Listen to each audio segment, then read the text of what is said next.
Chapter 151, End of the Battle. Nearly 5 hours passed since Crystal and Blaze started battling, but neither of them showed weakness. Opposite to Blaze, Crystal panted lightly while his entire body is riddled with deep wounds, but the latter still stood like a rock by halting his bleeding with his devil fruit ability. Blaze lost count of how many times he wounded Crystal. To injure Crystal, who has a solid defense, he was forced to imbue a huge amount of haki in every strike. Though he didn't suffer any injuries, Blaze was exhausted to his limit and didn't know how long he can maintain. Fortunately, it's daytime, otherwise he too would have been in a sorry state. As a result of their battle, their surroundings were completely destroyed while crystal mountains could be seen raised everywhere. Blaze knew Crystal's condition is way worse compared to his. Though his use of devil fruit powers is still powerful, he exhausted haki and stamina to withstand his attacks. If Blaze persists, Crystal will definitely fall. Blaze and Crystal looked at each, preparing for the final drive. Blaze waved his hand while a flaming blue staff actualized before him. Meanwhile, Crystal encased himself in crystal armor that cloaked everything aside from his face, and further coated his entire body with armament haki. Blaze grasped the staff tightly while the memories of what happened when he first met Crystal surfaced in his mind, and the faces of dead Marine soldiers under his command who lost their lives. His heart burned fiercely while his anger tapped whatever strength he had left in him and surged them to his weapon-held hand. Ripples of black lightning sparkled around his weapon as Blaze imbued every ounce of Conqueror's haki, without holding anything back. Crystal! Blaze roared and sped forward while brandishing his staff. At the same time, Crystal braced for the attack and yelled, "Come," while a sword made of black crystal materialized in hand. Arriving before Crystal, Blaze raised his staff over his head and waved it downward with explosive strength. The space itself trembled under the pressure while the flashes of dark purple lightning scattered around. Clash! Crystal waved his crystal sword and confronted Blaze's attack. Both the weapons clashed, triggering a shockwave that destroyed everything as it expanded.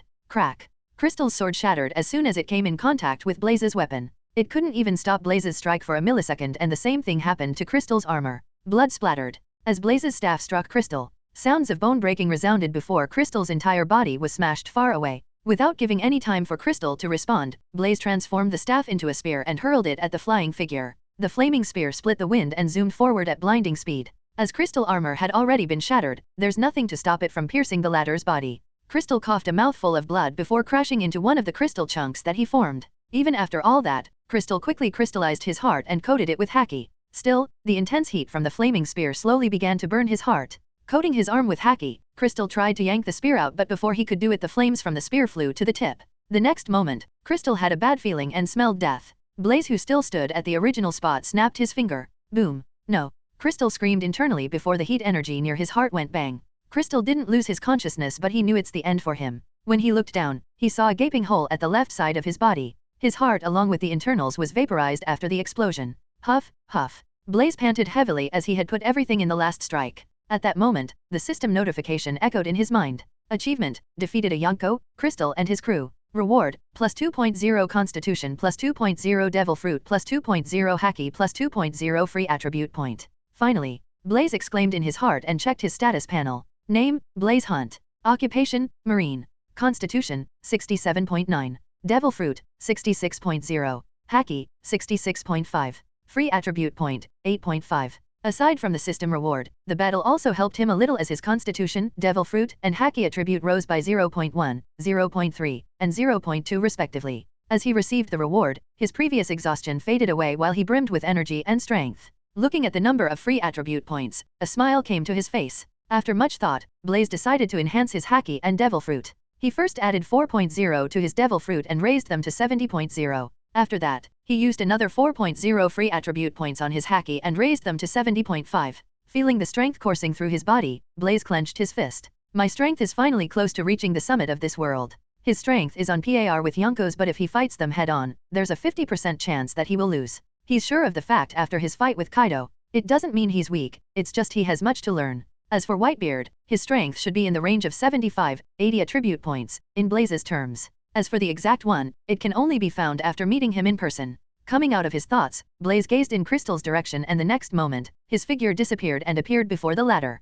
He's surprised to see Crystal still alive and noticed the latter's life slowly slipping away from his body. In Crystal's eyes, there's no regret, unwillingness, fear, or anything of that sort. If Blaze noticed one thing, then it's calmness. What a terrifying willpower. Even in the face of death, there's no fear. Crystal is ruthless and one of the sinister pirates that Blaze had met, but he had to admit he admires this particular trait of his. Crystal didn't even react to Blaze's arrival. He just closed his eyes and accepted the death on his own. He lost and failed in the quest to find One Piece and conquer the sea. Blaze breathed and looked at the sky. There is no right or wrong in this world, in the end, it all comes to what you want. Chapter 152, Surging Undercurrent. Blaze waved his hand, the bluish-white flames came forth and burned Crystal's body to ashes. The power of crystal fruit is truly something else. He plans to exchange it using the system exchange function and present it to Kuna. It would be a perfect fruit for her. And, Blaze needs the power of the fruit on someone close to him as it would help him in the future when he opposes the world government. On the other side, Kizura defeated Silver Sword and apprehended him. With Crystal and Silver Sword defeated by Blaze and Kizura, the Crystal Pirates lost their will to continue the battle. So, the Marine soldiers easily captured the remaining pirates and shackled them. He won, the CP0 agent muttered, finding it a little unbelievable. It's indeed surprising. They knew how powerful Crystal was, so they thought Blaze would utmost stop the latter from achieving his goal. But, they didn't foresee Crystal, one of the 4 emperors of the sea, would fall here. It's a big event that would shake the entire world. Report the entire battle to the 5 elders. The CP0 agent in command ordered. When Blaze went back, countless Marine soldiers were dragging the captured pirates to the battleship. Blaze-kun, I see you got even stronger. What happened to Crystal? Kizura came to his side and asked. Dead and his ashes were scattered in the wind. Blaze coolly replied. You killed one of the Yonko, the news will take the world by storm, and once again going to drive the new world into chaos. Kizura spoke in a lazy tone, with his hands in the pocket. Blaze didn't care. At that moment, the Marine soldiers who noticed Blaze's presence gathered around cheering and shouting his name. Vice Admiral Blaze. Of course, they are happy since they took down the Yonko crew. They will definitely receive a huge amount of merit points for partaking in the battle. And, they can brag to their family and friends once they reach the headquarters. Every one of them was in high spirit. Enough? Everyone, get on the ship if you don't want to sink to the bottom of the sea. The crystal surface will soon start to disintegrate. Blaze shouted, calming the excited Marine soldiers. Taking his words as a command, they quickly boarded the ships and prepared the sails. Blaze wasn't joking when he said that. The only reason why the crystal surface didn't disappear is because it wasn't entirely made of crystal fruit ability. Crystal used his ability to crystallize the water. It's similar to elementalization, so the sea won't immediately return to its previous state. At the same time, it won't take too long either. They have at least another 10 or so minutes before it starts. Along with Kizura, Blaze too boarded the battleship. Once the crystal surface began to thaw, the marine battleships departed and sailed towards Punk Hazard. On board, Kizura went to report the battle to Sengoku while Blaze met excited Vegapunk, who eagerly asked him about the mechanism behind the high-temperature flame and explosion. Figure it yourself, aren't you a scientist? Blaze replied in a mysterious tone and left while the other scientists along with Vegapunk wondered. Walking to the front deck of the ship, Blaze felt the changes brought by the recent rise in his attributes. Name, Blaze Hunt. Occupation, Marine. Constitution, 67.9. Devil Fruit, 70.0. Haki, 70.0. Free Attribute Point, 0.5. Aside from increasing his strength, there wasn't much change. Blaze thought he would awaken new ability once his Devil Fruit crossed 70 points, but he was disappointed. However, he sensed a change will happen pretty soon. If he's not wrong, it would be when his attribute hits 75 points. Marine Headquarters. Ending the call with Kizura, Sengoku rubbed his temples in helplessness but a smile hung on his face. Blaze Brat did it. He didn't blame him as he knew it's unavoidable. In fact, he's proud that Blaze defeated a Yonko by himself. Once the news gets out that Marines took down a Yonko, it would raise their reputation and stop countless pirates from sailing the sea. It's a good thing but Sengoku has to prepare for what's to come. At the same time, in Room of Authority, Mary Giose. The 5 elders received rather shocking news. Crystal is dead, killed by Blaze. The break in the balance, it's something they don't want to happen. It's also why they ordered Sengoku not to eliminate the Yonko group even if they have the power to do it. It's time we take his life since even Imsama expressed his thoughts. One of the elders, who has large birthmark spots on his forehead and a large white mustache, spoke. Everyone agreed. In truth, even they didn't expect Imsama would pay attention to some unknown person and tell them to personally take care of it. It seems they underestimated Blaze. It won't be easy as Sengoku and Garp favor him too much. If they knew, considering Garp's personality he will definitely stand against us. Even Sengoku, too. We can't afford to fight them both, even with our strength. The tall and thin-bearded old man with white hair spoke. True. We have to make him come to us. We knew everything about him, let's see if we can use any of it. The elder who holds the samurai sword with him uttered. Good. In a matter of minutes, they planned and ordered the cipher pole to come and meet them. The next day, Uncount his life is in danger and the 5 old fellows are coming for his head. Blaze escorted the Vegapunk and other scientists to Punk Hazard. Unlike in the original series, the Punk Hazard is full of life spread with trees and animals. As for the secret base, it was built at the center concealed from the ordinary people's eye. Blaze and Kizura didn't stay for long as they have to escort the surviving crystal pirates to Impel Down. Chapter 153, Uneasiness. As Blaze and Kizura left the Punk Hazard, the entire world was shocked by the news, one of the Yonko, crystal pirates' demise. Once again, Blaze was at the center of attention while his name and reputation spread far and wide. In Grand Line, there's not a single person who doesn't know his name. After the battle, many acknowledged the title, the strongest marine, befits him. Some who were doubting his strength because of how young and how short he's in the sea began to dread his strength. As Sengoku believed, Blaze's name sent fear into the hearts of pirates who knew how strong the Yonko, the Crystal Pirates, were. And at the same time, it pulled countless talents who admired Blaze to join the Marines. But it wasn't enough to obstruct the great age of pirates. Crystal Pirates' demise worsened the situation and directed the new world into more chaos. Onigashima, Wano County. Kadayo's eyes narrowed at the news and chugged down a large amount of wine. Screw the Crystal Pirates. I should have known he will fail, considering how weak he was. Throwing the newspaper away, Kaido once again focused on drinking. The only thing that interested him in the news is Blaze. Outside his chamber stood King and Jack. They too read the newspaper and were shocked by the Crystal Pirates' defeat. Vice Admiral Blaze, he's too powerful, Jack uttered. I am going to kill him, the next time we meet. King burned the newspaper in his hand and coldly said. Unlike King, Jack's thoughts were different as he knew how strong Blaze is. Aside from his captain, he doubts others could take him head-on. Unknown Island, New World. Temporary hideout of red-hair pirates. Shanks and Beckman sat some distance away from all the crew members who were chatting and enjoying their drink. Unbelievable. It's only been a year or so but his strength has already reached the level of Yonko. Beckman commented, looking at the newspaper. That's the problem. His rise is too quick and coupled with his personality, I don't know how the world government will take this. Shanks is spot on as he knew 5 elders very well. What do you mean? Beckman asked. Nothing. I think I am worrying too much. Shanks shook his head. The same thing happened on the Whitebeard and Big Mom territories. They were shocked, not because Crystal was defeated but by Blaze's strength. They knew someone of their caliber has appeared on the sea. Goa Kingdom, East Blue. Bwahaha, that brat has done it. Garp grinned widely, looking at the newspaper. Sengoku should be pleased. Grandpa, what are you reading? At that moment, Luffy ran from the shadows of the trees with Ace. Snatching the newspaper from Garp, Ace glanced at the content and was shocked to see Blaze's picture along with his feat of defeating a Yonko. Ace, what is it? Luffy asked, eagerly. Ace threw the newspaper back to Garp and spoke, nothing, just a marine defeating a pirate. Marine headquarters. Blaze returned to headquarters and went to meet Sengoku while Kizaru took the job of delivering the Crystal Pirates to Impel Down. He reported to Sengoku about the battle progress and how strong Crystal was. If he had learned how to use his Conqueror's Haki, then I couldn't have defeated him. Ha ha ha, I think you don't quite understand. Not every Conqueror's Haki user is capable of that, one needs to be extremely talented, qualified, and chosen. Sengoku replied. Oh yes, Sengoku-san, I need a Paramecia-type devil fruit. I don't have any requirements, just anything will do. For what? Sengoku raised his eyebrows. If you plan to give someone to your unit, I suggest you select a good one. No, I need it for a different purpose. If any fruit will do, then it won't be a problem. I will send someone to get it. Sengoku said. Thanks, just make sure it's a Paramecia-type devil fruit. Okay. Blaze, the fall of Crystal Pirates stirred many pirate crews to fight for the position of Yonko. I need you and your unit in New World for that. Since you just finished the battle, take a rest for 2 or 3 days before departing. Sengoku mentioned. No problem. Leaving the Fleet Admiral office, Blaze called Regis to ask them where they are. Regis informed him that they went to Sabayati to relax. Blaze-san, we will come back immediately, Regis spoke. No worries, take your time. Blaze didn't mind since they were training non-stop for some time. Ending the call, Blaze went to the temporary cabin arranged for him. As he waited for the devil fruit to come, he called Hancock. It's only been 2 days but he already started to miss her. Hancock, did you safely reach the Amazon Lily? Blaze asked. Hancock, who was on the other end of the call, felt sweet when Blaze's first question is about her well-being. No, we will reach by evening. Good. Not even 2 days have passed since we parted, but I am already starting to miss you. Did you miss me too? Blaze asked with a smile. Yes, Hancock's meek voice came from the other end.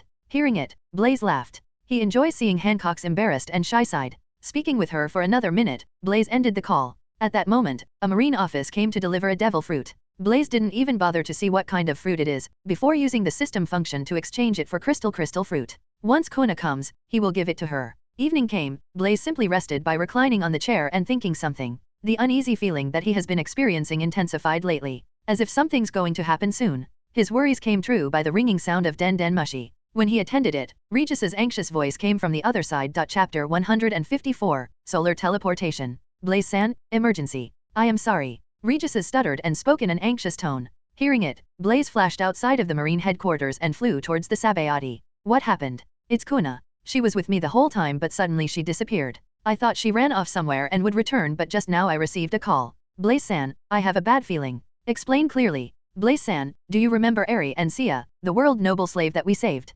Regis asked. Yes. When I sent them home, I gave them my Den Den Mushi number in case of emergency. Just now, their mother called and said men in black suits suddenly barged into their home and took Eri and Sia. Regis paused and once again continued. Blaze-san, I think it's not a coincidence. Remain where you are, I am coming. Saying this, Blaze ended the call. Gazing at the settings, Sengoku-san, what do you think I should do? Blaze asked. Blaze, listen to me. Since Kuna is safe, let the matter rest. Sengoku rubbed his temples in frustration and anger. He didn't expect the world government will make a move on Blaze. I can't. Eri and Sia are also human beings. Furthermore, they aren't captured because they are world noble slaves, they were abducted because of me. If I don't do something, the guild itself will kill me. Actually, I don't understand why do we have to listen to their bullshit. We, the Marines, are not some world government dogs, we are here to protect the people. Sengoku-san, even if it cost my life, I am going to do something about it. It doesn't matter whether you support me or not. If something happens to me, just take care of Kuna and Regis. Saying this, Blaze ended the call.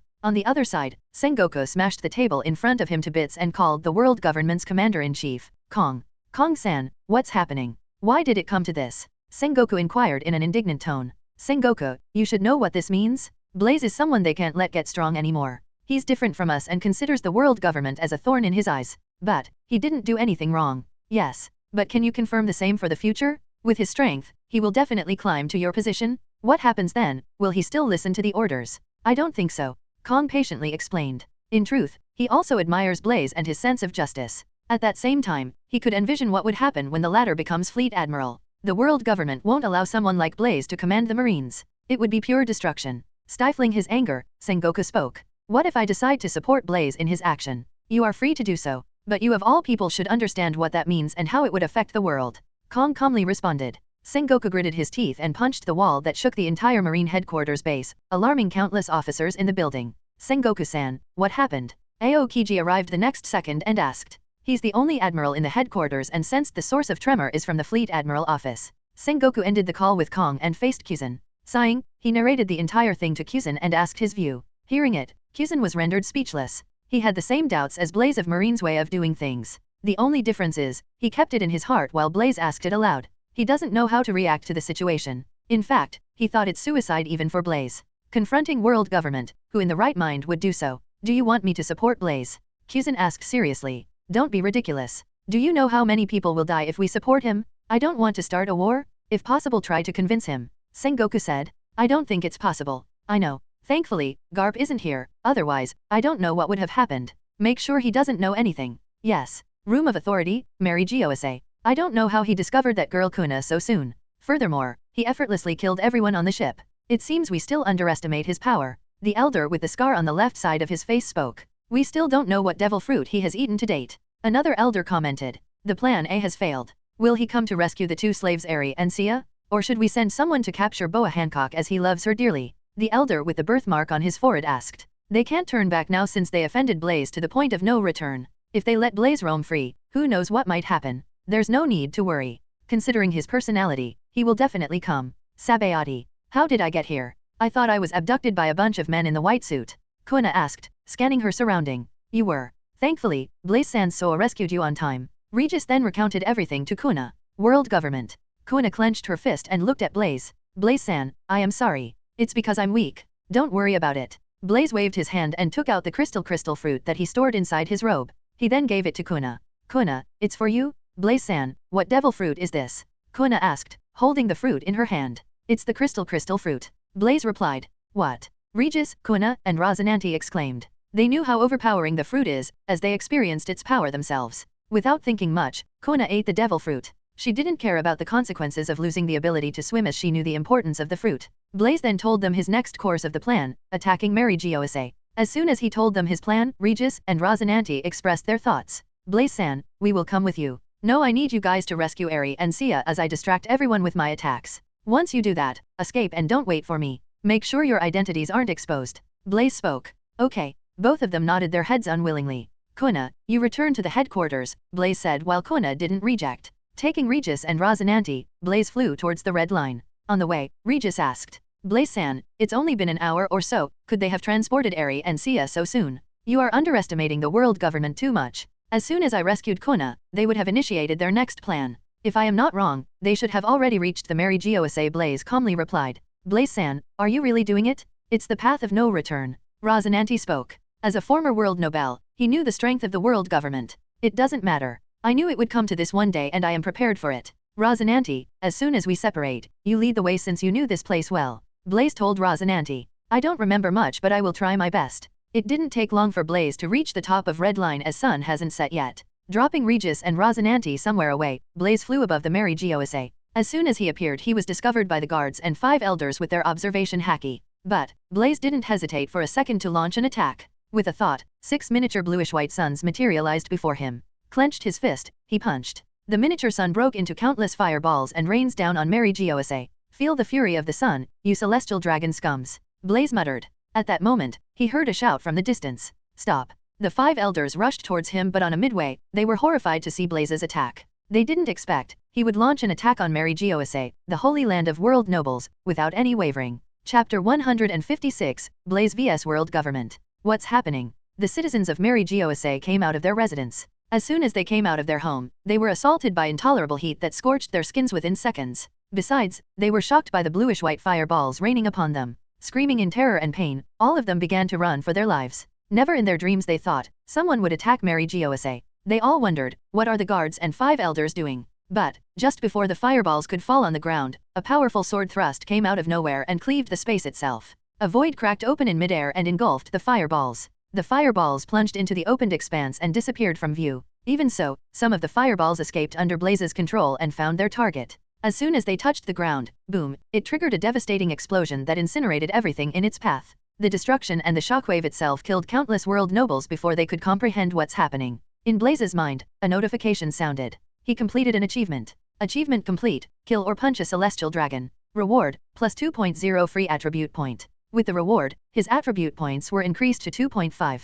Since he's facing the world government, Blaze didn't hesitate to use all his free attribute points and raised his constitution attribute to 70.4. Name, Blaze Hunt. Occupation, Marine. Constitution, 70.4. Devil Fruit, 70.0. Haki, 70.0. Free attribute point, 0.0. Just as Blaze closed his status panel, the 5 elder appeared before him with rage apparent on their faces. I have finally seen your hypocritical faces. What are you angry about? Since you decided to hurt someone on my side, you should have prepared for my retaliation. Blaze ridiculed. The 5 elders didn't speak nonsense, they directly attacked. One of the elders used Sorrow, appeared before him, and delivered a kick packed with his full strength. Blaze, who saw the future, effortlessly parried the kick with his left hand, but what happened next startled him a little. A transparent black radiance rose from the elder who assaulted him and covered everything within 100 meters, including the other elders. Blaze felt some kind of pull, and the next moment, he stood in an unfamiliar place. He instantly figured he was teleported somewhere far away by the power of the elder. A space power. Blaze muttered to himself and looked at the elder who used the power. He's the youngest looking one with blonde hair and beard. Of course, if he'd wanted he could have evaded the attack, but the only reason he didn't do so was because he sensed the black radiance can't harm him. When he looked around, he saw Pangaea Castle in the distance, some kilometers away, to his right-hand side. Blaze smiled, noticing the people below. Along with the 5 elders, he saw Commander-in-Chief Kong, countless world government agents, and Cypher Pol. A grand welcome indeed. Shall we start? Blaze said while an overpowering momentum erupted along with the sea of bluish-white flames. Attack. Commander-in-Chief Kong waved his hand. As soon as he commanded, the world government and Cypher Pol agents swarmed him from all directions. Are they trying to exhaust my strength with numbers? Blaze thought and faced everyone with haki and pure physical strength. Blaze was cautious and kept watch of his surrounding with observation haki, as he knew world government isn't simple. As the sun had set, he has to limit how much strength he uses in his attacks. He doesn't want to exhaust his strength as it would end very badly for him. Even so, dealing with them one by one is a very taxing job, so he directly used his Conqueror's haki. ZZZZ. But his haki only managed to take out 1/3 of the world government agents, as most of them are trained to face such situations. The next moment, the countless agents attacked him all at once while Kong, 5 elders, and some Cypher Pol agents watched from the sideline. You guys are getting on my nerves. Blaze clenched his fist, coated them with haki, and punched. Bang! His fist triggered an air pressure along with terrifying heat that crushed and incinerated everything around him. Countless agents were thrown in the air, some were killed struck directly by his fist while some were burned to ashes. In the end, only a few remained. Suddenly, out of nowhere, a CP0 agent appeared before him and tried to grasp his hand. Sensing danger and seeing the future, Blaze leaped and decided to widen the gap between him. But he was shocked to find the CP0 agent's reaction is faster than him, as the latter shadowed him easily. With no choice, Blaze blocked the latter's attack by coating his entire arm with haki. At the same time, he opened his mouth and breathed flames that roared forward with terrifying momentum. In such close range, evading is impossible. But the CP0 agent disappeared and appeared behind him. This time, Blaze couldn't evade the latter's hand from grasping his neck. Out of nowhere, a tremendous force attacked his consciousness. Blaze felt as if his soul was struck by countless needles. It was so powerful that screamed in pain before his conqueror's haki erupted on his own and blasted the agent far away. But that short time frame is enough to change the outcome of the battle of this caliber. The 5 elders who were waiting for this opportunity attacked. The elder with a long beard appeared before Blaze when he was in trance and pierced his heart. As soon as Blaze came out of his trance, he sent a kick to the elder's head. But the latter calmly avoided and retreated to the other elder's side. Blood dripped from Blaze's chest, but the wound healed at the speed visible to the naked eye. Even so, he wasn't happy as he knew something doesn't add up. The 5 elder aren't fools. Since they planned such an attack, there has to be a reason, and Blaze wasn't stupid enough to believe it was to pierce his heart. With their intelligence, they naturally knew everything about his powers, so is his ability to heal from even severe injuries. If they knew everything, why did they execute such an unwise blow? What Blaze doesn't know is, the 5 elders are the most bewildered ones. They thought Blaze would be weakened by now, but why did he seem completely fine without any sign of sluggishness? They are wondering not because they pierced Blaze's heart, but because the elder who pierced his heart implanted multiple sea stone scarps inside the latter's body. But they didn't expect Blaze would look completely fine even with sea stones in his body. Unfortunately, they don't know even though sea stone will deprive Blaze of his devil fruit powers, it won't weaken him as the devil fruit came from the system. How are you still fine? The elder with the birthmark on his forehead asked, unable to contain their curiosity. It didn't take long for Blaze to discover that he couldn't utilize his devil fruit power. So the last attack was to strip off my devil fruit abilities and weaken me at the same time. Possibly, they left tiny pieces of sea stones inside my body. If you think using the sea stone will end me, you are guys too naive, Blaze declared. Before coming here, he thought of this possibility, and he wasn't someone who completely rely on his devil fruit power. He needs to be wary of the annoying space fruit power and the other elders' flawless teamwork. Furthermore, he needs to figure what kind of abilities the other 4 elders hold. Imbuing his arms with Conqueror's haki, he rushed towards the elders without minding the world government agents. But before he could reach them, a figure interrupted him midway, the former fleet admiral of the Marines, Kong. Kong-san, are you sure you want to do this? Blaze asked in a calm tone. From where I stand, it's inevitable and you knew it, Kong replied. So be it. Blaze's face turned cold and he attacked the latter without a shred of hesitation.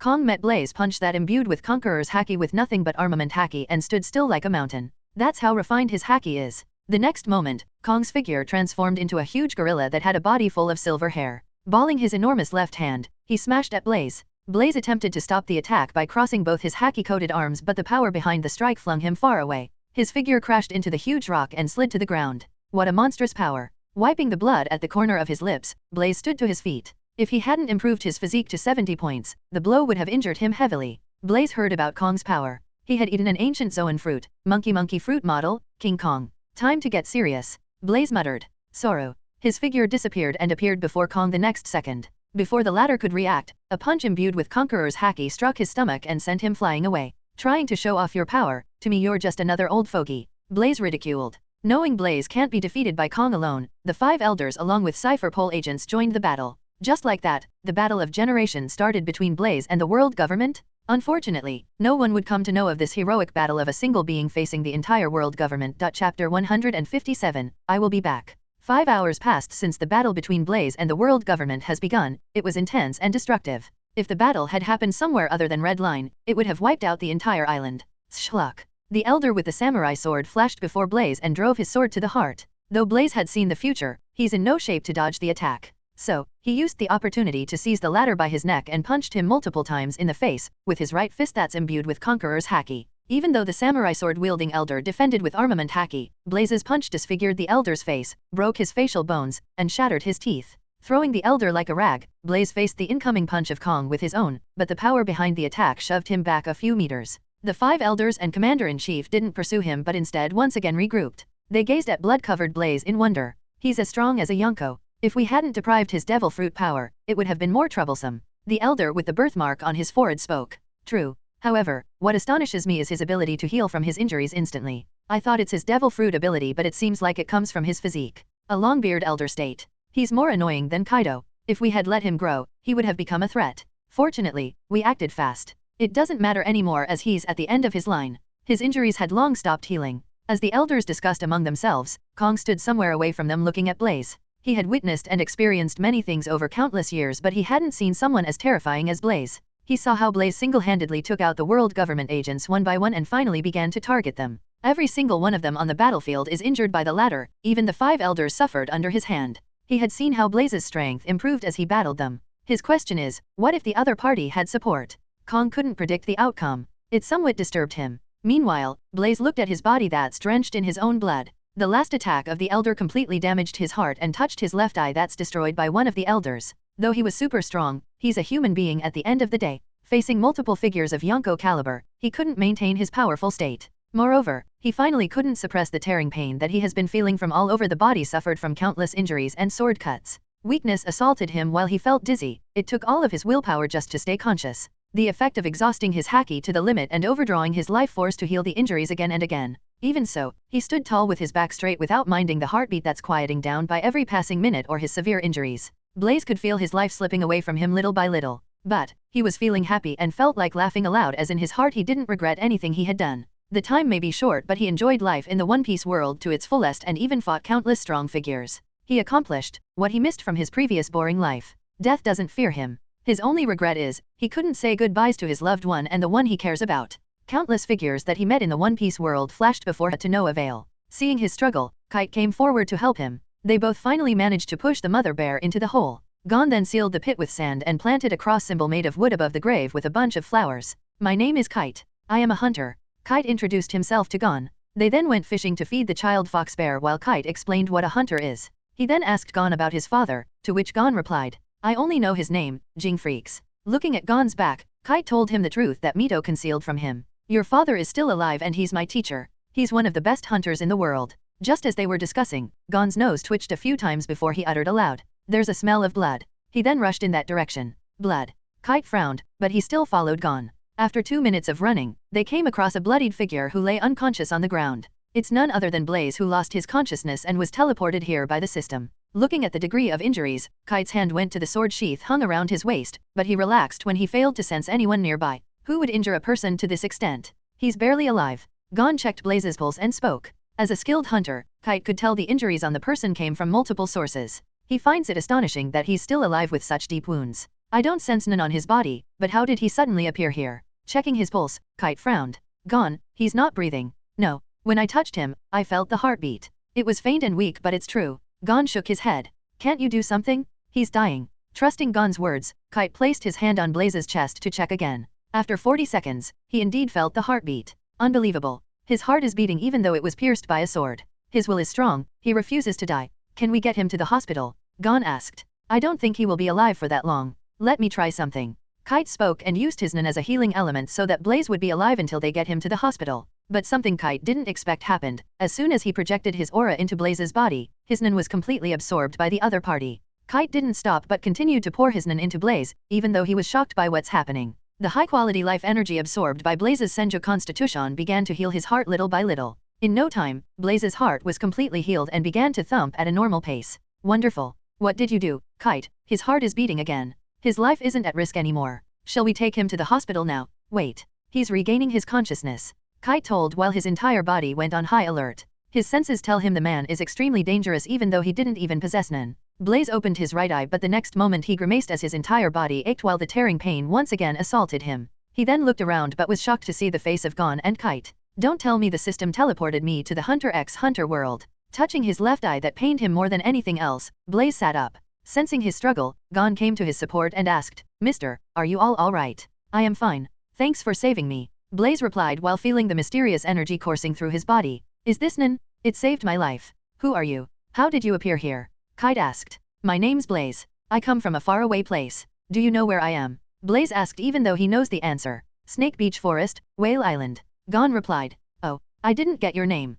Blaze asked, checking the severity of his injuries. I'm Gon. He's Kite. Your injuries are serious, let's go to the hospital. Can you walk? Gon asked. No, I am fine. I just need food to replenish my energy, then I will heal on my own. Really? Then I will go and get some food along with some bandages for your wounds. Saying this, Gon went to get the supplies. As Gon left, Blaze gazed at Kite and asked. Thanks for saving me. Is it Nen? Yes. Kite kept his reply short, but he still hadn't relaxed his vigilance. Seeing this, Blaze chuckled. You don't have to be on guard against me. I won't bite. Sensing no malice from Blaze, Kite loosened up a little. Meanwhile, Blaze sent his thoughts into the system. As soon as he did, a screen came before him with a row of words. Emergency teleportation complete. Note, since it's a one-time emergency protocol, system won't help the host the next time his life is in danger. You will truly die. To his surprise, Blaze saw a new task on the system screen. Task, defeat the King Miru. Reward, back to One Piece world. It seems I'm stranded here for 4 to 5 years. Well, it's for good. Blaze thought and checked his status panel. Name, Blaze Hunt. Occupation, Marine. Constitution, 70.4. Devil Fruit, 70.0. Haki, 70.0. Free Attribute Point, 0.0. There's no change in his attributes. Meaning, he can use his Haki and Devil Fruit powers without any problem. But if he wants to use his Devil Fruit power, he needs to remove the sea stone scarps inside his body. Chapter 159, Nen. There was silence between Blaze and Kite. As Kite appeared stern and stoic, Blaze found it hard to have a conversation with him. Even if he asks something, Kite's answers are very blunt to the point of appearing rude. But Blaze knew it's how Kite is, so he didn't take it to heart. That Nen you used to save me is remarkable. Can you teach me? Blaze asked. No, only hunters are allowed to learn and practice Nen. Kite refused. Blaze chuckled as he knew Kite would definitely refuse. Even if the latter didn't teach him, he can learn on his own. The Nen he used to heal him has already stimulated the life force in his body. He hadn't opened any aura nodes, but he can feel them. Just a slight push, he can open some of them, but he wasn't in a hurry. He first needs to recover.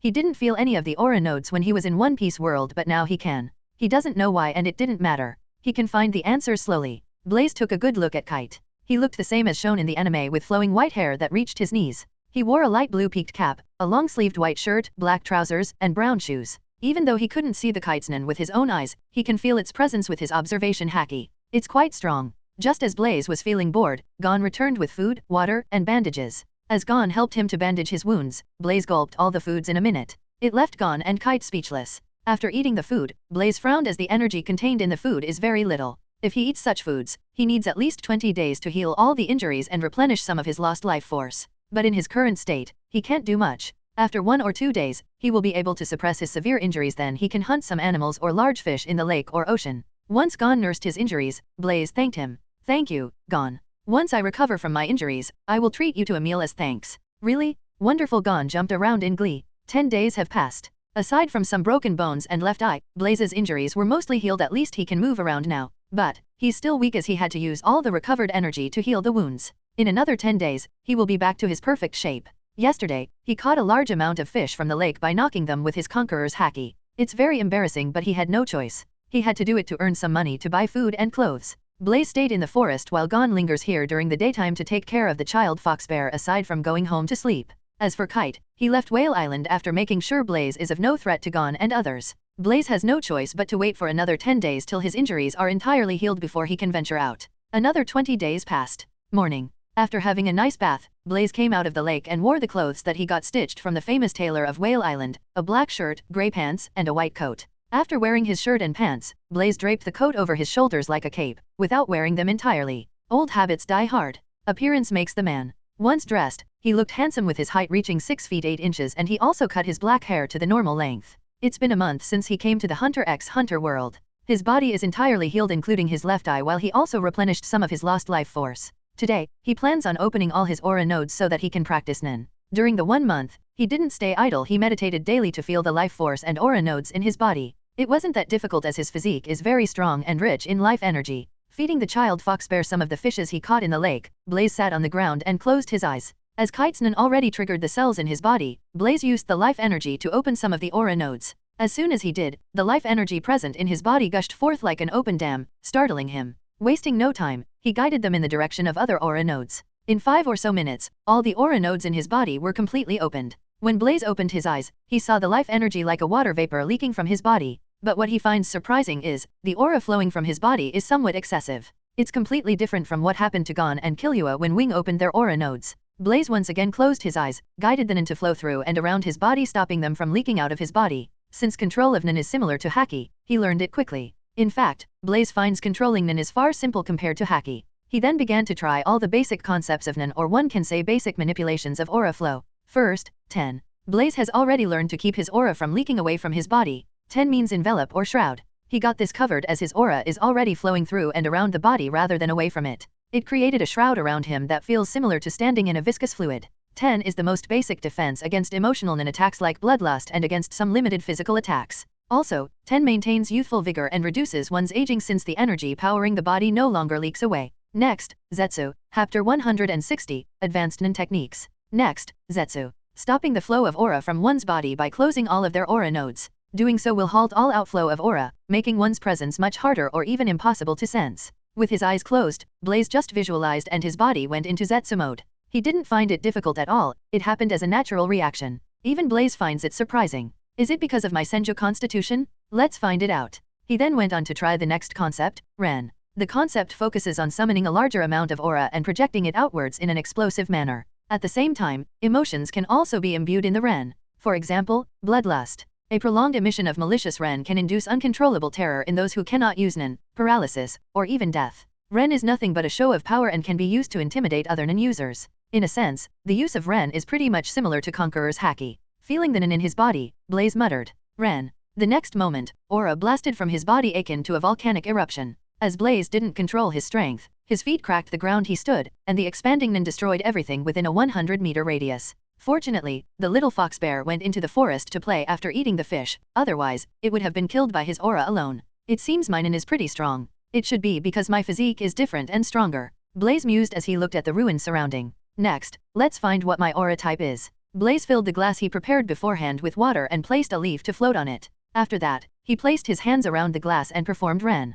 This time restrained his Nen. Still, as soon as he projected his aura, the quantity of the water increased in a fraction of a second, and the glass shattered into pieces the next moment. Phew! Blaze nearly cursed as he didn't expect the glass would explode even after he limited his Nen. As expected, I am an enhancer. Let's try the advanced Nen concepts. First, Gyo. An advanced application of Nen, in which one concentrates the aura into a specific body part, hands, legs, eyes, etc. Blaze first focused his aura on his eyes, then he tried it on his hands and legs. He was able to focus them in an instant without any problem, as it is similar to Haki. What's more, he was able to increase or lower the amount of aura he focuses on with a thought as he would do with his Haki. It's another advanced application KO, concentrating aura into one particular body part. Next is Ken, a pure defensive technique to guard against attacks from any direction, an advanced version of the basic Ten and Ren techniques. The amount of aura surrounding the user's body during Ken is about 10 times higher than during Ten.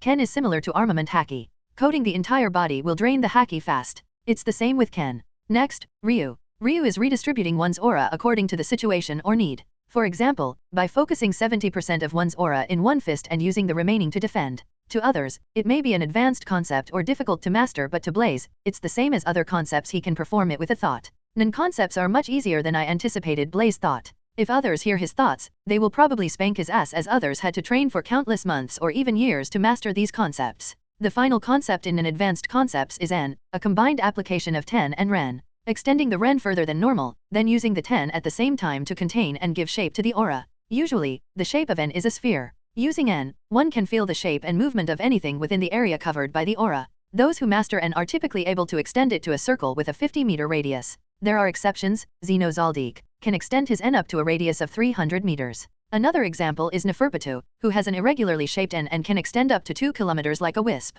But this technique is extremely tiring and drains one's Nen faster. As for Blaze, his N extended up to 400 meters. Even, he was surprised by the outcome because it's not his complete strength, as his physique hasn't fully recovered. It seems I am going to enjoy my time here. Blaze smiled a little. Even though everything went well, he knew he needs training and constant practice to improve his Nen. Just as Blaze finished testing the Nen concept, his observation Haki sensed Gon's aura approaching his direction. After a minute, Gon's figure came into the view. His pure and innocent eyes glistened while he looked lively and energetic. Blaze, shall we start? Gon asked, arriving before him. Blaze chuckled, glancing at his eager eyes. After Kite's departure and learning the truth about his father, Jing, Gon is determined to become a hunter. That's when Blaze suggested he should learn some martial techniques. So for the last few days, he has been teaching Gon the Rokushiki martial techniques, Soro and Kami. As Gon is naturally agile and possesses springy muscles, these two techniques are most suitable for him. Above everything else, the potential he is gifted with is extremely amazing, as he was able to learn Soro and Kami basics in short 10 days.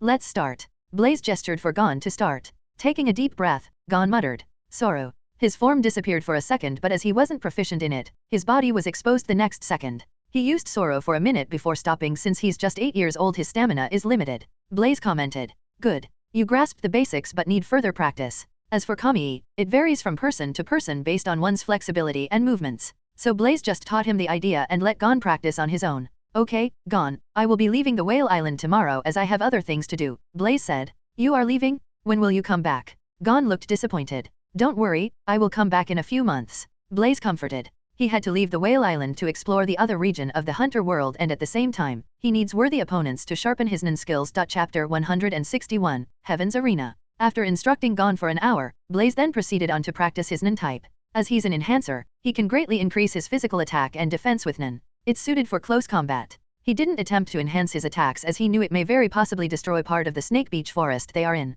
So Blaze switched to experiment with other Nen types: transmutation, emission, manipulation, and conjuration. Visualizing and creating something is indeed very exciting. Like a child who found his favorite toy, Blaze began to play with different Nen types. Anything can be achieved with Nen. The only condition is whether your aura is strong enough to support them or your visualization is powerful enough. Of course, specialization skills are a different matter. Since Blaze is familiar with heat, he attempted to transform his aura into that of heat. The feeling of his aura transforming is wonderful, he just thought, and his entire aura transmuted into high heat. Bluish-white flame surrounded his body, but the next second he cancelled it, feeling his skin burning under extreme heat. Oops, it seems like I can't transform the aura into such high heat where even my physical body can't withstand, Blaze thought. He forgets the fact his body isn't resistant to heat with sea stone scraps inside him. Thinking for a moment, he tried again. This time, he started from low temperature and began to increase the heat bit by bit, to find the highest temperature his physical body can endure. After finding it, he remembered the feeling so that he won't mess it up again. Of course, if he protects his body with haki it won't be a problem, but what's fun in that?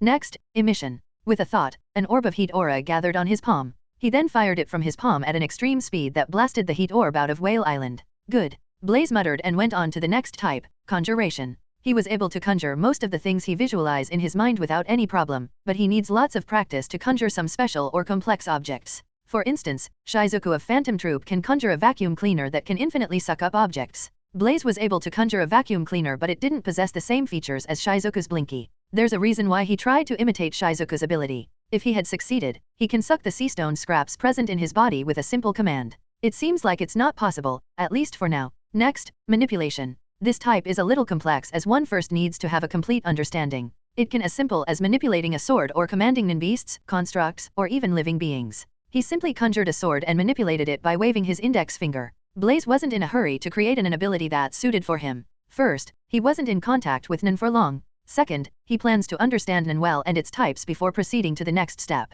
Resting for some time, he began to practice his haki. Though Nen is fun, haki is Blaze's core, he can't simply ignore it. Thanks to the deathmatch with the 5 elders, his physique and haki attribute improved by a huge margin. It didn't show in his status before because of his severe injuries. As he recovered from his injuries, it was revealed in his status panel. Name, Blaze Hunt. Occupation, Marine. Constitution, 71.2. Devil Fruit, 70.2. Haki, 71.5. Free attribute point, 0.0. Next day, after saying goodbye to Gon, Blaze left Whale Island on a transport ship. Reaching the nearby city, he brought an aircraft ticket to Heaven's Arena with all the money he had. Since it's a technological world similar to Earth, he's having a hard time without any money. He couldn't even eat properly. If it was One Piece world, he would simply kill a few sea beasts and barbecue them and eat to his heart's content. But here, he can only let his stomach rumble as it wishes. So, his first stop is Heaven's Arena to earn some money for himself before traveling to other places. Besides, it's a good place to hone his Nen. After a tiring journey, Blaze reached Heaven's Arena the next day. As shown in the anime, it's an enormous tower with 251 floors. Standing in a long line of combatants for some time, Blaze reached the front and filled the form that asked for basic information like his fighting experience. After getting a number 1022, Blaze went inside. He was greeted by an enthusiastic audience and a large arena with 16 small fighting platforms. Blaze didn't wait for long before his number was called. When he walked into the arena specified to him, he met his opponent who was in martial clothing. As soon as the referee finished explaining the rules and said the word begin, his opponent lunged at him ferociously. He put on a weird stance while he attacked with his hands that's shaped like that of tiger claws. Aside from being flashy, Blaze didn't see anything. So he simply flicked his opponent's forehead with his finger when the latter approached him. Before his opponent could figure what's happening, he was sent flying back and crashed into the spectator's stand, losing his consciousness. The referee gave him a ticket and told him he can advance to the 50th floor. Accepting it, Blaze left the arena and moved to the 50th floor after getting some pennies. In 2 days, he reached the 100th floor. After that he kept the advancing slow. It was boring but he had no choice but to do it for the money. Besides, with a private room for his own, he can meditate and practice his Nen without any interference. After devouring a large amount of meat, Blaze sat in the bed to meditate. Closing his eyes, he did nothing. After a minute, he sensed the natural energy in the surroundings, but the amount is very little, maybe because he was in a city filled with people. He slowly began to draw them into his body. Prior to opening his aura nodes, he just inhale and exhale the natural energy as he couldn't find any way to use them. But now, he can. Drawing the natural energy into the body, he led them into the aura nodes and made it circulate as he does with Nen. He wasn't capable of controlling the natural energy similar to Senjutsu, but making them just circulate won't be a problem. He did it in the hope it would help him to enhance his life energy or bring some kind of benefit as it did with his haki, but something he didn't expect happened. Chapter 162, God's Blood. An unusual transformation ensued in his body when the natural energy circulated through aura nodes. The natural energy blended with the life energy present in the aura nodes to form a new kind of energy that's full of vitality and power. It gave a scare to Blaze as he didn't know what this means, whether it's good or bad. But the transformation couldn't proceed further as if they lacked something. It failed. And the erratically fused energy fluctuated vigorously, showing signs of an explosion. Bad. Blaze's expression turned grim. Feeling the power contained within them, he knew the explosion will very possibly turn him into blood mist. Unknown what to do, Blaze tried to lessen the impact by enveloping the new kind of energy with his haki. But, as soon as his haki came in contact with it, the energy began to devour his haki and at the same time, showed signs of stabilizing. Unfortunately, it's not the end. The energy which showed signs of becoming stable rotated at great speed, devouring the life energy and haki present in his body without his consent. Even the natural energy present in the surrounding was drawn into his body and fused with the other two. The process lasted for half an hour and finally, the three energies fused perfectly to form a new kind of energy that glistened in golden light. Blaze let out a sigh of relief, realizing there's no danger anymore. Wiping sweat drops from his forehead, he relaxed a bit to calm his wildly pounding heart. He nearly lost his life with his own hand. After 5 minutes of rest, Blaze probed the energy carefully. To his surprise, he can feel the connection between him and the energy. With a thought, he was able to sense and see the energy that had the size of a small pearl. It was golden and have a consistency like that of blood. When Blaze tried to grasp it with his thought, it ran away like a naughty child. It then fused in his bloodstream and circulated the body along with his blood. Just as Blaze wondered what's the use of this energy, the system notification sounded in his mind. Notification: the host has created a new kind of energy by fusing 3 different kinds of energies. It's an achievement worthy of admiration even in the outer world. After analyzing, the new energy has characteristics similar to God's blood. So the system thinks the apt name for this newfound power is God's blood. God's blood. Burning God's blood will enhance the host's attribute and physique to the next level for an hour. Depending on the usage, the time may vary. Once host replaces all the normal blood in the human body with God's blood, you will transcend the limit and your physique will reach the half-god level. Achievement: God's blood. Reward: plus 5.0 free attribute point. Note: host can't add the free attribute point here, as entry into the HXH world is unofficial. You can add the points as you wish once you return to the One Piece world. Whoa, God's blood, what a cool name. Blaze's eyes brightened. When did I become so awesome? Blaze wasn't in the condition to try his new power, as his life energy and haki was drained to zero to create God's blood, so he's completely exhausted. Collapsing onto the bed, he slept. The next day, after completing his fight on Heaven's Arena, Blaze returned to the room to form the next drop of God's blood. Unlike yesterday, he knew the steps, so the process was easy. Even so, it still drained his life energy and haki to zero. Curious to explore the new power, Blaze didn't mind the exhaustion and directly burned a drop to test it. As soon as he did, the drop of golden blood scattered into a countless wisp of energy, directly enhancing every aspect of his being. He felt power, boundless power coursing through every inch of his body. He felt reborn. After experimenting for 10 minutes, Blaze understood some of its abilities. It can be used to enhance his physique or directly utilized as a form of energy that he desires, whether it's nin or haki. Doing so would improve his nin or haki by 3-folds. To someone of his caliber, it's a huge improvement. It would practically make him invincible within the short time period. Another thing he noted is, the God's blood has the ability to heal any type of injury. Even a severed arm or leg can be regrown. Just now, all his hidden injuries and the life source he depleted during his fight with the 5 elders were also recovered. Meaning, Blaze is back to his peak. Feeling the power, Blaze clenched his fist while his lips curled a little as if he was smirking. World government, 5 elders, wait for me, I will come back soon. Days passed by. Every day, Blaze would train his haki and nin concepts. He would form a drop of God's blood at the end of the day so that his exhaustion doesn't interfere with his training or fight. After lingering between 150 to 190th floor for 15 days, Blaze earned nearly around 400 million jenny, enough for him to spend for years. Deciding it's enough. Still, it's enough to overwhelm the majority of people even in the One Piece world. On the other hand, Razak looked stunned seeing his nin-enhanced punches couldn't injure his opponent. Impossible. I am an enhancer. He didn't even use 10, how did he block my punches with bare hands? When he saw Blaze look absent-minded, Razak felt humiliated. Since normal nin attacks don't work, I will show him my hatsu. Just as Blaze was contemplating, Razak transformed his aura into the shape of long whips and lashed at him from all directions. Moreover, his whips were enhanced with nin, so they packed incredible power. Even a fellow enhancer would be injured if he faced the attack head-on.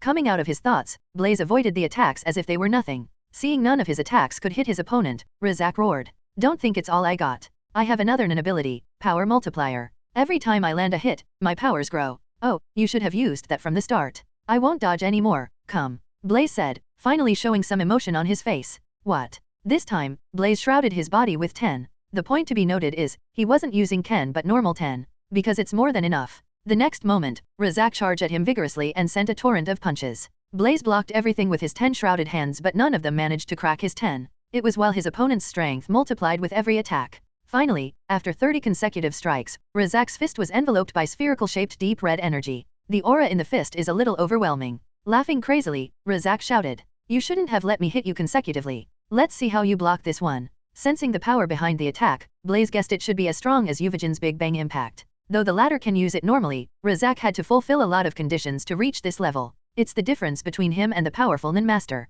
Blaze mused. Should I use Ken? No, my full power 10 should be enough to block the strike. Let's test it. Arriving before him, Razak punched while Blaze blocked with his arms crossed. The overwhelming punch carried a devastating power enough to obliterate anything in its path. The power behind the punch sent Blaze flying out of the arena bounds while his 10 was destroyed by the strike. However, it wasn't strong enough to hurt him. Seeing the strike, the audience screamed in excitement. Whoa, what was that? The blow seemed pretty powerful but Blaze seems to be unharmed. The announcer screamed.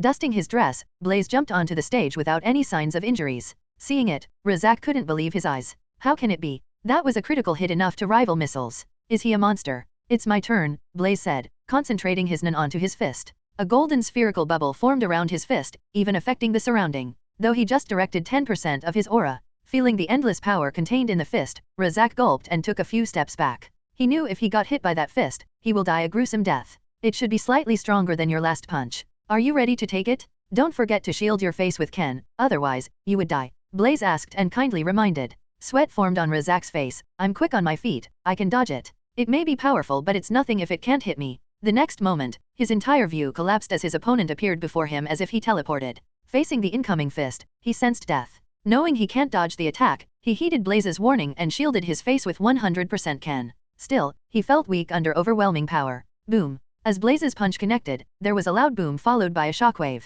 As for Razak, he was sent flying and crashed into the audience stand. He lost his consciousness as most of his facial bones were shattered while his entire face was deformed beyond recognition. His entire being is covered in blood. If Blaze hadn't held back his strength at the last moment, Razak would have lost his life. The cheering audience quieted down. Silence ensued as none of them expected this outcome. Once the referee announced his victory, Blaze left the battle stage and returned to his room. Though using Nin seemed fun, the battle didn't excite him much. But, he had to admit Razak's Hatsu is pretty powerful. Once he masters his enhancement category to perfection, he will definitely become a notable figure. Power multiplier. It was a good Nin ability but if he wasn't wrong, to perform that last strike he needs to fulfill a lot of conditions. Though Blaze is strong, his strength is nowhere near enough to defeat the Chimera Ant King. His current aura reserve should be slightly stronger than Netero but he wasn't exactly sure. Only after he meets Netero in person, he can say for sure. Even so, if he battles Netero with Nin alone he will definitely lose as he wasn't as skilled in Nin as the latter. If he uses his God's blood, his powers should reach close to royal guards but not enough to defeat them, much less the Ant King.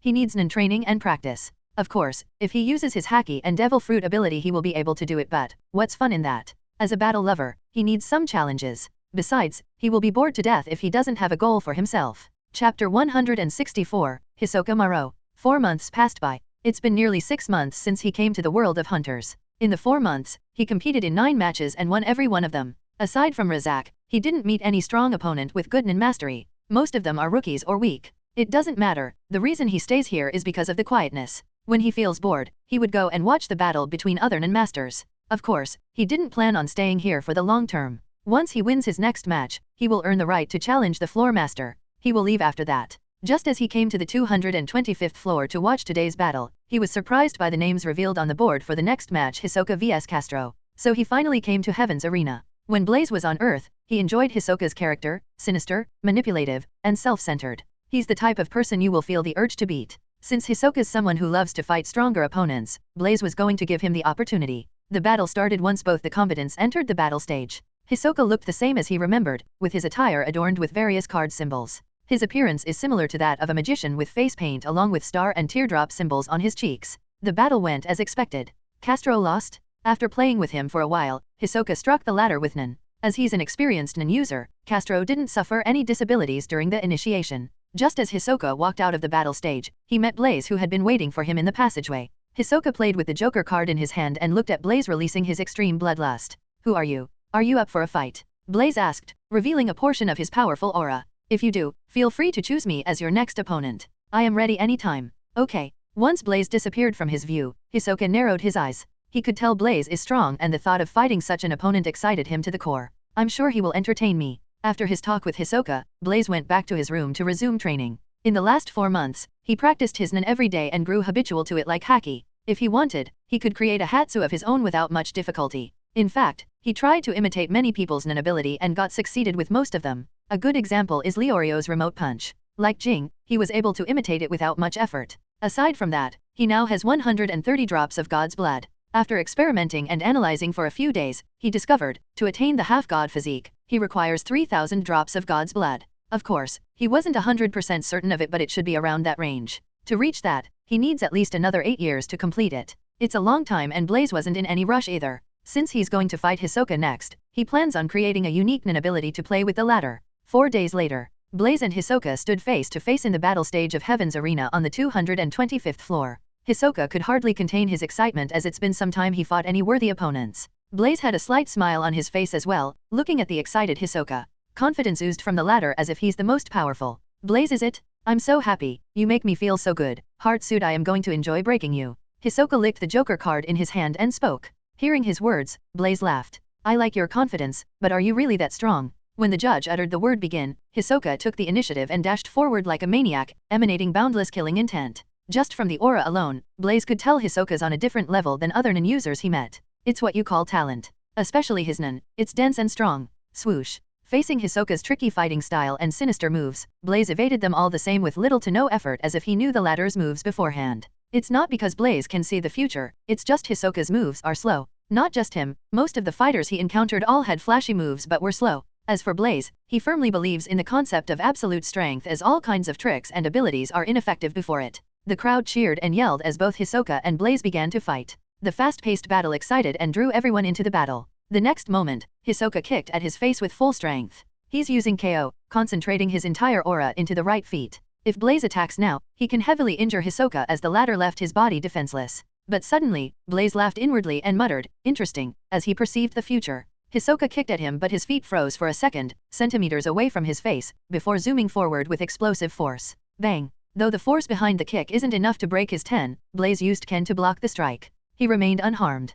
Powerful. The power behind the kick is exceptional as it's enough to injure even master enhancers if they didn't use their full aura to block the strike. The reason behind the power is as simple as Hisoka used his hatsu, bungee gum. He connected his feet to the ground with bungee gum before the kick and let it loose once it was stretched to the maximum. It drastically increased the force behind the kick. It's simple but very efficient. That's what makes Hisoka's bungee gum terrifying. If any opponent gauges his strike with just the amount of KO or Ryu, they will suffer horribly. It's not the end of Hisoka's attack because as soon as he noticed Blaze is unharmed, he threw the cards that appeared between his fingers at blinding speed and with absolute precision. What's extraordinary about it is, he did it from an angle that perfectly obstructed Blaze's eyesight. If not for the observation haki, even he would have been fooled. Blaze didn't try to dodge the attack but swiftly caught the cards between his fingers by coating them with Ken. Feeling the cards, he showed a surprised expression. Amazing. Hisoka's cards felt heavy as if they are steel. The latter had shrouded his cards with shu, but the amount of aura and how he applied them is extremely amazing. His cards were heavier at the edges while lighter at the center because he applied Ryu along with shu,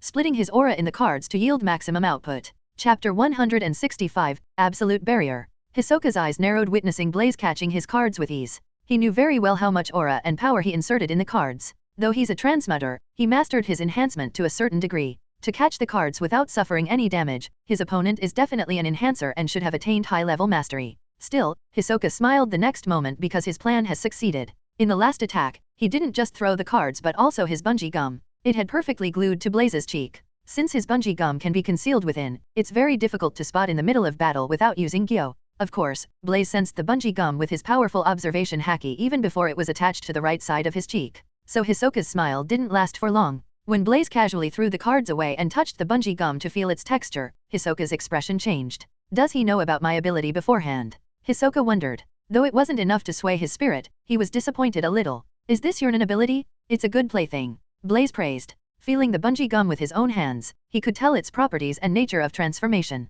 Plaything. Hisoka felt unresigned. It's his creation, after all, there's no way he can take this lying. However, it's really nothing in Blaze's eyes as he casually cut the bungee gum by forming a small sword made of heat with his aura. I created an ability of my own. Let's see how it is when compared to yours. Blaze's Ren spiked for a moment and extended about 3 meters before morphing into a thin spherical membrane. Feeling and seeing Blaze's aura in close range, Hisoka's heart quivered in excitement as the latter's Nen is incredibly powerful and beyond his imagination. Blaze concentrated and the aura around the edges of the spherical membrane solidified into some kind of transparent crystal. It gave birth to a barrier-like thing. It's a very simple use of N along with the transmutation of his aura into a hard element. I call this absolute barrier. Though I created it on a whim, it's rather hard. As you can see, I transformed the aura around the barrier to make it more durable. It won't break easily. Blaze boasted with his head held high and explained, but Hisoka's in no mood to listen. Enough for chit-chat. Let's fight. Hisoka channeled his Nen around his body, ready to strike. What are you saying? The fight has already ended, you lost your chances to hurt me. Blaze spread his hand and shook his head. What? Hisoka raised his eyebrows. Let me demonstrate my ability so that you can understand clearly. Blaze snapped his finger and the barrier around his body vanished. The next moment, Hisoka's face changed as he found himself in a spherical barrier. He wasn't even able to react to the attack or fathom how it happened. Blaze smiled. Capture complete? I forgot to mention the nature of my ability. The absolute barrier is a pure defensive technique, but it can also be bestowed on others in a way to protect them. Of course, it includes foes. Hearing it, Hisoka grimaced. Blaze doesn't need to explain anymore as he understood the concept completely. Troublesome ability. Still, it doesn't prevent him from trying to break the barrier. After a few seconds, Hisoka panted as none of his tricks worked. Even his bungee gum couldn't help him.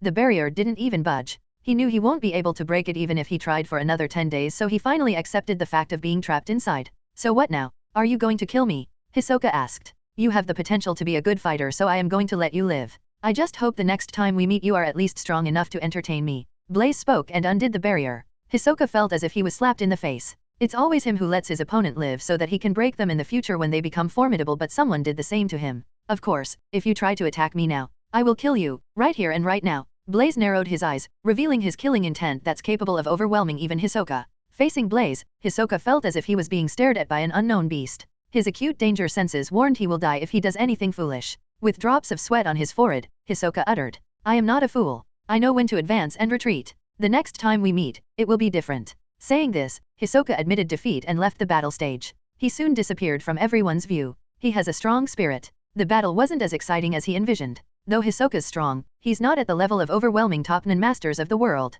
After winning the battle against Hisoka, Blaze got the qualification to challenge the floor master, but he didn't do it as he wasn't the least bit interested. The reason he came to Heaven's Arena is for money and to engage in battle with proficient nin users like Hisoka. He accomplished what he came here for. It's time he moves. The next day, leaving Heaven's Arena, Blaze went to see a doctor and find a solution to remove the sea stone scraps in his body. It had bothered him for some time now. After scanning his body with advanced medical devices of Hunter World, the doctors found 12 sea stone scraps inside his body. The problem is, they settled in different parts of his body. Just as they decided to remove the scraps using a magnetic tool that can draw any kind of metal, it failed as the sea stone is an entirely different element. Blaze expected this outcome. He just wanted to see whether they has any method. Of course, it's not the only method, as the scraps can also be removed by surgery or handled by special nin doctors. But, considering his physique, there's no way these normal doctors can cut his skin. The other method is also not feasible as he needs to be a hunter to invite special nin doctors. Since he wasn't in a hurry, Blaze decided to return to Whale Island. Chapter 166, Start of Hunter Exam. A white cloud, the size of a small car, sped over the sea, towards Whale Island. Blaze lazed on top of the cloud in a carefree manner with his eyes closed. The white cloud is something he created with his aura using transmutation and conjuration. To make the cloud more powerful and versatile, he added 5 drops of God's blood. As a result, it became a sentient life form. Blaze named it Little White. It's not capable of speech but intelligent, able to think and follow his words. Blaze reached Whale Island in a few hours. He directly landed in the forest a little away from the town, where he stayed when he first came. As soon as he arrived, 2 figures came running from the distance. It's Gon and the little fox bear. Blaze, you came back. Gon rushed and held him. I missed you. Not just Gon, the little fox bear also didn't forget his scent as it came forward and nudged its head on his legs, showing affection. Blaze smiled and touched Gon's head. Well, I told you I will be back in a few months. He then looked at the fox bear that had grown in size. He took out the food he prepared for the little guy and threw it. Blaze, what is that? I saw something flying past just now. Did you come riding this? Gon asked as checked the white cloud that floats in midair. Little White, come here, Blaze called. He picked Gon and placed him on the cloud. Show him some of your skills. As soon as he commanded, Little White soared, carrying Gon, who was screaming atop his lungs. Ah, Blaze, help me. Blaze chuckled as he watched Gon disappear from his view. Gazing at the little fox bear, he said, you are next. When it heard his words, it first stood up and it ran away in fear. The little white came back after 10 minutes with Gon, who lying on the cloud while his hands were tightly clutching the surfaces of the cloud for support. Yet, his eyes gleamed in excitement and enjoyment. Did you like it? Blaze asked. It's wonderful. You can play with it anytime as I will be here for the next few months. Really? Yes. Blaze replied and asked, Gon, how was your training on Zoro and Kami? Why don't you show it to me? After playing with Gon for a while, Blaze began to gather the woods to build a small wooden house since he's going to stay here for some time. He plans on spending his time in meditation and training. Whether it's haki or nin, he has a lot to learn and comprehend. He needs to utilize his time wisely. Days passed. Blaze trained in peace as there's no one to disturb him, except Gon, who's also a sensible kid. He won't bother him for no reason and rarely interrupts his training. Most of the time, he would just play with Little White and Khan. In no time, 2.5 years have passed. Though there's no change in Blaze's appearance, he's 23 years old right now and it's been 3 years since he came to this world. In these two observed the ship. As for Blaze, he quietly stood in the dock enjoying the sea breeze and watched Gon's actions. He also noticed Kurapika and Leorio among the ship passengers. As he knows what will happen next, he just enjoyed the process. Everything went as occurred in the anime. Gon told the captain of the ship that a storm is coming. Just as he said, the storm raged in their way, while nearly every exam applicant on the ship suffered seasick except for Gon, Blaze, Kurapika, and Leorio. After a few minutes, the captain summoned them and asked the reasons for taking the hunter exam. Gon quickly answered that he wants to know why his father chose to be a hunter. After Gon, Blaze answered, just for fun as I am bored. As for Leorio and Kurapika, they both refused to reveal their reason. But, as soon as the captain announced it's part of the exam, they told their own reasons. Kurapika tells about the phantom troop who annihilated his Kurta clan and he's taking the hunter exam as it would help him to revenge. Followed by Kurapika, Leorio declared he's taking the exam for money. The comments shared by Kurapika and Leorio spark the animosity between the two and they go out to the deck to duel as shown in the series. Blaze watched everything with interest while the next storm came in their way, one that even the captain of the ship took seriously. Gon accompanied the crew member Katsuo to help with the sail while Blaze followed them outside. Leorio and Kurapika stood face to face without bothering about the storm. But suddenly, Katsuo, who came out of the cabin, was tossed out of the ship because of a wave. Leorio and Kurapika couldn't even react before Gon jumped out. The other two promptly reacted to catch Gon's legs. The incident also helped Leorio and Kurapika sort out the dispute among them. As for the captain, he's impressed with them and promised them to bring the ship to the nearest port to the exam site. Huh, that's strange. Leorio muttered and explained that the cedar tree is in the opposite direction of Zaban City, where this year hunter exam is going to be held. Gon, perhaps you misheard. Kurapika spoke. No, the captain said to go to the cedar tree. Gon shook his head. He then asked Blaze. Blaze, what do you think we should do? Trust your instincts. Okay, then I am going to check out the tree the captain spoke of. Gon said while Kurapika followed suit. Leorio bids goodbye to them and walked in opposite direction, but he soon came back knowing it was a trap. Are you also from Whale Island? Leorio tried to strike a conversation with Blaze. I come from a distant land. I just stay in Whale Island temporarily. Blaze replied. The conversation is short because both Kurapika and Leorio find Blaze is different from them. With their keen perception, they could tell he's a very strong person. They soon reached a small deserted town. A group of masked people appears with an old woman blocking their way. The old woman told them they have to undergo the quiz in order to reach the cedar tree. Clearing the quiz, a door to a tunnel opens. They are instructed to meet the navigators living in a house by the cedar tree. Upon reaching the cedar tree, they find the navigators, a couple being attacked by a shape-shifting creature, the Kiriko. After passing their test, thanks to Gon, they agreed to fly them to the exam site. Gon, Blaze, Leorio, and Kurapika arrive at Zaban City under the guidance of the navigator. He then led them to a small restaurant and helped them to the back room after providing a password to the restaurant owner. The elevator descended 100 floors below, leading them to a tunnel where all the applicants waited. Their arrival attracted everyone's gaze. The atmosphere is strange down here, Leorio spoke. They vastly differ from all the hunter applicants that we saw before. Have seen. Kurapika commented. Hello, please take a number. Beans came and gave them the identification numbers. Blaze got the number 406, the last one. Shortly after, they are befriended by Tonpa, the rookie crusher. He told them about the other applicants. Particularly, Hisoka, who nearly killed an examiner on last year's examination. Then it happened when an applicant bumped into Hisoka without apologizing. The latter did something that made the applicant's arms disappear. Blaze smiled seeing him. He could tell Hisoka used his nin and tricks to achieve this effect. Sensing his gaze, Hisoka turned his head just to see Blaze. He was shocked and froze for a second before coming back to his senses. As the Gon's trio spoke with Tonpa, Blaze went to meet Hisoka. It's been some time, I hope your strength has improved since the last time we met. At that moment, the bell sounded while the examiner for the first round appeared. Satoz introduced himself and tells the participants to follow him through the tunnel as part of the first exam phase. The hunter exam has finally begun. Chapter 168, Swindler's Swamp. I apologize for the wait. The entry period for the hunter application has ended, Satoz announced. The hunter exam will now begin. He then warned everyone about the danger of losing their lives in the process, but none of the applicants backed away. Seeing this, Synopsis spoke. Very well. All 405 applicants will participate in Phase 1. Follow me. Saying this, he started running and explained. I'm Synopsis, the Phase 1 examiner. I will lead you to the exam's second phase. What about Phase 1? Hanzo asked. It has already commenced, Synopsis replied. This is part of the test. His answer confused and panicked some of the hunter applicants. You must follow me to Phase 2. This is the exam's first phase, Synopsis explained. Blaze ran alongside Gon, Kurapika, and Leorio while glancing at the other participants. He also noticed the disfigured and pinned. 2 hours passed since the start of the exam. The applicants have traveled over 30 kilometers from the start point. None of them know how far they should go. They are forced to run at the leader's pace with no goal specified. With no end in sight, many have already dropped out. I underestimated the hunter exam. Everyone here is a monster. Leorio showed signs of exhaustion, but he got irritated seeing Killua using the skating board. You should show some respect to the hunter exam. Why are you using a skateboard? It's cheating? He yelled. Why? Killua asked ignorantly. This is an endurance test, Leorio replied. No, it isn't. Gon expressed his view. Huh.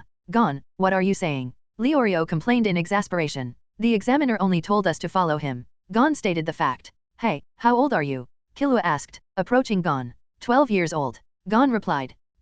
Killua mused, we are of the same age. Guess I will run too. Killua picked the skateboard with a stylish maneuver and started running alongside Gon. He then introduced himself as Killua. I am Gon. Gon stated his name. Watching their interaction, Blaze smiled. It's a form of enjoyment to meet and see your favorite characters in person and how they interact. You two are really compatible and make a good team, Blaze commented. Who are you? Killua asked, but his body was on full alert. He could feel the aura emitting from Blaze with his sharp perception. It's even stronger than his brother Illumi. Nice to meet you. I am Blaze. Killua snorted and ignored him. Blaze didn't mind as he knew Killua's personality very well. After another few kilometers of running, many hunter applicants began to collapse. In their group, Leorio was completely exhausted and covered in sweat. He was on the verge of quitting. Thanks to Gon, he gained the motivation and starts running even ahead of them in full force. When they reached a wide staircase mark, Hunter Examiner Synopsis started increasing his pace. At the same time, Gon and Killua agreed to have a race to the exit and the one to win will pay for dinner. Blaze also increased his pace. When he crossed Hisoka, who was running with Illumi, Blaze sent him a glance before advancing forward.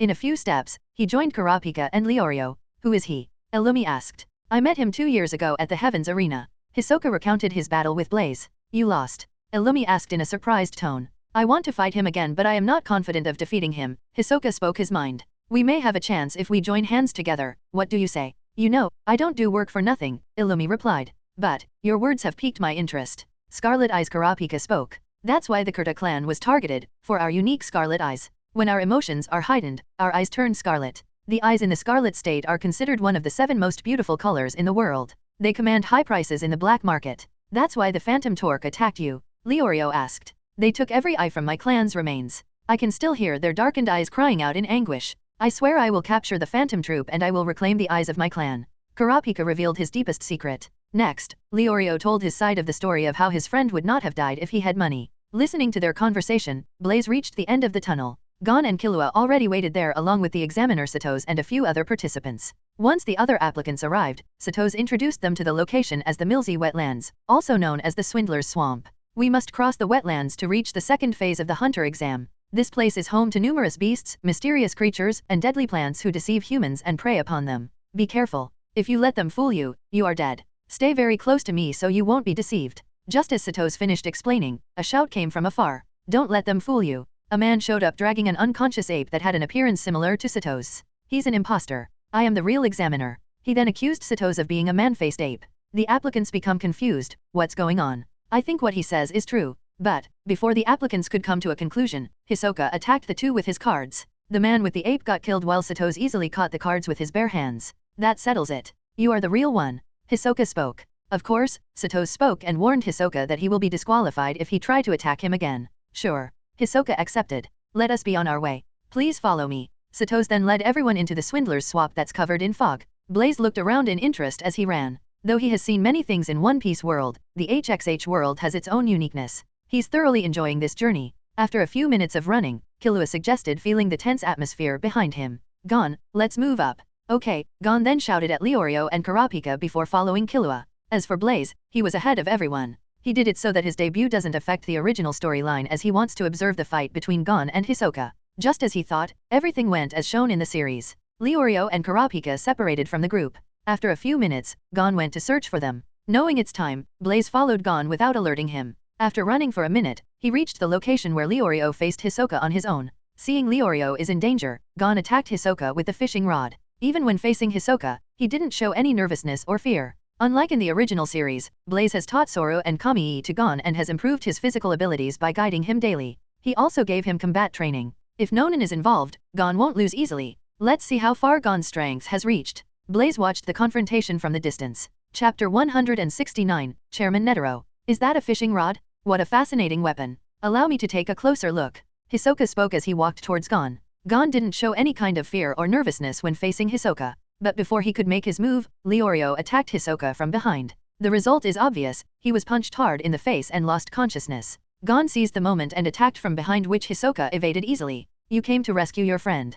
Hisoka asked, appearing behind Gon. But Hisoka underestimated Gon and his reaction speed. Gon used Sora and vanished from the spot. Even Hisoka failed to react to the speed. The next moment, Gon once again used Zoro and rushed forward with his figures disappearing from time to time. Though Zoro is a powerful movement technique, Hisoka is not weak either. After the initial surprise, he was easily able to follow Gon's speed. Interesting. Hisoka's eye shone in excitement. He evaded Gon's attack and asked, "You are better than I thought. Did Blaze teach you those techniques?" Gon's attacks were powerful and precise, but Hisoka was even faster than Gon. The result didn't surprise Blaze much, as he knew the characters in Hunter World aren't normal either. In truth, Hisoka is really surprised by Gon's strength, but the result remained the same. He caught Gon by the neck and grasped him tightly. Gon couldn't react in time to use his Kami technique. He felt powerless and weak. Seeing Gon struggle to breathe, Hisoka let go and said, "Do not worry. I will not kill your friend. He passed the test."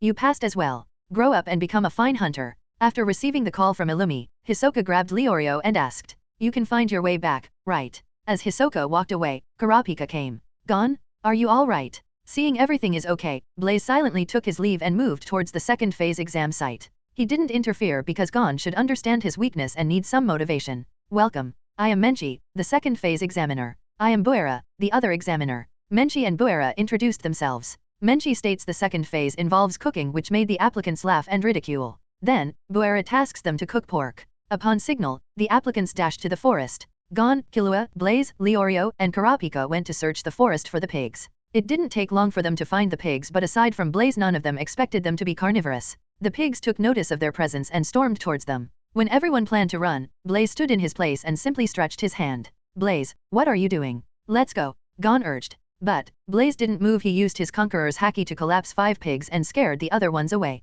"Oh, what kind of trick is this?" Leorio exclaimed while Gon, Killua, and Kurapika had surprised expressions on their faces. "Why are you all standing in a daze? Take the ingredients. Let's go and cook." Blaze spoke and grabbed a pig while others did the same. It didn't take long for the other applicants to find the weakness of the great stamp pigs and kill it. Soon, everyone came with a pig in hand. Like in the series, most used the crudest method known, roasting the entire pig. As for Blaze, he cut the pig into slices and coated them with spices before barbecuing. Still, he knew mecha will fail everyone even if the dish is good. So, after grilling them, he ate and shared it with Gon, Killua, Leorio, and Kurapika. "It's good," Leorio commented while others also enjoyed the dish. Blaze consumed most of it and left just 2 pieces for the examiner. Like in the series, Menchi fails everyone for different reasons. The same happened to Blaze, saying the food is not delicious. "What? Even you failed?" Gon exclaimed. Blaze just shrugged. After a few minutes, Menchi failed everyone, saying she's full. The hunter applicants were surprised by the decision. "No one has passed. Are you serious?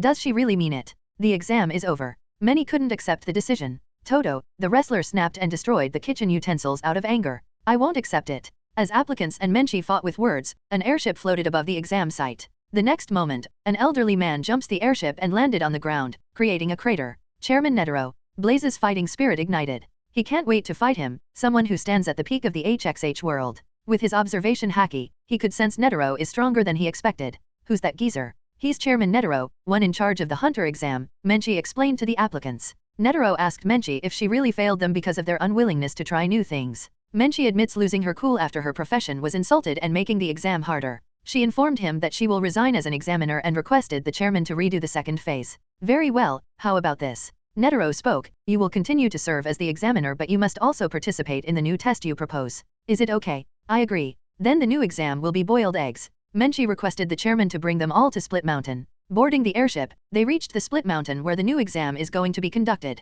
Now, everyone, look down there. The new exam is collecting the spider eagle's eggs. They build webs down there. Spider eagles build their webs deep in the ravine to protect the eggs from predators. This makes spider eagle eggs are most difficult to obtain in the world. Netero explained. Menchi then showed how to obtain the eggs by jumping onto the ravine. Dangling on the webs for a few seconds, she got the eggs and was brought up by an updraft. After that, the other daring applicants jumped onto the ravine before Menchi could explain things clearly. Thanks to Gon, aside from some of them, everyone successfully got the eggs. Returning to the surface, everyone cooked the eggs and enjoyed the taste. Even Blaze finds it very delicious. HXH world is really filled with mysteries. Allow me to introduce myself to the remaining 43 applicants. As soon as everyone boarded the airship, Chairman Netero formally introduced himself and Beans. Beans announced that the airship will arrive at the site of the third phase the next morning at 8 a.m. The applicants are thus free to dine, rest, and do they please until contacted. Gon and Killua ran off to explore the airship while Leorio and Kurapika decide to rest for the night. As for Blaze, he went to the dining hall to have some food.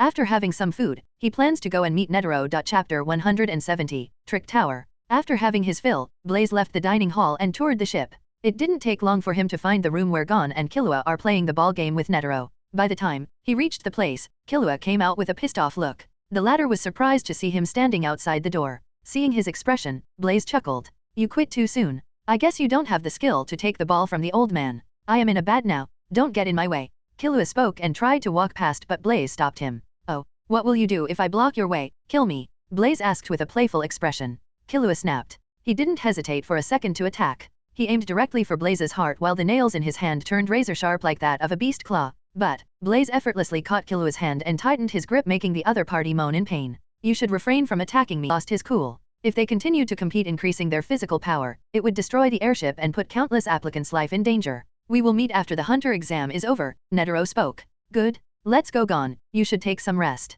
Blaze left the room with Gon. After he took his leave, Netero stroked his beard and was in serious thought. Pondering for a minute, he called someone and told them to check on Blaze's background. He's interesting. Next day, the airship reached the next destination where the third phase of the hunter exam is going to be held, Trick Tower, a prison wherein long-term criminals are kept. Once everyone landed, Beans stated the aim of the third phase of the hunter exam, which is to safely arrive at the bottom of Trick Tower within 72 hours. The third phase started. After a while, Kurapika realized that the number of people has decreased by half. At that time, Gon found the secret stone tiles and the way in is to flip them. After a discussion, they all picked a tile and entered the tower. Blaze also did the same. His appearance replaced Tonpa. Like in the original series, they all ended up in the same room. They saw 5 watches in the room with 2 buttons on each of them, an X and O. A door appeared once they wore the watch. The next moment, the voice of the third pace examiner, Lippo, came from the mic. He told them the rules. They have to vote whether to open the door or not. Everybody voted to open and walked through the door that led them to another room. After another puzzle, they advanced to a large room with a platform in the middle. On the other side, there are 5 prisoners. They must beat at least 3 of them in a challenge to advance in the tower. Lippo once explained the rules. You will be fighting against the 5 of them. The fights will be one-on-one and you can only fight once. There can be no draws. The prisoner's sentence will be reduced by 1 year for every hour they delay the applicants. In other words, their goal is to buy time. The first prisoner is Ben. He came forward and spoke. I'm up first. Choose your combatant. Chapter 171, 4th phase. I will go, Blaze spoke and came forward before the others could decide. Blaze. Gon looked at him. Are you sure? Kurapika asked. Nothing to worry about, they are just a bunch of criminals. Blaze walked to the stage at the center while his opponent did the same. Now, let us determine the method of combat. I propose a deathmatch. Ben. Proposed. No problem. Can we start? Blaze nonchalantly agreed, but Gon, Kurapika, and Leorio were dismayed. Will Blaze be okay? Leorio asked. You guys don't know him well. None of the criminals aren't his opponents. Killua uttered as he know Blaze's strength to some extent. Ben. Didn't rush to attack, he studied Blaze. His opponent's untroubled and composed look rang warnings in his mind. He could tell Blaze didn't take him seriously as the latter didn't put any guard against him as if he knew he would win. This kind of confidence made him uneasy. Gritting his teeth, Ben. Decided to attack as he has no other choice and can't give up. The next moment, he leaped high in the air and came at Blaze. He aimed for his throat. Facing his attack, Blaze stood without any care in the world. Swoosh. Blaze simply waved his hand when Ben. Was centimeters away from gripping his throat and the latter's head flew in the air while his headless body dropped to the ground. There was pin-drop silence as no one except Killua understood how Ben. Was killed. Under the astonished gaze of everyone, Blaze calmly walked back to his team's side. Killua looked at Blaze in terror as only he saw clearly what happened at that moment. Blaze waved his hand at an extreme speed, generating some sort of wind blade that severed Ben. Head. The criminals on the side came out of their daze, they looked at Blaze with fearful expressions and at the same time felt relieved that they don't have to face him. Inside the monitoring room, Lippo similarly witnessed what happened. Just like others, he too didn't see how Blaze killed Ben. He's strong. The next prisoner is Sudokan, who has been sentenced to 149 years for serial bombings. Gon volunteered to face him. I will go. Like in the series, Sudokan proposes a match to see whose candle burns the longest. Gon chooses the longer candle, unaware no matter what candle he chooses it's going to burn faster. Thanks to his quick thinking and reaction, Gon kept his candle on the floor and sprinted towards Sudokan to blow his candle out. Just like that, he won. Unlike in the series, they won both matches without much effort. They just need to win another one to advance to the next round. But instead of Maktani who was supposed to face Kurapika, Jonas the serial killer came forward. His appearance alerted Leorio who seemed to know about him. We should give up this match, Leorio suggested. Just as Kurapika thought of going forward to face him, Blaze stopped him. Killua, you go. Why are you asking Killua to fight him? Leorio asked. There's no need for him to risk his life. We already won 2 matches. Just watch. Killua didn't mind fighting him, so he walked to the platform and faced Jonas. How are we settling the contest? Killua directly asked with his hands inside the pocket. Jonas replied. Contest? You seem to be confused. This will be a one-sided massacre. I have no interest in the exam or any offer of pardon. I just want to hear you scream. Really? Okay. Then the loser is the one who dies. Killua proposed. Jonas looked amused and agreed. The next moment, before Jonas can even make a move or speak, Killua ripped his heart out in an instant without any effort, shocking everyone present. What? Jonas was confused and felt cold. When Killua showed his beating heart, the latter pleaded to give his heart back, but in a matter of seconds, he was dead. Killua's win put the score at 3-0. They won the contest without losing any match. A small path suddenly appeared as soon as they won. The path didn't directly lead them to the finish line, they were forced to cross various hurdles to reach the bottom of the tower. After many obstacles, they all arrive in a small room with 2 doors. They encounter a very difficult choice. The first is to choose the door with an O mark that allows 5 to pass, but is long and difficult, while the second is to choose the door with the X mark that is short and easy, which requires only 3 minutes but only allows 3 to pass. This time, Lippo told them the long path will take more than 70 hours to reach. His sentence is basically forcing them to fight each other. I am choosing O. Gon was determined while others also followed his choice. As soon as they choose, the long and difficult road opened. Actually, we don't have to travel the long one since the short is just on the other side. Saying this, Blaze touched the brick wall. We can destroy the wall with the weapons in that room. Gon's eyes brightened. No need. Blaze placed his palm on the wall and released his nun, which directly destroyed the wall. Wow, let's go. In the monitoring room, Lippo looked at the destroyed wall in shock as he knew how deep and hard the wall is. Even if they used a weapon, it would have taken 1 hour for them to dig it. But now, it was destroyed with a single blow. He's dangerous. Using the short path, they directly reached the finish line. In the final space, they saw Hisoka, Gitaraker, and Hanzo. We finally reached. Leorio exhaled. They all have passed the 3rd phase of the Hunter exam, they just need to wait for the remaining time before moving to the 4th phase. After 70 hours, they exited the Trick Tower along with other Hunter applicants who passed the 3rd phase. Finally, there were 25 candidates. As soon as they came out, Lippo greeted and congratulated them. Ladies and gentlemen, congratulations on passing the 3rd phase of the Hunter exam.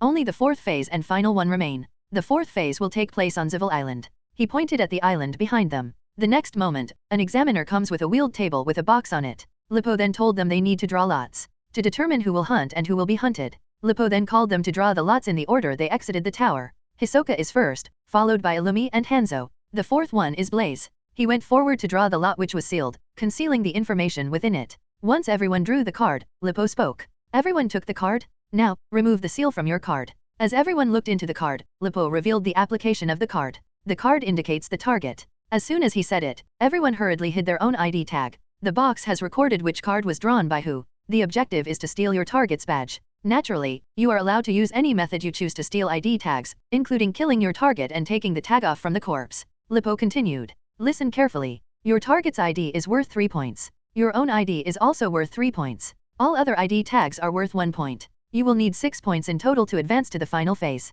So, in Zivil Island you have to collect 6 points to advance to the next phase. After that, all of them entered a small steamboat that took them to Zivil Island. On the boat, Blaze looked at the number tag in his hand, 301. He knew it was Illumi's ID tag number. My luck is good. I thought it would be boring. After 2 hours, the boat reached Zivil Island. The 4th phase of the Hunter exam began. Chapter 172, Little White. Zivil Island. Blaze exited the boat 2 minutes after Hanzo and walked in the direction his target, Illumi, went. It didn't take long for him to find and reach the location of Illumi. He found the latter in a forest-covered region, situated in the center of the Zivil Island. As I thought I am your target. I guess my luck is bad today. Illumi spoke as he removed the pins from his body, while his appearance returned to normal. From his words, it's easy to guess that he was clearly waiting for Blaze here. I heard from Hisoka that you are very strong. If even he says so, I think you are not an easy one to fight.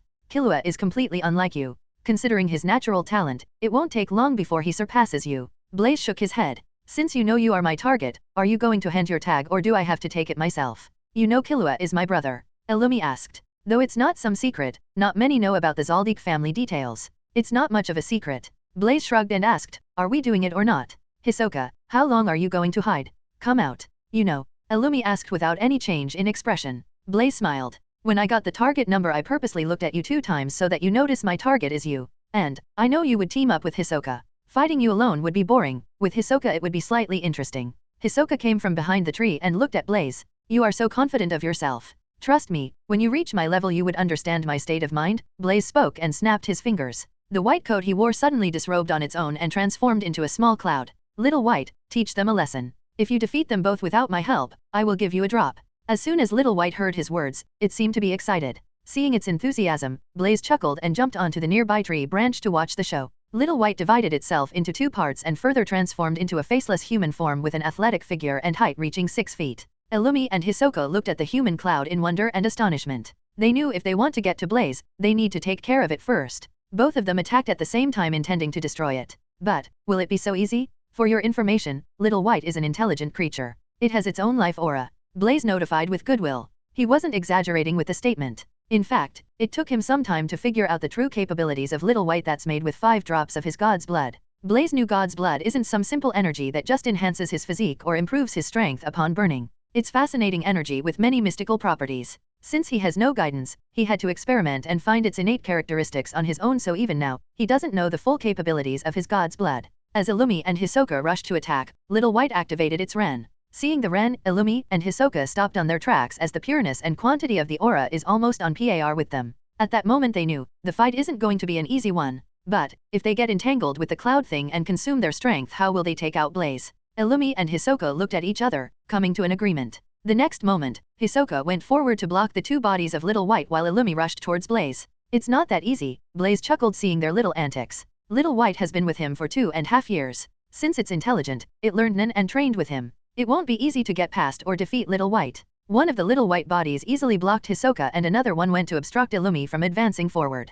Hisoka's punched Little White in frustration, coating his fist with Nen, but to his astonishment, his arm passed through without making any contact. Before he could retrieve his hand, the gaseous form of Little White solidified, locking Hisoka's arm in place. The next moment, a fist swirling with lightning struck his face and sent him flying back. Hisoka's figure banged into the tree trunk and slid to the ground while smoke emanated from his body. The feeling of being struck with lightning isn't good, as Hisoka's entire body tingled with pain. At the same time, Illumi's figure smashed into the tree next to Hisoka. Though he wasn't struck by lightning, he was punched in the face with a hardened fist of Little White. Rising to his feet, Hisoka spoke. That thing isn't weaker than us, but its ability is weird. It can turn gaseous, solidify and emit lightning. I don't know what other abilities it has. It seems we won't be able to destroy it without revealing our strength. Let's do it. Illumi too rose to his feet while countless needles with yellow top appeared in his hand. Illumi and Hisoka once again fought 2 forms of Little White. An hour passed. Though Little White is strong, it couldn't fight them both by dividing itself into 2. After a few minutes into the battle, Illumi and Hisoka got accustomed to the fighting style of Little White and began to counterattack.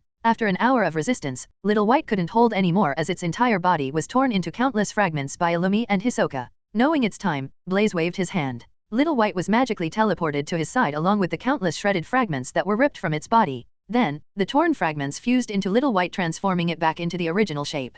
Still, it looked deflated, wasting too much energy and life aura. Sensing its depressing emotion, Blaze comforted and said, "Don't worry, you fought well. It's your first actual fight. After all, it's not that bad to lose. I will give you a drop for your effort." But, Blaze's word didn't seem to comfort it in the least. With silence, Little White transformed into the white robe and equipped itself on Blaze to rest. He knew it won't be easy for Little White to win Illumi or Hisoka. The reason why he let it fight them is to get experience and develop on its own. "Okay, you guys earned the right to fight me. Shall we start?" Blaze asked while gazing at Illumi and Hisoka. 73, God's Domain. Blaze stood with his hands folded. As for Illumi and Hisoka, they pushed their Nen to the peak and then enveloped the entire body with 10 ready to handle any situation. Seeing their cautious stance and expression, Blaze knew they won't make any move without any provocation. So, he activated his Nen ability, God's Domain. The next moment, an overpowering Ren erupted from his body and extended to nearly 500 meters. Then, he further used his ten to shape the aura. The reason why he gave the name God's Domain is because he's pretty much invincible within the range of his N. His N is different from others as he changed his aura into solar energy. In a few seconds, his aura will start to increase the temperature within the 500-meter circle. Furthermore, he created this N ability with the base of his sun fruit. Within the domain, he can pretty much use all his sun fruit abilities. Opposite to him, Illumi and Hisoka's expression turned to the worst when they felt his overwhelming ran. It's completely on another level. Blaze sent a punch in an upward motion similar to uppercut. The next moment, bang, a force hit Hisoka's jaw, who was some meters away from him, and sent him flying in the air. Before his body could touch the ground, Hisoka was magically teleported right in front of Blaze, who kicked him once again clearly in the face.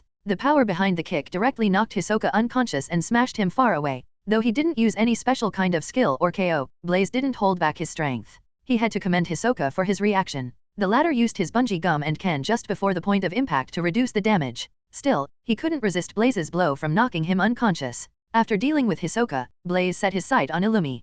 Coming from the Zaldik household, he is pretty strong, being trained from a young age by a powerful Nen master. There's no need to say anything about his combat skills as he's proficient in hand combat and assassination. In Blaze's eyes, Illumi is a tad bit stronger than Hisoka. Still, it's no way near to entertain him. Maybe, if it's his grandfather Zeno, he may put some struggle. On the other hand, Illumi watched Blaze's every action attentively as he couldn't even react or comprehend how Hisoka was beaten. His instinct is screaming at him to run far away as fast as possible or he will die, but Illumi forcibly held his thoughts and stayed put. He wants to fight. Blaze smiled and extended his left hand in a grabbing motion. Seeing his movement, Illumi's body went on high alert, but some kind of unknown energy forcibly surrounded his body. He could do nothing to stop it. The next moment, to his astonishment, he was teleported and was held by the neck. Blaze clutched Illumi's neck tightly and looked at the latter in playful expression. To others, you guys may be strong, but to me, you are just ant that I can squash anytime I want. Uttering the words, Blaze punched Illumi in the face. Though the latter tried to block the attack by crossing his hands, it did nothing as Blaze's punch ignored his defense and struck him squarely in the nose.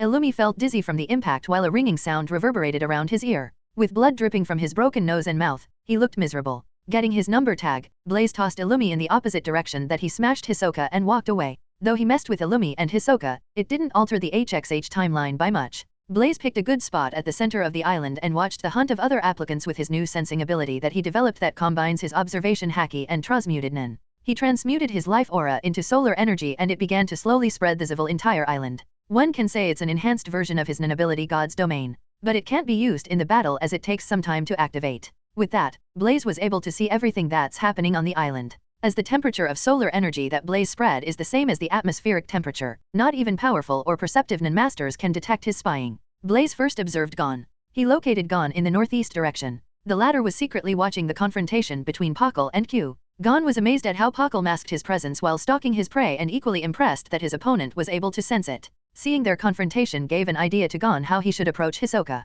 He then began to practice with his fishing rod, without knowing he's watched by Jareta. Blaze then searched Leorio, Killua, and Kurapika. None of them met any match, they were just strolling the island looking for the other applicants. After 2 days of training, Gon finally perfected the technique to snatch Hisoka's badge after mastering the art of hunting. Finding that the scent of blood attracts hemotropic butterflies, Gon took advantage of this fact and used hemotropic butterflies to lead him to Hisoka's location. It didn't take long for him to find Hisoka, who was sitting under a tree. As for the injuries Hisoka suffered from Blaze, he covered them with texture surprise. Now, Gon has to wait for the right opportunity. This time, neither Illumi nor his target came to Hisoka. Maybe Blaze's appearance and his actions changed some of the events. A day passed with Hisoka and Gon doing nothing. But, the former finally decided to search for his target and came across Leorio and Kurapika, who already teamed up. After meeting and seeing Leorio and Kurapika's progress, Hisoka was a little excited, making him forget his humiliating loss against Blaze. Hisoka's killing intent suddenly spiked, scaring the nearby animals and frightening Gon very much. The following events went as happened in the original timeline. Hisoka began to search for his next prey while Gon followed. When Hisoka found Agon and was entranced by the thought of killing the latter, Gon acted. With pinpoint accuracy, he stole Hisoka's tag. Watching the scene, Blaze chuckled as this was one of the best scenes in the HXH that he likes very much. To see it in person, he was truly happy. Catching the tag that lands perfectly in his hand, Gon looked at Hisoka and found the latter was staring at him with a gleam in his chapter 174, End of Hunter Exam. Before Gon can truly celebrate the fact of stealing Hisoka's tag, he suddenly lost control of his body and collapsed to the ground, paralyzed. Jareta, who was targeting Gon from the beginning, appeared and took both Hisoka and Gon's tags. A moment later, Jareta's corpse crashed before Gon. When Gon looked above, he saw Hisoka standing over him with a smile on his face, expressing how impressed he was. Everything went as happened in the original timeline. Hisoka dropped Gon's and his own tag and commended Gon for his job before walking away. But Gon doesn't want that, so he rose to his feet even with a paralyzing effect and told Hisoka to take back the tag. Hisoka came back and punched him heavily in the face. I'll take it back only when you are able to punch me in the face, just like that. Till then, I shall leave the tag with you. Saying this, he walked off. The event seriously affected Gon. He looked lost and dejected even though he got the tag. 7 days passed. An announcement rang, the 4th phase of the exam has just ended. Applicants, please return to the start line point. You will be given 1 extra hour. If you do not return in that time, you will fail the exam. Furthermore, you are not allowed to exchange tags anymore. If found, you will be disqualified. Hearing the announcement, Blaze stood up from his position and walked toward the starting line at a slow pace. When he reached the start line, he saw Hisoka, Illumi, Pakal, Killua, Hanzo, and Badaro. Gon, Kurapika, and Leorio appeared at the end of the time limit. Aside from him being an extra one, there wasn't any change in the list of applicants who passed. After presenting the tags, the 4th phase of the Hunter exam officially ended with 10 remaining applicants. After that, all the participants who passed are taken to their next destination. On the airship, Chairman Netero interviewed each examinee and asked them who they look out for and who they least want to fight. When it came to Blaze's turn, he too answered honestly. I keep my eye on number 405. He's a good kid with potential. As for the other question, I don't want to fight 405, 99, 403, and 404, as I see them as my friends. Netero asked. Why do you want to become a hunter? I don't have any interest to become a hunter. I just came here for a fun. Well, having a hunter's license may come in handy. The next day, the 10 remaining applicants arrived at where the final phase of the exam is going to be held, a hotel owned by the Hunter Exam Selection Committee. For the final phase, we will hold a one-on-one tournament. Chairman Netero explained and revealed the bracket he had drawn. When the others wondered whether only the last person standing is going to pass, Netero denied and spoke. No, one win is all you need to pass. The winners are removed from the bracket while losers continue up. In other words, the person who finishes at the top won't pass. The bracket was the same as shown in the series, except there was one extra line that directly connected to the top, his. Blaze had an amusing expression as it means he will be fighting the final loser. Netero then explained why some applicants have more chances of passing the exam than others and about the 3 criteria: physical strength, mental strength, and overall impression. After the explanation and rules of the fight, the final phase begins with the first match being between Gon and Hanzo. Struggling for hours and using all the tricks under his sleeve, Hanzo couldn't break Gon's spirit and determination. Knowing it's futile, he directly admitted defeat and knocked out Gon. The first fight ended with Gon's victory. There was no change in the following fights until the match between Killua and Gitaraker. Learning that Gitaraker is actually his older brother, Illumi, Killua was shocked and scared at the same time. Killua surrendered in fear of his brother and considered the well-being of Gon. Blaze didn't meddle in the affairs, just silently watched from the sidelines. Afterward, the match between Badaro and Leorio took place. Killua suddenly appeared behind Badaro and killed him, resulting in his disqualification. So, everyone aside from him passed the Hunter exam. With that, the Hunter exam has officially ended. Later, the past applicants were taken to a classroom-styled room and Beans presented the Hunter's license to everyone along with an illustration book of some sort regarding Hunter Association. At that moment, the door to the room was smashed open and Gon came. He confronted Illumi and broke his arm in the process while saying he will rescue Killua. After their dispute, Beans officially introduced the use of Hunter's license to everyone. Once everything ended, Gon chased after Illumi while Kurapika and Leorio followed. As for Blaze, he walked towards Netero. Old man Netero, you are going to keep your promise, right? Of course Netero agreed. In truth, he was also thrilled to fight Blaze after knowing how strong the latter is. It's not the right place to battle. We will move to some open ground. Sure. On the side, Menchi, Buera, Lipo, Satos, and Beans looked at one another with a look of surprise. That man and Chairman Netero are going to battle. Chairman, are you serious? Satos asked. It seems so, Netero replied casually. Can we watch it?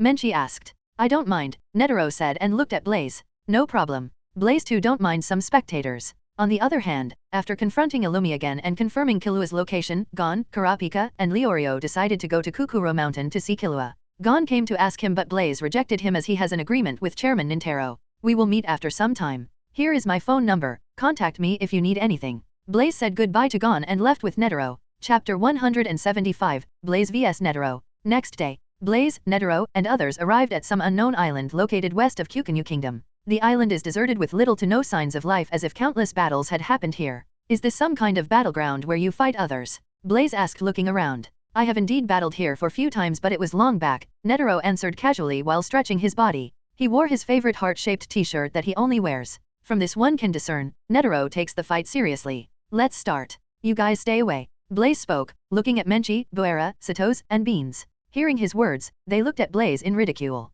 Though they aren't as strong as Chairman Netero, all of them are Nen masters with experience. Seeing their looks, Blaze knew what they are thinking. As you wish. Blaze shrugged and released his aura. Blaze's Ren was vast, imposing, and powerful. It directly blasted the others some meters away. Only Netero stood in the same place unaffected. Feeling the magnitude of his Ren, Netero finally showed an astonished expression while his carefree attitude was long gone. Finally some worthy opponent. Chairman Netero, I hope you don't disappoint me. You don't know how long I have been craving for a blood-boiling battle. Blaze uttered while his conqueror's haki erupted like a volcano that's suppressed for a long time, even affecting the surrounding. Aside from Netero, the others felt as if someone placed a huge mountain on their heads. Without knowing, their knees weakened as if they lost all their strength. What's happening? Beans cried, perspiring heavily. Why the sudden pressure? It directly affects our consciousness. Menchi yelled while her knees hit the ground. The same happened to Buera. What kind of power is this? Satos spoke, resisting the haki with all his willpower. Though they were affected by Blaze's haki and their condition isn't in the best state, the fact that they hadn't lost their consciousness is worthy of praise.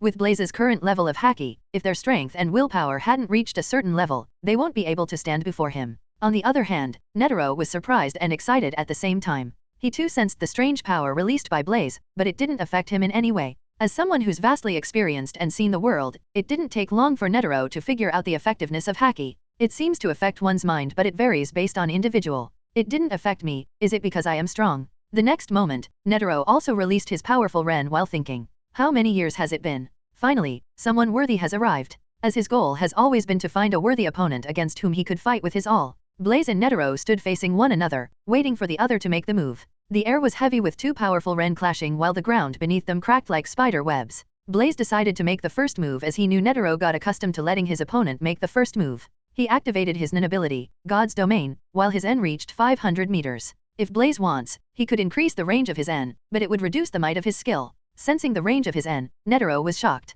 I think I am underestimating him. Wasting no time, Blaze smashed his fist at Netero without holding back his strength. Before Netero could comprehend what Blaze is doing by punching from far away, his senses warned him. With an inhuman reaction, he put strength in his legs and jumped back. Landing a few meters away from the original position, he looked at Blaze in astonishment. Just now, his punch reached me. How? Some kind of space technique? No. His Nen ability is somewhat related to his N as he hadn't deactivated it. Netero reacted and thought. At the same moment, Blaze was surprised to see Netero evading the strike. He commented in his heart. Good reflex. He could tell Netero's aura isn't as vast as him, but his Nen is more polished, which can only be obtained with experience and training hard for years. Blaze decided to attack again but didn't use the same trick as he knew it was useless against Netero, who has great perception and reflex. Thinking through, he dashed towards him at full speed. A head-on battle? Netero didn't take Blaze lightly as he formed a prayer sign that left after images. As soon as he clasped his hand, his Nen ability 100 type Guanyin Bodhisattva activated. A multi-armed Nen construct materialized behind him that had the form of a gigantic statue of Guanyin.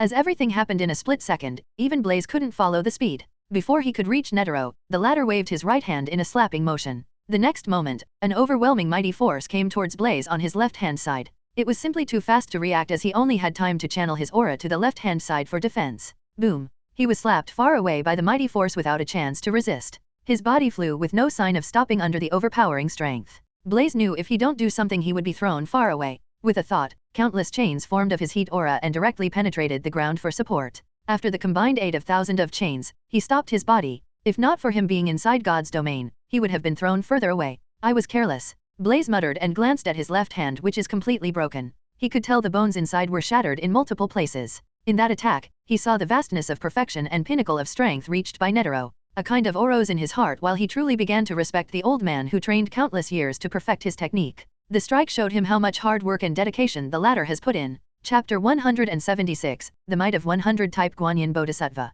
Netero raised his eyebrow in wonder, looking at Blaze's condition. Just a broken hand? It was a direct hit, though. He's tough. On the other side, Beans, Menchi, Buera, and Satos were quite amazed at the Netero's Nen ability they had witnessed and enthralled by the profound might behind it. At the same time, they were horrified to see Blaze unharmed with just a minor injury after meeting the attack head-on. He's another monster like Chairman Netero. Where did he come from? Satos muttered. Dusting himself with his right hand, Blaze thought, and the injury on his left hand healed itself and was back to the original state in a matter of seconds. Blaze wasn't in a hurry to launch his next strike. The last encounter showed him everything that he wanted to know and where his current strength lie. His aura is stronger than Netero, but the latter is more powerful when it comes to aura quality, speed, and reflex. If he doesn't find any way to overcome Netero's 100 type Guanyin Bodhisattva, he won't be able to reach him. No wonder even King Miruem, who was superior in strength, struggled to touch Netero. I am going to enjoy this fight. Thinking up to this point, Blaze was fired up while even more powerful Ren exploded out of him, startling everyone. A clear example of Nen getting powerful with extreme emotion. The next moment, Blaze's figure vanished and reappeared on the original spot as he once again stood opposite Netero. Another feature of his Nen ability, he can shift to any spot within God's domain. As Blaze channeled his entire aura to his fist, a translucent golden sphere covered his right hand. Seconds passed, the continuous aura input transformed the golden orb into a miniature sun. As soon as it happened, it began to affect the surrounding. The high temperature showed signs of melting the ground beneath him while an oppressive air spread. The destructive might scared the hell out of Beans, Menchi, Boera, and Satos, urging them to run further away from the battlefield. As for Netero, he squinted his eyes seeing Blaze leave his body unprotected to gather his aura on his right fist. Smirking a little, "You are underestimating me, young man. Did you believe that I would just stand here and watch you prepare your attack?" Uttering the words, Netero changed his stance and clasped his hands in a fluid motion. As he clasped, the Bodhisattva and construct behind him attacked. Third hand. The construct attacked with both hands in a way that was clasping, intending to crush Blaze between two of its hands. As Netero's praying sign didn't even exceed 1/10 of a second, even Blaze with sharpened sense and reflex can't react and respond to his attack. But, Blaze's only advantage he has against Netero is his future sight. So, even before Netero clasped his hands he perceived the attack and prepared his next move. Just before Nen construct could touch his body, Blaze's figure faded and appeared behind Netero. Even with the perfect opportunity, he didn't attack. He waited. As he anticipated, Netero's reaction is also out of the world. The second he appeared behind him, Netero's figure shifted to midair as he faced him.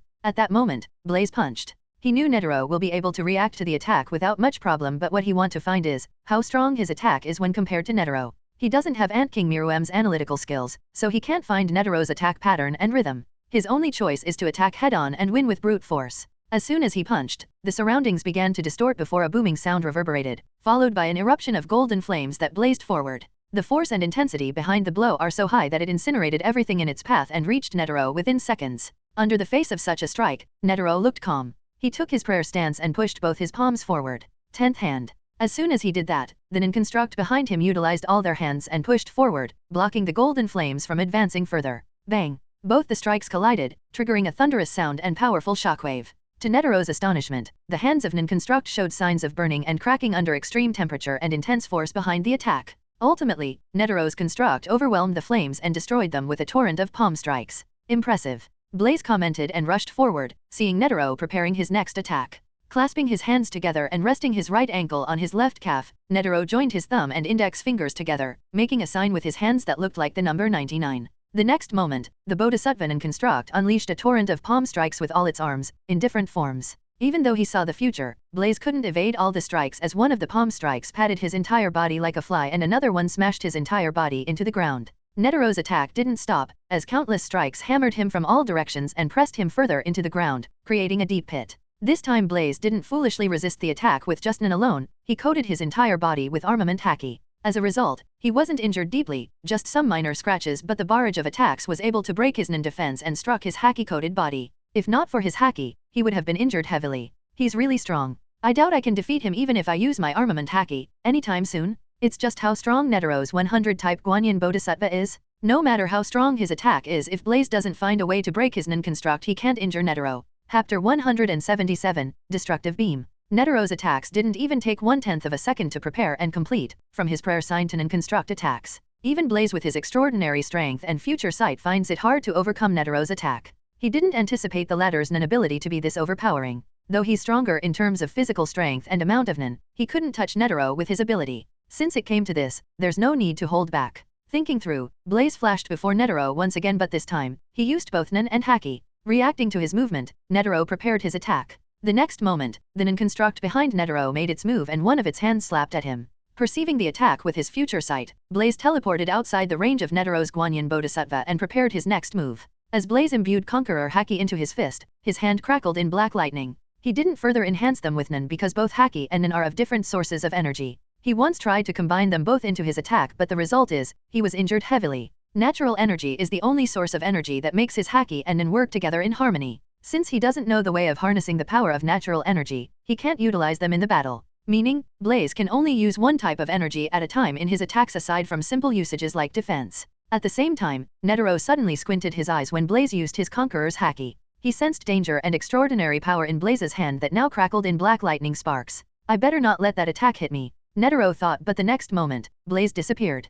It's that technique again, he can teleport instantly within the range of his N, but the range of his N is ridiculously long. And, I think it's not his limit. Netero mused and kept his vigilance, ready to attack at any time. Swoosh. Blaze appeared before Netero but he didn't hurry to attack. He vanished from the spot again and appeared behind Netero. He repeated the process as his figure kept on flashing all over the place. The entire time Netero didn't react to his antics but stood calmly with his hands already in the prayer stance. Though the two of them didn't take the initiative, they were battling mentally. In a span of a few seconds, they exchanged thousands of moves. With his strength, he just need one clear strike to beat Netero but Blaze knew it won't be easy. After a minute of mind game and perceiving future moves, Blaze stopped flickering from one place to another and appeared opposite to Netero. It's time. He knew the head-on attacks won't work so he changed the approach. His initial plan is to fight Netero head-on and defeat him with absolute strength but he didn't expect it to be difficult. After battling with Netero, Blaze got a clear idea of where his strength lie. If his assumption is not wrong, his Nin should be as strong as King's 3 royal guards. You showed the might of your Nin ability.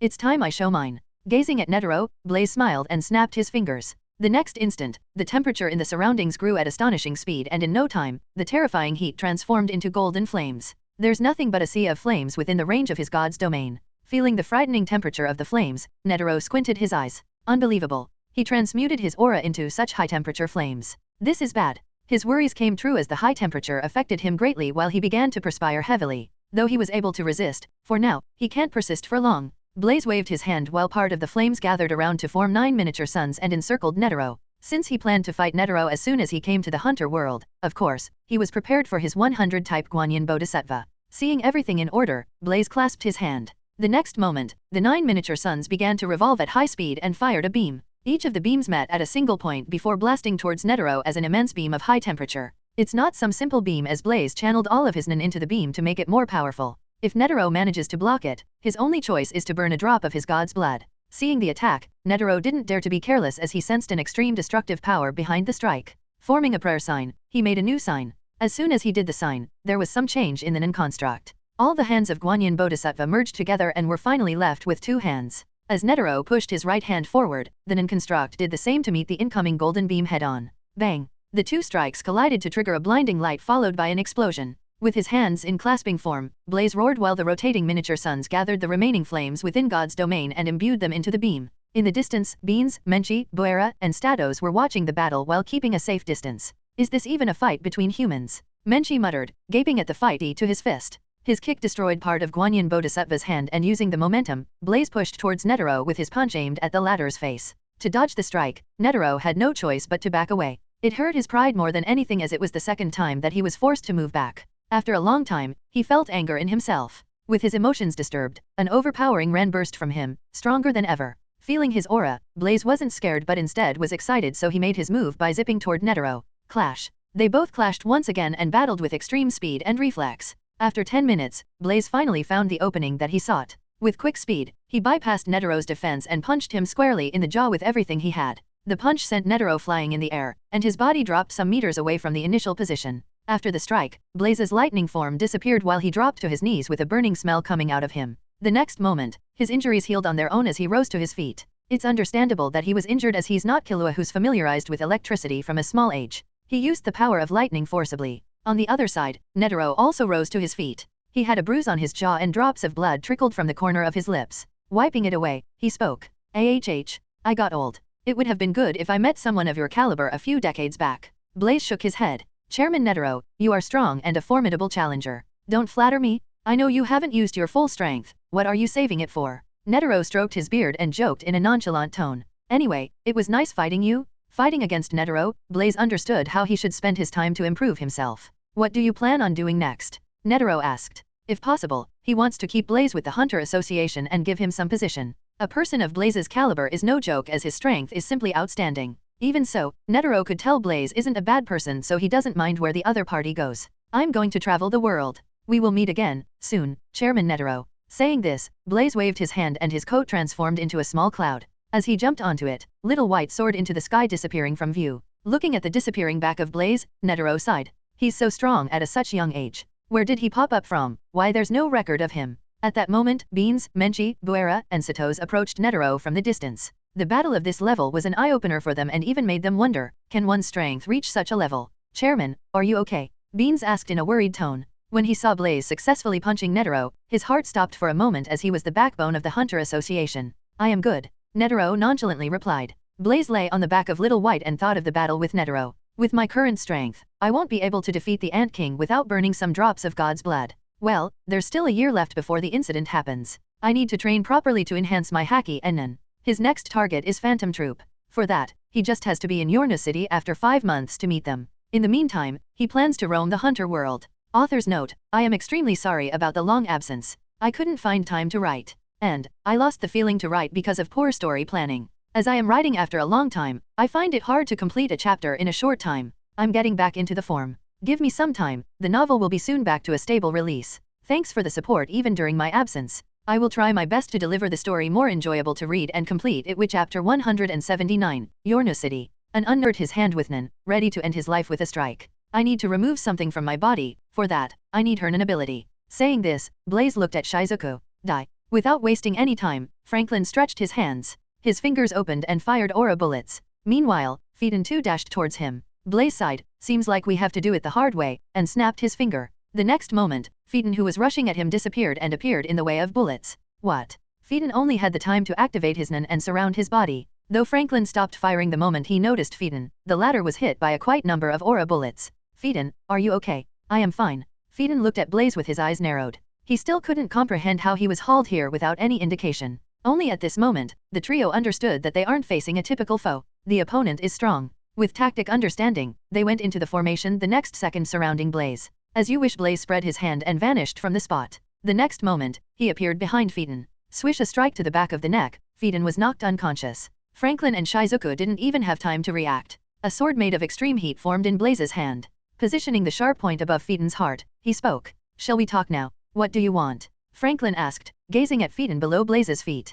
He still couldn't believe Phaeton, one of the strongest among their ranks, was taken down without any effort. You are Shizuku, right? Blaze asked. Yes. Shizuku blinked at Blaze, exhibiting no sign of fear or any emotions. I am not an unreasonable person. Help me to remove something from my body. With your Nan ability it won't be a problem. Do that. I will leave your friend alive, and as a favor of helping me, I won't kill any of your friends the next time we meet. A favor from me is priceless, you should consider this seriously. Blaze gave his condition. Okay, I will help you. Shizuku agreed without thinking much. Chapter 180, Devil Fruit Power is back? Shizuku. Franklin gave her a look. What if he kills us after getting what he wants? As if she knows Franklin is thinking, Shizuku spoke in a blunt tone. He's strong. We can't beat him with our strength. Besides, it's just a simple task. Since we are in a hurry, I think it's the correct choice. Smart. Blaze clapped and asked, shall we? Before you start, let me make something clear. If you try to do something funny, your friend here will die horribly. Nodding her head, Shizuku walked towards him and summoned her Nan ability.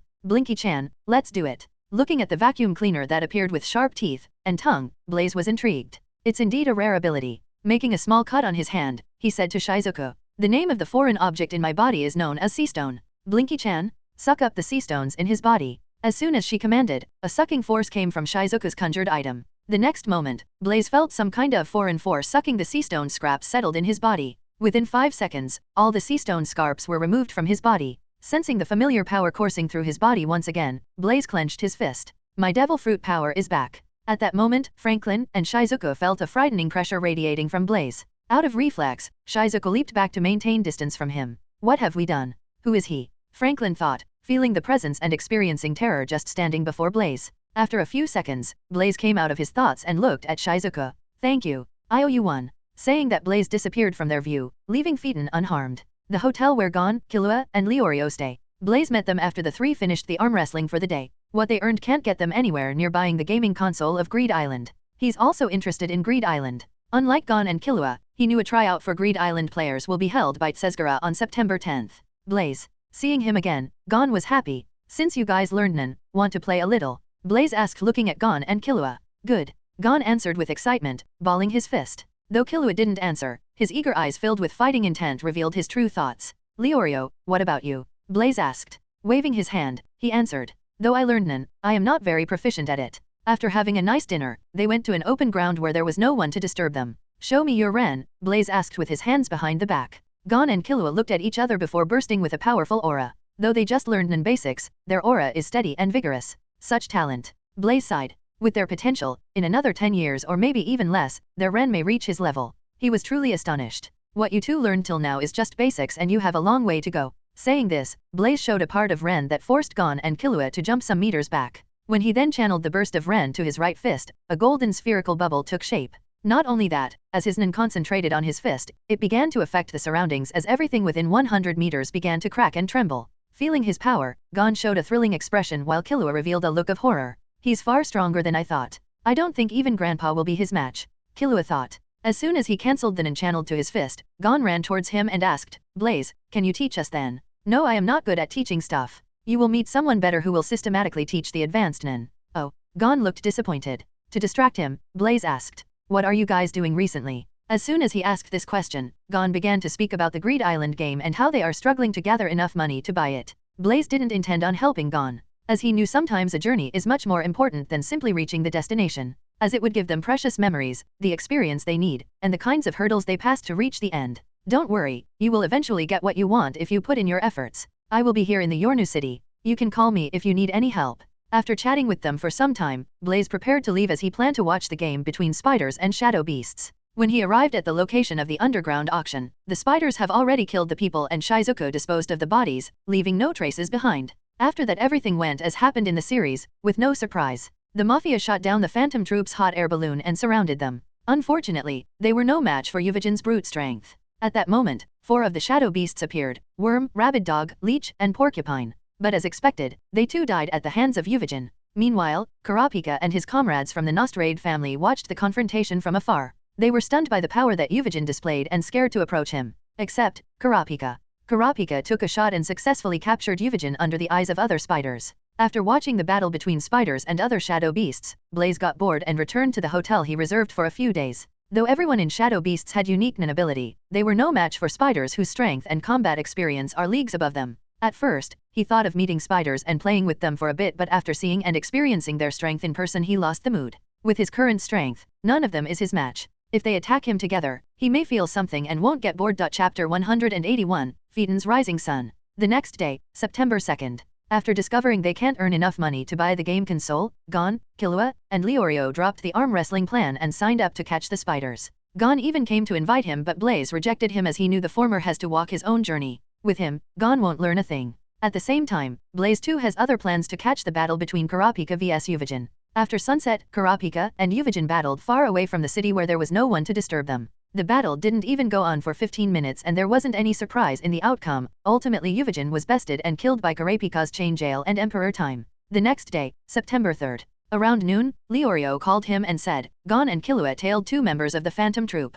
I fear something happened as it's been some time but they didn't call back as planned. I think they are caught by the Phantom Troop. But don't worry, nothing will happen. Ending the call, Blaze sighed. Though he knew Gon and Killua will escape on their own, it won't be nice to sit and watch after Leorio called him. So, he decided to go and rescue them. And, it's also a perfect opportunity to meet all the spiders in one place. It will be fun. With his Devil Fruit ability back, Blaze easily tracked Gon and Killua's heat signature and found their location, Phantom Troop's hideout. When he reached the location, he witnessed Gon slamming Nobunaga's hand down against the table, beating the latter in arm wrestling. His emotion and aura were at their peak, seeing the latter grieving for his friend. The next second, Phaeton quickly appeared behind Gon and restrained his left arm, to the point of breaking it. When Killua stepped forward, Hisoka quickly appeared behind him and held one of his playing cards right at his throat, drawing a small drop of blood. The next moment, Nobunaga and Phaeton begin to fight while Franklin tells Nobunaga to calm down, with Maki and Shizuku reminding them that there's no fighting within the troop. After the coin toss, they ended the small brawl and begin to discuss the chain user.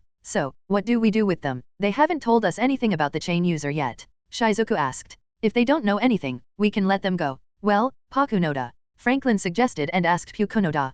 Pakunoda replies, I checked them out on the way over. They have no memory of the chain user. No, we can't be sure they are completely unrelated. If the chain user conceals the chains, they won't know his true identity. Finks theorized. No chain user works alone. Instead of using the kids, I can find the information about the Nostrade family from the Mafia site. Shulnark spoke. At that moment, Nobunaga, who was silent from the beginning, spoke up, asking Gon to join the spiders. Gon furiously replied that he would rather die than join. After confirming Gon's an enhancer, Nobunaga burst out laughing and says that he wants to nominate Gon to Crollo once he comes back. Maki spoke, then, you have to watch them over on your own. If they escape, you can't blame us. Blaze, who was silent from the beginning, spoke, well, you guys don't have to worry about watching over them. I will take care of them. His voice startled the group of spiders and made them alert. When they searched for the source of the voice, they noticed Blaze coming out from the shadow of the building. Who is he? How did he appear without us noticing anything? Most of the spiders wondered, except the few who met him before.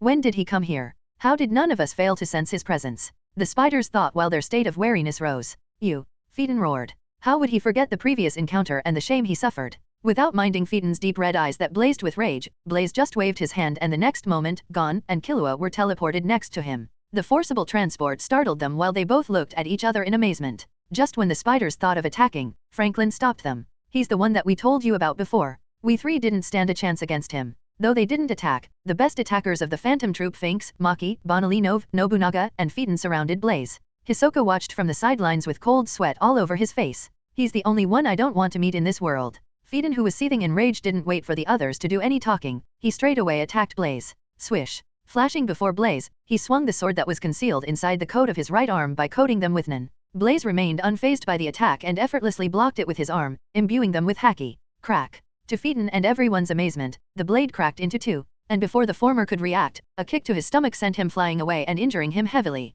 Though he blocked the attack with his quick response and covered the area with Ken, Blaze's kick injured him heavily. His figure crashed into the wall of the building.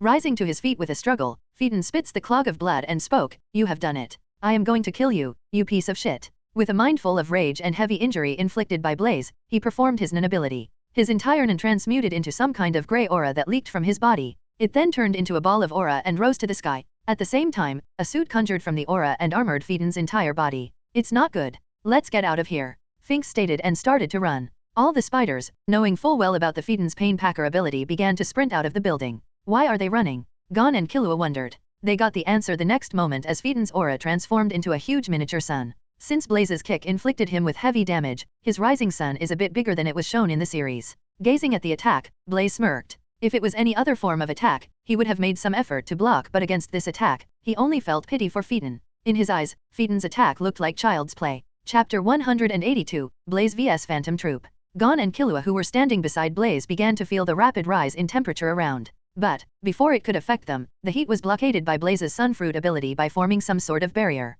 Looking at the miniature sun that emits terrifying heat, they felt nothing but terror. They knew if not for Blaze's protection, they would have turned to ashes by now. The Phantom Troop is scarier than they thought. At the same time, the other spiders who fled to a safe distance watched from afar. I didn't expect Faye would snap after a single hit. I think the damage is pretty great since his rising sun is bigger than the one last time we saw, Finks stated. True, we almost died trying to watch his ability. Shizuku agreed. Gazing the fiercely burning miniature sun, Hisoka's eyes blazed in splendor. Could he be a chain user? Nobunaga suddenly asked. Right now, his only concern is to find the chain user and avenge Yuvo. No. According to Shizuku and Franklin, this person is too strong and his ability is related to space. Shulnark speculated. Shizuku shook his head. He's weird. We can't use common sense against him. It doesn't matter. If Phaeton's attack fails to deal any damage, we attack him together. Nobunaga spoke. Me, Franklin, Maki, Bonilynov, and Hisoka will create an opening. Finks, you finish him with your move. Surprisingly, everyone agreed and watched the battle. The blazing heat from the miniature sun destroyed everything around them, but Blaze remains unaffected, which stunned Phaeton and other spiders. Unimpressed by Phaeton's rising sun, Blaze simply waved his hand while the miniature sun hovering in midair was completely extinguished to others' shock. It was disappointing. Blaze spoke his thoughts aloud and threw a punch with his right arm as if he was doing an uppercut. Bang! Before Phaeton could react to his attack, a force struck his chin and smashed him far away. After the strike, Blaze calmly leaned his body slightly back, and the next second, the sharp blade of the katana skipped his neck by a few centimeters. The attack came from Nobunaga, followed by Maki's nin threads. At the same time, Franklin fired his nin bullets that are packed with tremendous power, speed, and accuracy. Just as Blaze planned to dodge, his thoughts and reaction speed were interrupted by a piece of music done by Bonilynov. Due to his strong will, he was able to keep his mind in check. But, the slight gap in the reaction is more than enough for the spiders to finish their planned attack. As for Gon and Killua, they are still beside him but were safe and sound as they are shielded by Blaze's nin ability Absolute Barrier. Finks, now, Ripper Cyclotron. Finks came at him from the sky with the help of Hisoka's bungee gum and swung his arm at him. Unable to block the punch in time because of Bonilynov's music, he took the blow directly. As Finks did 30 rotations, the power generated by the strike is so powerful, it was able to blast Blaze far back and injure him to some extent. His figure flew and crashed into one of the abandoned buildings at the distance. Jumping to his feet, Blaze thought, Finks' nin ability is truly a damaging one. If Blaze is not wrong, Finks did 30 rotations before performing his attack. He could have done more but he did not, meaning that's his limit. More than that would only harm him. Furthermore, he has to admit their coordination is impeccable and dead-on, as even a master nin user will struggle under their combined assault. Well, you guys have done your best. Now, it's my turn. A few minutes later, all the spiders lay on the ground beaten black and blue except Shizuko. Even Hisoka wasn't spared. He's too strong, Finks commented, facing the sky. If not for his promise to Shizuko, he would have killed us all, Franklin stated the fact. How are we going to inform the boss? Maki asked. We have nothing to hide. Blaze, you were so cool. I didn't know you were that strong. Gon spoke with sparkling eyes. This is the last time. I won't come to your rescue again. Blaze then chatted with Gon and Killua for a few minutes before leaving. His intervention didn't change much of the events. Everything happened as shown in the series. Crollo smuggled Neon and stole her ability. After finding Yuvo's death, he instructed the spiders to kill all the mafia. At the same time, Gon and Killua dropped the hunting plan and went to find another way to earn money. The spiders staged their deaths, copied the auction items, and stole the originals. Kurapika meets and shares his secret with Gon, Killua, and Leorio. The mafia cancels the bounty on the spiders after their fake death. Hisoka successfully tricks the troop into remaining in Yorno. In a bid to help Kurapika, Gon, and Killua were once again captured by the Phantom Troop. Crollo loses his ability to use Nin, thanks to Kurapika's judgment chain. Everything ends with Pakunoda's death. Though Gon and Killua failed to obtain a single copy of Greed Island, they found a way to get into the game. For that, they need to improve their Ren or develop their Hatsu and pass the tryout of Greed Island. Blaze 2 plans on participating in the tryout and entering Greed Island. Chapter 183, Greed Island. At Batara's tryouts for the Greed Island slot, an announcer told the applicants that they need to know Nin to play the game and introduces Sesgura as the judge, who's a pro hunter. Let us begin the test. Sesgura started speaking. Please come up one at a time and show me your Ren behind shutters and a curtain. No one will see what's happening inside. The moment we have chosen 32 players, the test will end. When the curtain closed, many of the applicants rushed to form a line. Blaze didn't rush and just simply relaxed in his seat while Killua analyzed the situation in extreme detail and Gon sat in silence. As Killua worries about whether they should join the line, one of the applicants, Pohate, started talking about the process, and a minute later, he went to the stage to try. I am heading over, Killua said and went up the stage. Blaze, do you think Killua will pass? Gon asked. Without a doubt. Don't worry. You can pass easily as well. The technique you created is pretty strong. Blaze spoke and sent Gon to the stage after Killua. Next, Blaze went to the stage and met Sesgura behind the curtain. Show me your Ren. Are you sure you want to see my Ren? Blaze asked in a playful tone. He knew the phrase, show me your Ren, is a code among hunters to display the results of one's training and what they're capable of. Yes, Sesgura nodded his head, a little skeptical. As you wish. The next moment, a frightening momentum erupted from Blaze and disappeared the next.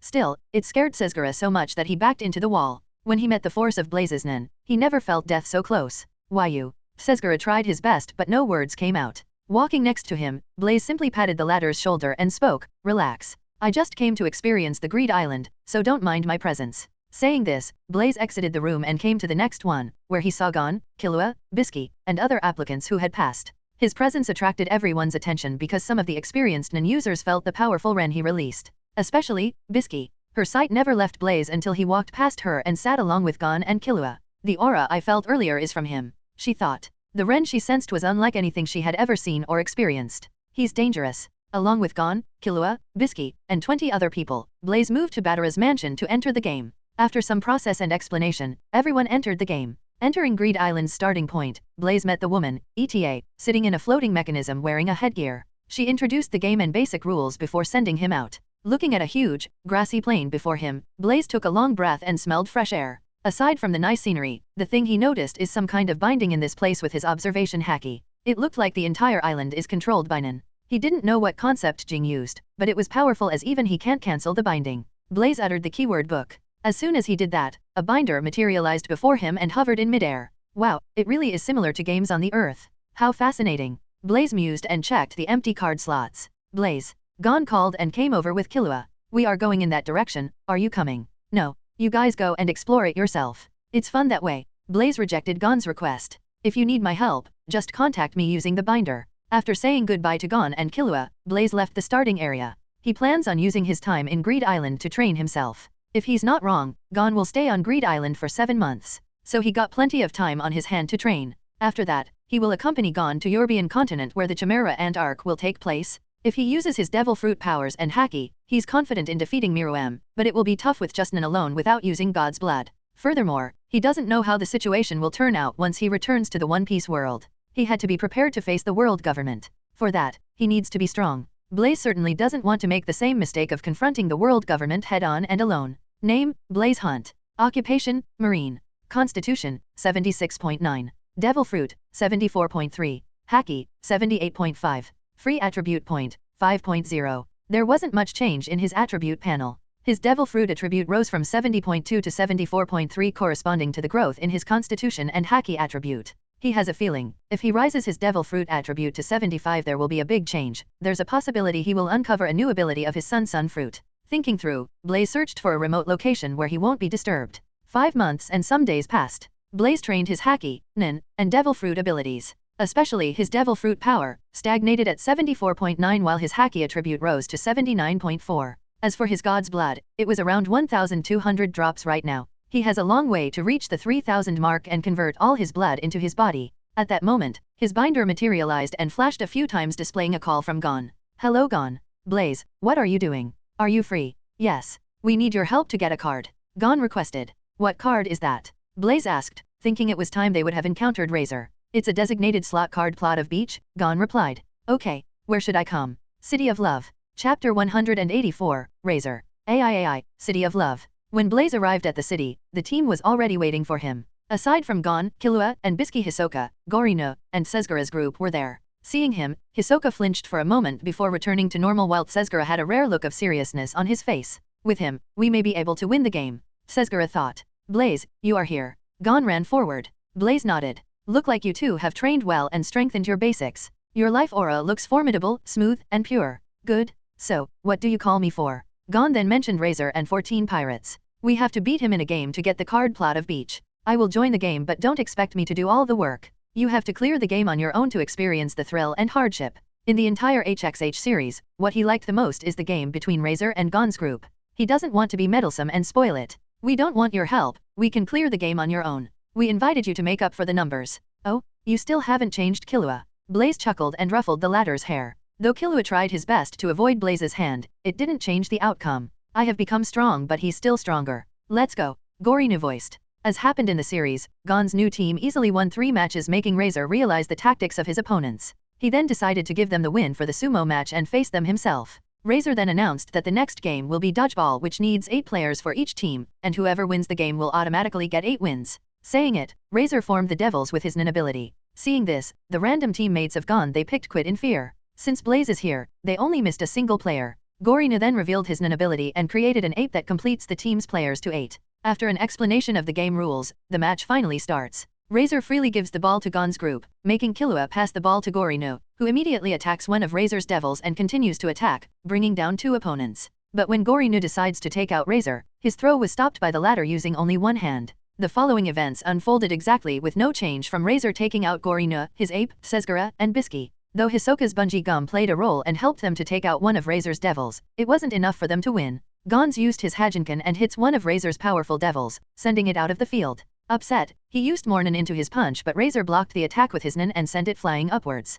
Hisoka takes the opportunity to catch the ball using bungee gum to send Razor out and force him to use his back. Next, Bisky took the last devil with her throw from outside the court, but the ball got into Razor's control. As Gon, Killua, and Hisoka were discussing how to stop Razor's throw, Blaze went forward and said, "Leave it to me, consider it as my contribution." Really? Gon was excited as he knew Blaze was strong. As Blaze stood before the 3, Razor pulled back the dispersed aura that he used on Nin beasts and threw the ball in high air before spiking it at them. The ball carried powerful momentum and came at him, but Blaze remained unfazed and simply stretched his right hand. What is he doing? Is he planning on catching the ball with his bare hands? He's insane. One of Sesgura's team members screamed. He's going to die. Only Sesgura knew it was not the case as he glimpsed Blaze's Ren before. Even Razor squinted his eyes at Blaze's actions and thought of it as reckless. But what happened next was beyond his understanding. His Nin-infused spiked ball was caught by Blaze effortlessly, like how he caught Gorino's throw. Everyone on Gon's team side celebrated. Finish it. Saying this, Blaze threw the ball to Gon. Gon used every bit of aura to punch the ball at Razor, but the latter smartly redirected it towards Gon.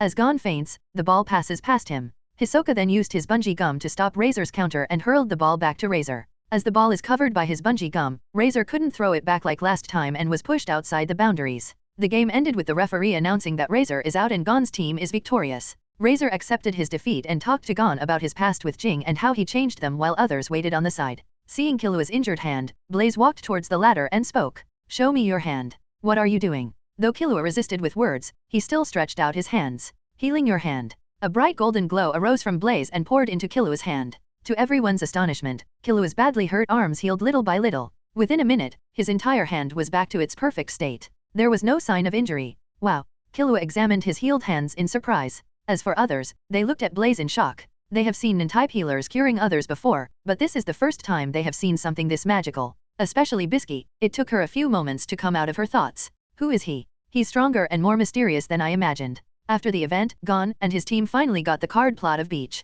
It won't be long before you guys complete the game. I will see you after the game ends. Saying goodbye to everyone, Blaze left the place. He knew the game would end after their battle with Genthro and his mates. After the quiz, the player with the best score was announced. Gon won, getting 87 out of 100 questions correct. Obtaining a card, Ruler's Invitation, Gon went to the castle to meet the game maker while Killua and Bisky waited outside. Around evening, the players and NPCs of the game celebrated with fireworks and parades since the game is now over. Gon and others enjoyed a feast and then decided which 3 cards to take back to the real world with Ruler's blessing. Bisky picked Blue Planet while Gon chose Plot of Beach and Paladin's Necklace. Upon getting out of the game, Gon transformed the Plot of Beach into an Accompany card with his Paladin's Necklace. As everything's over, Gon was ready to use the Accompany card to find Jing, but unfortunately for him, he's going to be disappointed. Blaze too came out of the game along with Gon, Killua, and Bisky. When the time to depart came, Gon suddenly asked him and Bisky, "Blaze, Bisky, wanna come with us to meet Jing?" Bisky rejected him. Thinking for a moment, Blaze too rejected Gon's offer. He wanted to travel with them to the European continent, but he changed his mind. Because he knew the royal guards and king won't be born anytime soon, as the Chimera Ant Queen has just started to reproduce. Even if he goes now, he will be bored. So after thinking, he decides to go on his own to NGL after 2 months. If possible, he wants to return to One Piece world as soon as possible, but this type of thing can't be rushed even if he wants. He can only confront and kill King Miruam after his birth. "No, you guys go and do your thing. I will meet you too after some time." Blaze spoke. "Okay, see you, Blaze, Bisky." Saying goodbye, Gon used Accompany and uttered the word Nig. The next moment, they transformed into golden light and traversed across the horizon. 2 months and some days passed. Blaze reached the site of NGL with the help of Little White. Though entering NGL has strict requirements, nothing could stop him from sneaking past. It was at that moment that Gon, Killua, Kite, and others entered NGL. Seeing them, Blaze sighed in relief.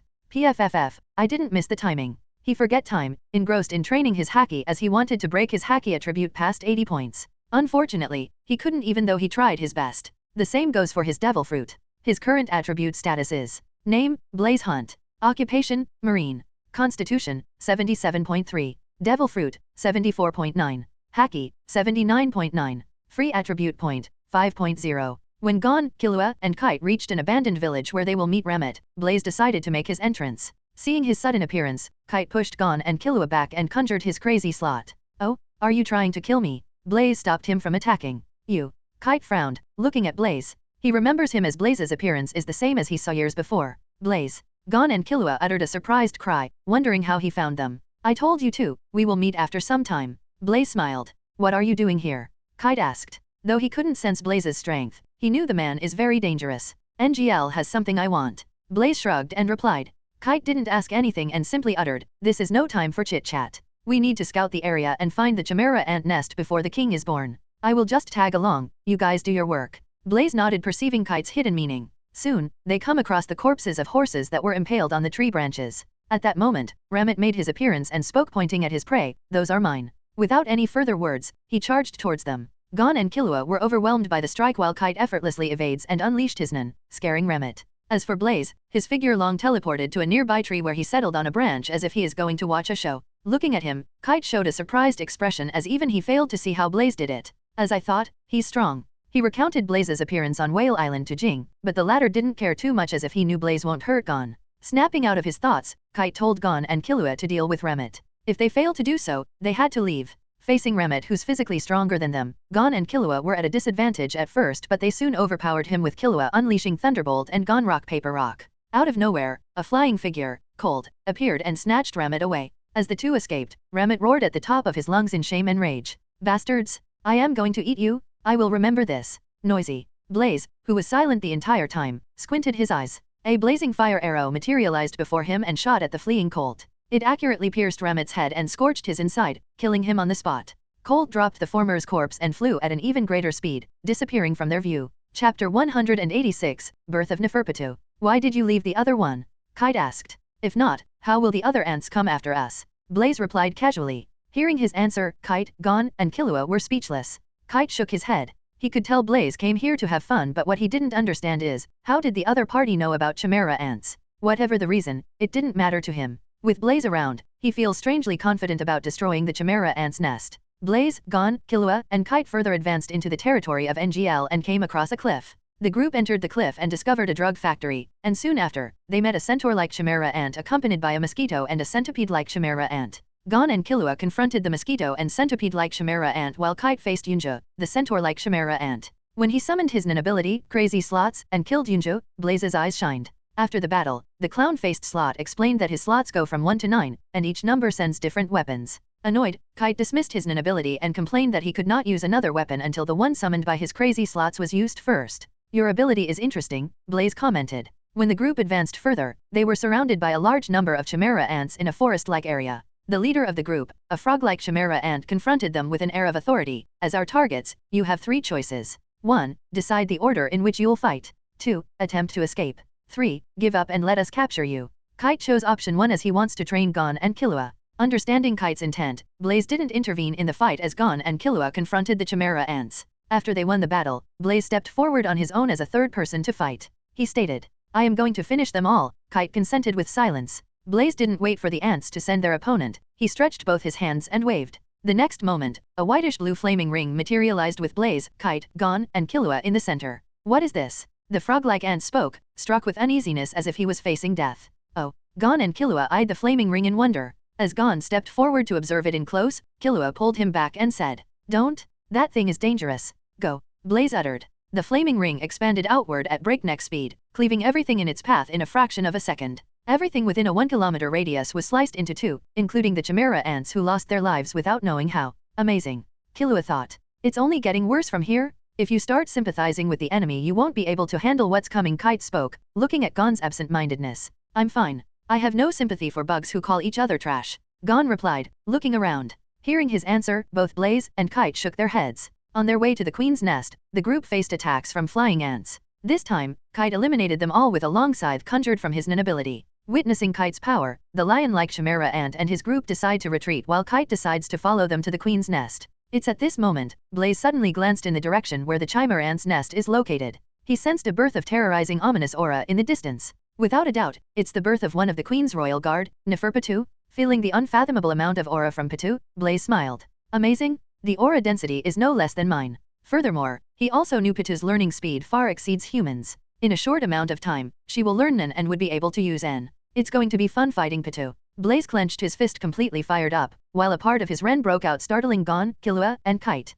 Sensing his emotion, Kite asked, "What is it?" "Nothing. You will understand soon. Let's go." Following the chimera ants and after walking for a few hours, they saw chimera ants' nest in the distance. "What is this? I don't believe it." "Gon, Killua, run. Get out of here," Kite urged, feeling the ominous Nen of Pitu. "Don't worry. You have me here." Saying this, Blaze stepped forward and saw Pitu leaping towards them from Queen's Nest. "What are you doing?" Kite yelled. But Blaze wasn't in no state to reply to him as he balled his fist with KO, evading Pitu's razor-sharp claw strike, and punched at the latter's face. Bang! The strike, capable of crushing even the mountains, just forced Pitu to skid some meters. "Naya, you look quite strong." Pitu spoke, showing her sharp teeth, completely excited. Though she didn't do anything, her malicious Ren of being excited caused Gon and Killua to be petrified on the spot. Facing such Nen at a close distance made them understand how weak they are. As for Kite, he stood before the two so that he can protect them from any kind of attack from that malicious creature. Sweat covered his forehead as he haven't encountered such a scary creature before. Just the aura alone made him feel weak in his legs. It should be Queen's royal guard. What made him terrified is, if even a royal guard is this powerful, how powerful would the king be? Looking at Pitu, the royal guard ant which is devoid of any emotions, Blaze could tell, Pitu simply sees him as a mouse that she can play and test her strength as a form of entertainment. A predatory cat acting on impulse to play and satisfy her curiosity. Blaze smirked. "Ant, your thinking is wrong. Stop thinking of yourself as a predator, you're just a prey." Saying this, Blaze's figure blurred. The next moment, he appeared before Pitu and kicked at the latter, imbuing his leg with Conqueror's Haki. Chapter 187, Blaze vs Pitu. Even before the strike could make contact, Pitu felt a terrifying force traveling from her left arm to the entire body. As a result of immense power, her arm deformed for a second before she was sent flying away. Bang! Kite looked at Blaze in amazement. With the ominous aura Kite felt from the royal guard, he knew how strong the chimera ant is, but he didn't expect Blaze to be strong enough to fight it head-on. Blaze's attack didn't injure Pitu much, but it roused her fighting intent. An overwhelming, extremely ominous ran broke out of her. Using her legs as a springboard, she pounced towards him. Her menacing aura forced Kite, Gon, and Killua to maintain some distance from the battle. Seeing her actions, Blaze smiled and showed off his own ran. Unlike Patu's, his aura is extremely pure and vast as an ocean. Furthermore, his Nen is slightly more powerful than the latter. Glimpsing the future, Blaze evaded Patu's attack at ease before kicking at the latter's stomach, coating his foot with 100% of aura. This time, Patu was quick to react. She covered her stomach region with Ken, minimizing the damage to none. Landing some distance away from him, Patu looked at Blaze in fever with her cat eyes. As I expected, Naya, you are strong. Amazing. Gon and Killua muttered. They didn't expect Blaze to be this strong. It's more than amazing. I have seen and met many powerful Nen users, but only Jing-san will come close to the amount of aura released by these two. Kite uttered. What? Jing is so strong. Gon exclaimed. Patu's intuition tells her that she should kill the human, otherwise, he would be a considerable threat to the king once he's born. Crouching in her position, her leg muscles contracted, causing them to swell. With a slight force, she leaped, not towards Blaze but towards the nearby tree. Her figure leaped from one tree to another, increasing her speed.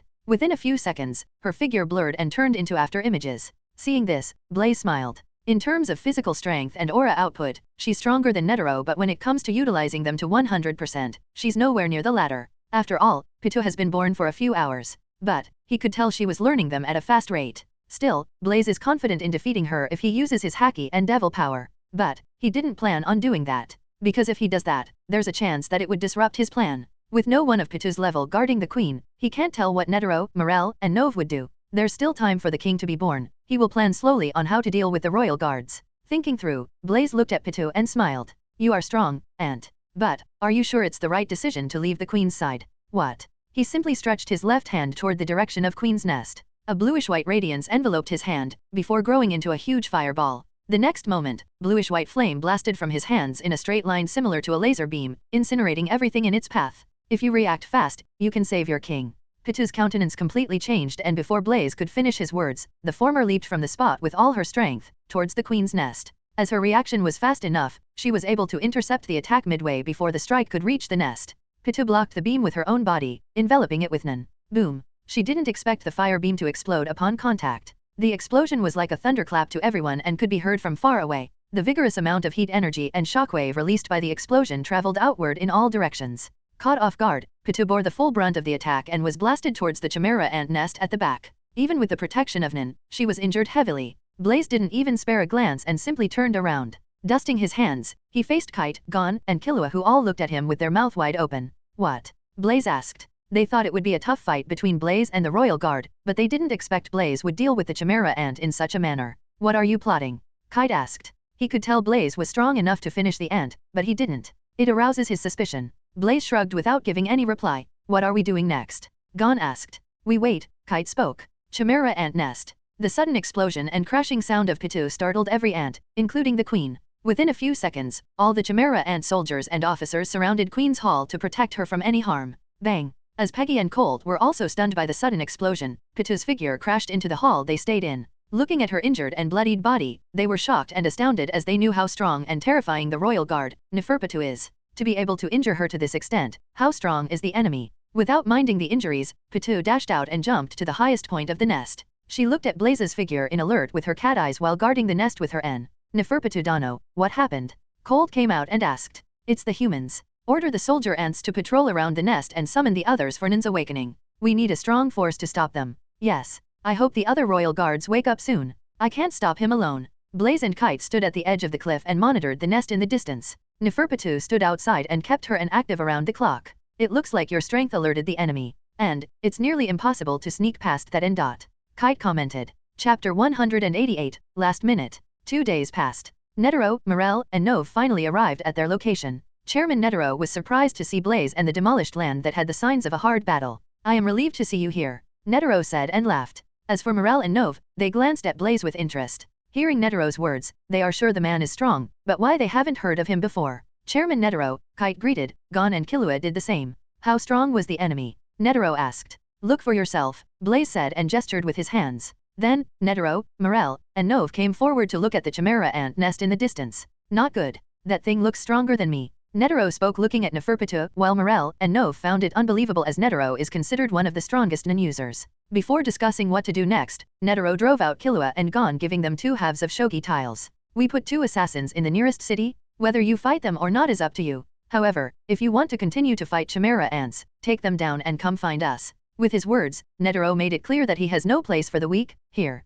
He only needs the strong. Knowing their strength and how powerful the chimera ants are, Gon and Killua left NGL. Of course, they plan to come back after defeating Knuckle and Shoot. Our target is the Queen and the Queen alone. But sneaking past that is next to impossible without a fight. If anyone has any brilliant ideas, I'd like to hear them. Nove suggested that they should exterminate the ants one by one in silence. Morel agreed with a smile. Nove then opened a portal beneath him, took out Morel's weapon, a human-sized pipe, and handed it to the latter. With the pipe, Morel blew smoke that shaped into small rabbits. "Let's find out the enemy's number. Go." With his command, the huge number of smoke rabbits marched towards the chimera ant nest. Seeing this, Blaze shook his head. "It doesn't matter how many enemies you kill if you don't find a way to defeat the royal guard, it won't change a thing." "Then what do you suggest that we do?" Netero asked. On the other side, Neferpitu's ears perked up, perceiving the approaching smoke rabbits. Just as she broods what to do, Shaipuf appeared and told her to wait. The new chimera ant introduced himself as Shaipuf, one of the Queen's royal guards. "Menthuthuiopi will soon be born. It doesn't matter if it's normal humans, there's a particularly powerful one among them.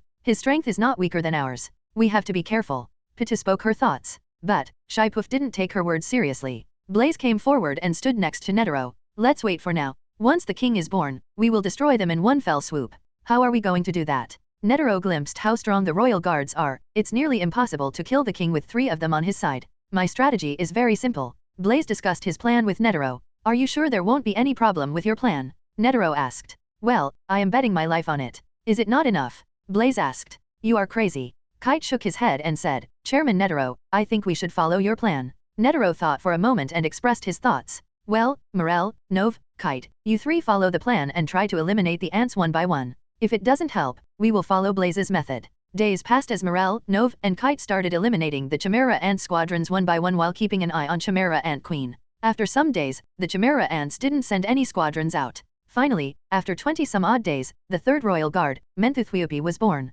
If Blaze is not wrong, there's not much time till King's birth. In the distance, Morel, Nove, and Kite discussed chimera ants, and soon their topic shifted to Blaze. "Why am I getting the feeling that Chairman Netero is treating that man as his equal?" Morel uttered, glancing at Blaze and Chairman Netero chatting in the distance. "It's because he's strong. You haven't seen him fight, if you had you wouldn't be surprised." Kite answered. "Is he that strong?" Nove asked, a little unbelievable. "You have seen Royal Guard's strength. He exchanged blows with that thing without being at a disadvantage. He had the strength to kill it. Then why he didn't kill it?" Nove didn't understand. "He wants to face off with the king," Morel replied with a smirk. As a hunter, he understands Blaze's thoughts. "I hope everything goes as you said. Otherwise, we will be forced to sacrifice a lot of people. If you can handle royal guards, I will take care of the king," Blaze replied, confidently. Another 6 days passed. Suddenly, Blazes looked in the direction of Queen's nest as his haki sensed King trying to come out while Queen coaxing. "It's still not the time, yet." "What happened?" Netero asked. "He's going to be born soon," Blaze replied. "How much time do we have?"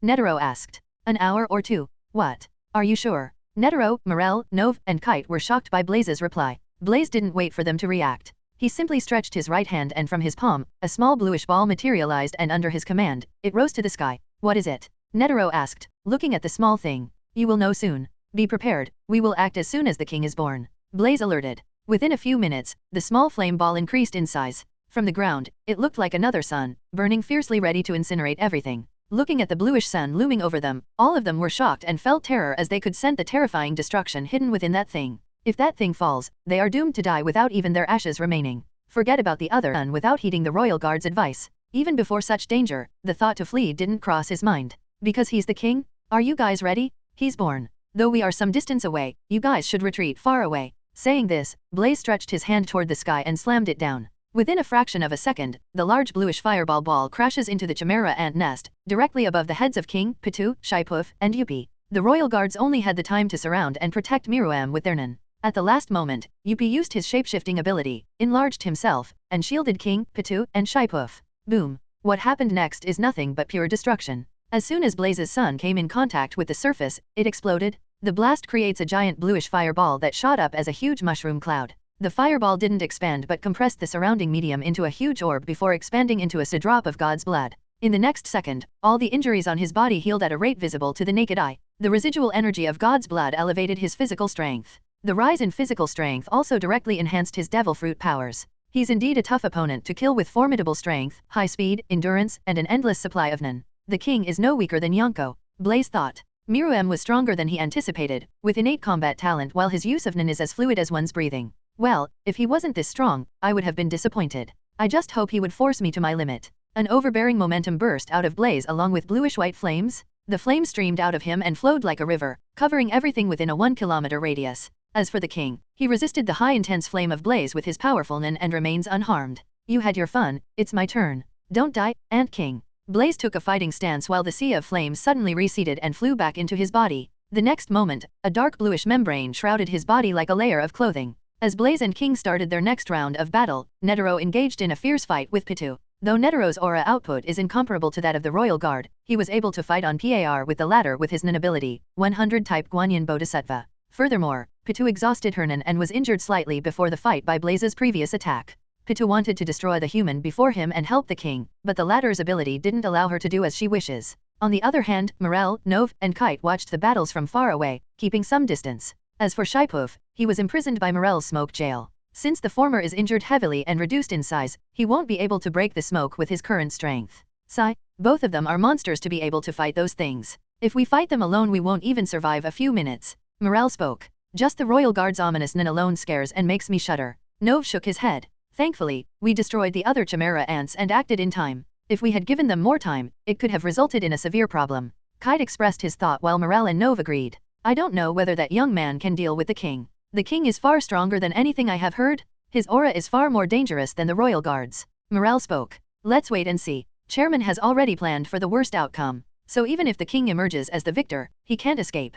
Chapter 191, Blaze vs Miruem, 2. With blue fumes radiating out of his body, Blaze's entire presence underwent a major change, emitting a strong and fierce aura. Miruem, who stood opposite him, felt the change in the atmosphere while some kind of invisible pressure assaulted him. What has changed? The king eyed the transformed Blaze with caution as his intuitions warned him to be wary of the human before him. But, the next moment, the king snapped out of it, and the monster thought inside his mind screamed. How can I be afraid of the human who's nothing but livestock? I am the king. Exploding with a menacing and bloodthirsty aura, Miruem bent his knees slightly and charged with the force of his legs, unable to bear 100% of his brute strength. The ground below fissured and formed a deep crater. His figure dispersed into a blur of flickers, while ring-shaped air cyclones arose, indicating the fast-approaching figure. The king's intention is simple, head-on confrontation with his entire strength. Concentrating the entire aura into his hand, he punched as he approached Blaze. Facing the oncoming king, Blaze channeled the haki to his hand and further lit up in dark bluish flames. As the former neared, he took a step forward and sent a punch of his own.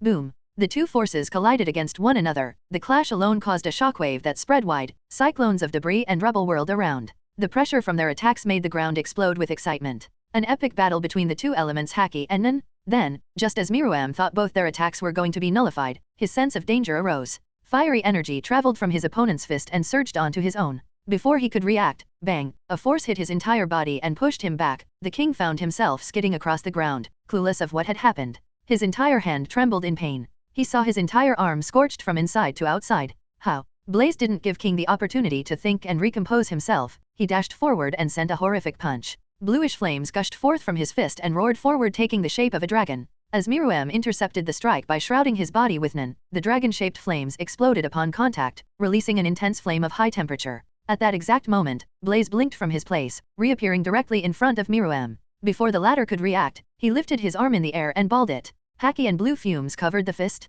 Bursting with overwhelming strength, his fist exploded forth, tearing the air itself. The intense heat from the fist even burned the surrounding air. The punch landed squarely on the king's chest, who couldn't evade the strike on time. Boom! The impact from the attack slammed him into the ground. The force of the attack speared through King's inner and came out from the other end, splitting the very ground into countless fragments. The reason for such drastic damage output of Blaze's attack is because the hit perfectly blends Conqueror's haki and blue fumes of extreme temperature. Furthermore, Blaze shot with advanced haki concept, internal destruction. What Blaze didn't expect is, at such a crucial juncture, the king would counterattack. The moment his body smashed into the ground, he whipped the tail at his face. Bang! Though Blaze guarded his face with armament haki at the last moment, the force of the strike flung him across the air. Crashing some meters away from the king, Blaze leaped back to his feet the next moment. But, blood streamed from his mouth non-stop as the strike broke his cheekbone, lower and upper jawbone. If it was someone else in his place, the tail whip would have turned their heads into blood mist. With a thought, the power of God's blood coursing through Blaze's body healed his wounds in a matter of seconds.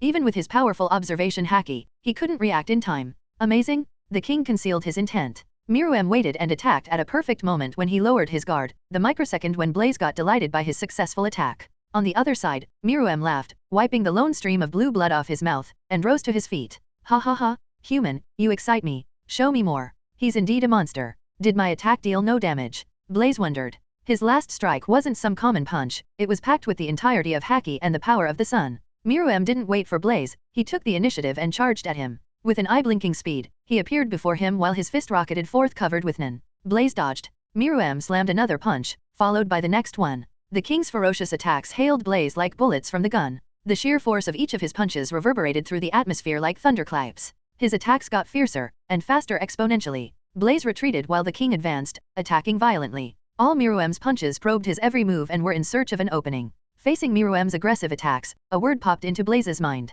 Scary. Even with quick speed and future prediction, he struggled to dodge the attacks perfectly. If he makes a single mistake, the king's punch would maim him without a doubt. What worries him more is Miruem's talent. If he let the king grow like this, it definitely won't end well. Blaze had to admit, he underestimated the king. Not even 15 minutes had passed since they both started fighting, but Blaze and Miruem had exchanged tens of thousands of moves. In such a fast-paced fight, Blaze was forced to burn out his haki and devil fruit powers at an excessive rate to maximize the damage output. The power of God's blood, which was supposed to last over an hour, got exhausted in mere 15 minutes because of repeated healing and exhaustion recovery. Are all my attacks for naught? Why isn't it working? Blaze thought as he gazed at King, who was bruised all over. If not for repeated healing, he would look worse than him. Miruem once again launched towards him, but he suddenly stopped in midway as blue blood seeped from his mouth in a steady flow. The next moment, one of his knees hit the ground without awareness. He coughed by covering his mouth with his hands. Blood painted his hands blue. Seeing this, Blaze smiled and groaned, "He almost scared me." Chapter 192, End.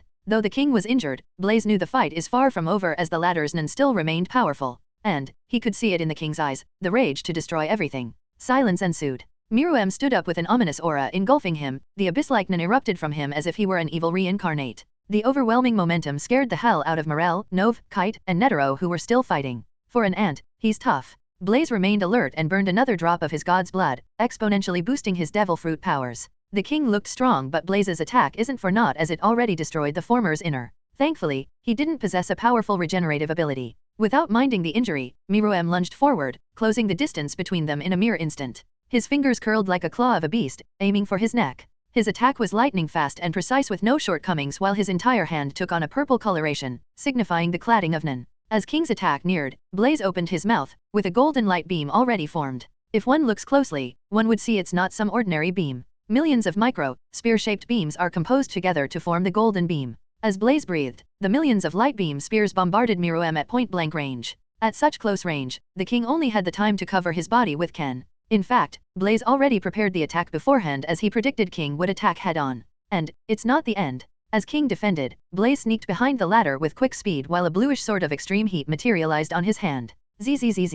With a swing, the bluish sword exuded a thin near-invisible pressurized slash in a half-moon shape. The temperature from the slash was so intense it ripped the air like paper. Even to such an unexpected attack, the king reacted and whipped his tail in response to fend off. But, the amount of nin he put to block wasn't high as he used most to defend Blaze's other attack. Slash. As a result, blood spattered. Miruem's powerful tail was cleaved cleanly off his body. With a soft thump, it landed on the ground twitching with a leftover life aura. Blood pooled from his open wounds, drenching the ground with blue blood. It was Blaze's real purpose from the start. As he coated the slash with Conqueror's haki and full power of Devil Fruit, Miruem couldn't block it with part of his nin. He was only able to achieve this because of the latter's injury. With blood dripping from his wounds, King grimaced. Why is the human strong? I can tell I am strong, but all my attacks are seen through as if the human can see the future. I am the pinnacle of my race, born with the destiny to rule over the entire world. It's my fate. I am born king to rule this world and no one can take it away from me. King roared and exploded with overwhelming power. With a thrust, his fist pierced Blaze's body.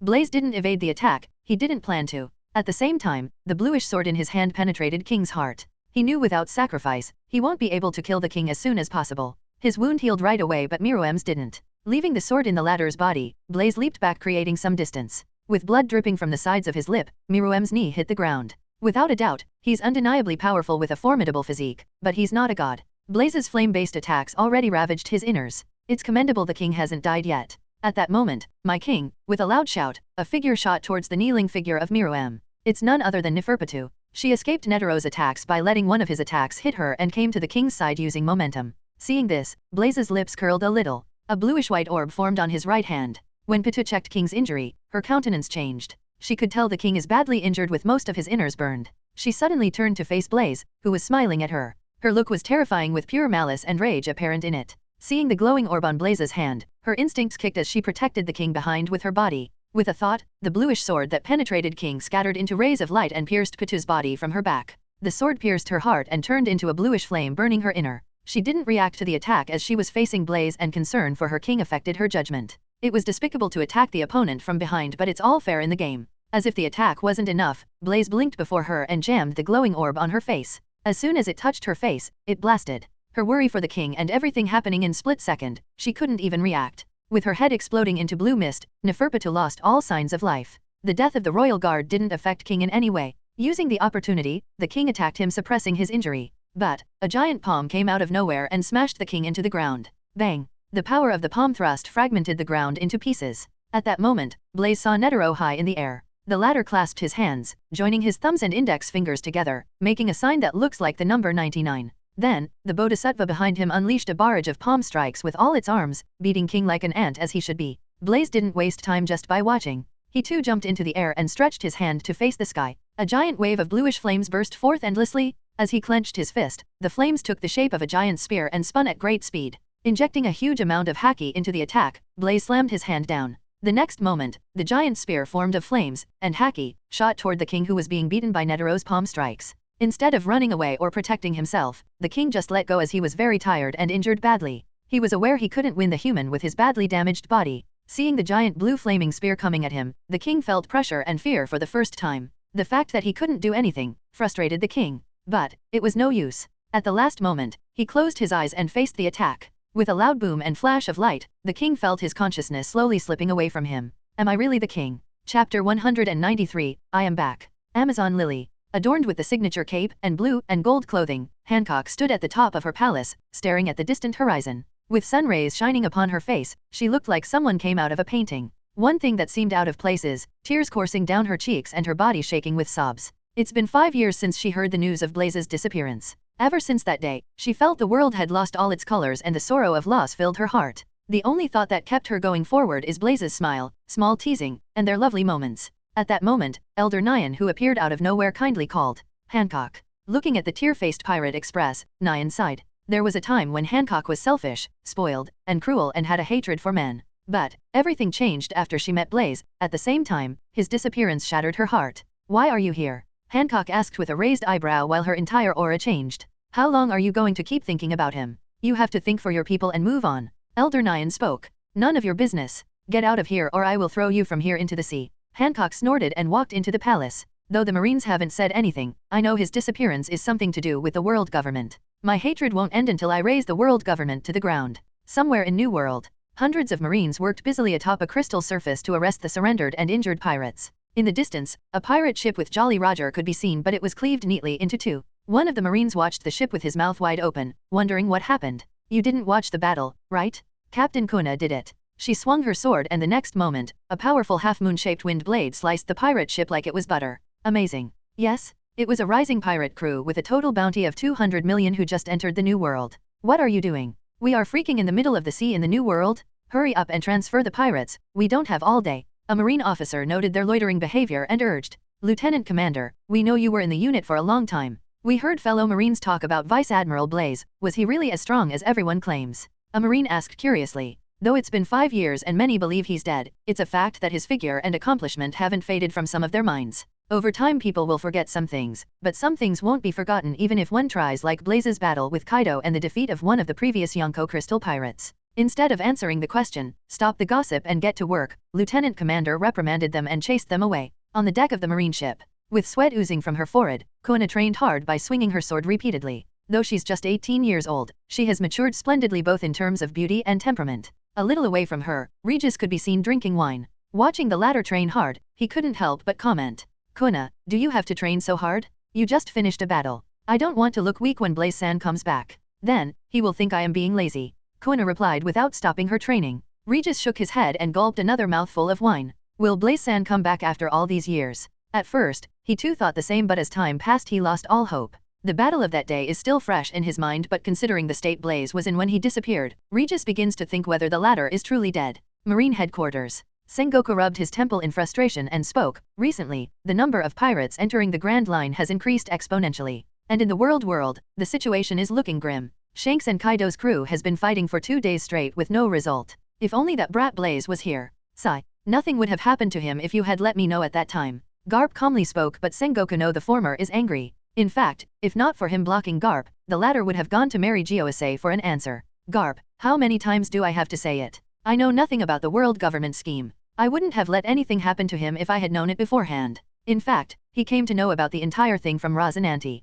Though the latter said Blaze disappeared heavily injured since he hadn't made his appearance for such a long time, Sengoku doesn't know whether Blaze is still alive. I am back. The system is truly omnipotent. I didn't even feel anything. Blaze exclaimed and looked around. He was teleported to the middle of the sea? Where the hell am I? After his battle with Miruem, he used the system function to return to the One Piece world after saying goodbye to the few people he knew in the HXH world. Especially, Gon. With a thought, Little White transformed into a white cloud and acted as a mattress. Sitting on it, he considered his next step. Though he's stronger than before, Blaze knew it was not the right time to confront the world government. Besides, it's not the right move to face them alone. He needs some strong people on his side. After thinking for some time, Blaze looked at his status panel. Name, Blaze Hunt. Occupation, Marine.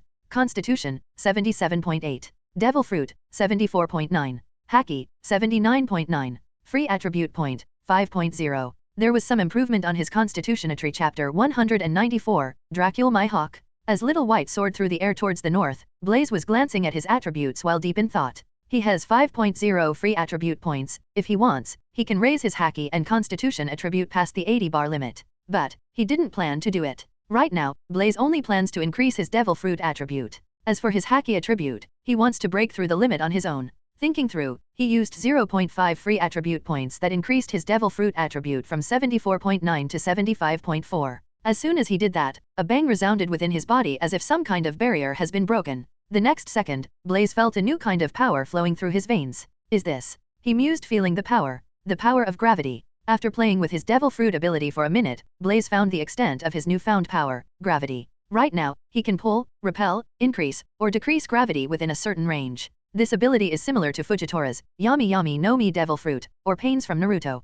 Interesting? This is going to be fun. Blaze chuckled. At the same time, he could tell that he hadn't fully unlocked the power of his Devil Fruit. The stronger he gets, the more powerful his Devil Fruit will be. After traversing for around an hour, Blaze finally saw an island in the distance. As he got close to it, he saw a beautiful island surrounded by a coral reef. Is this Purple Bay Island? He knew most of the island in Paradise. And he once came to this island to capture a pirate crew. Time sure flies fast. It's a type of tourist island located near Sabayati. Many pirates pass by this island frequently. So, it's also home to famous bounty hunters who hunt for pirate heads. Let's first change my appearance. I don't want the world government to know that I came back. At least, not yet. Blaze thought and changed the appearance with Nan using Hisoka's texture surprise Nan ability. Though there's no visible change in his stature, he altered his facial characteristics a little and added a mustache, a short beard with thin and neatly trimmed sides. Looking at his appearance in the mirror conjured with the help of his Nan, Blaze nodded. This will do. With his command, Little White once again took off and flew through the air across the shoreline.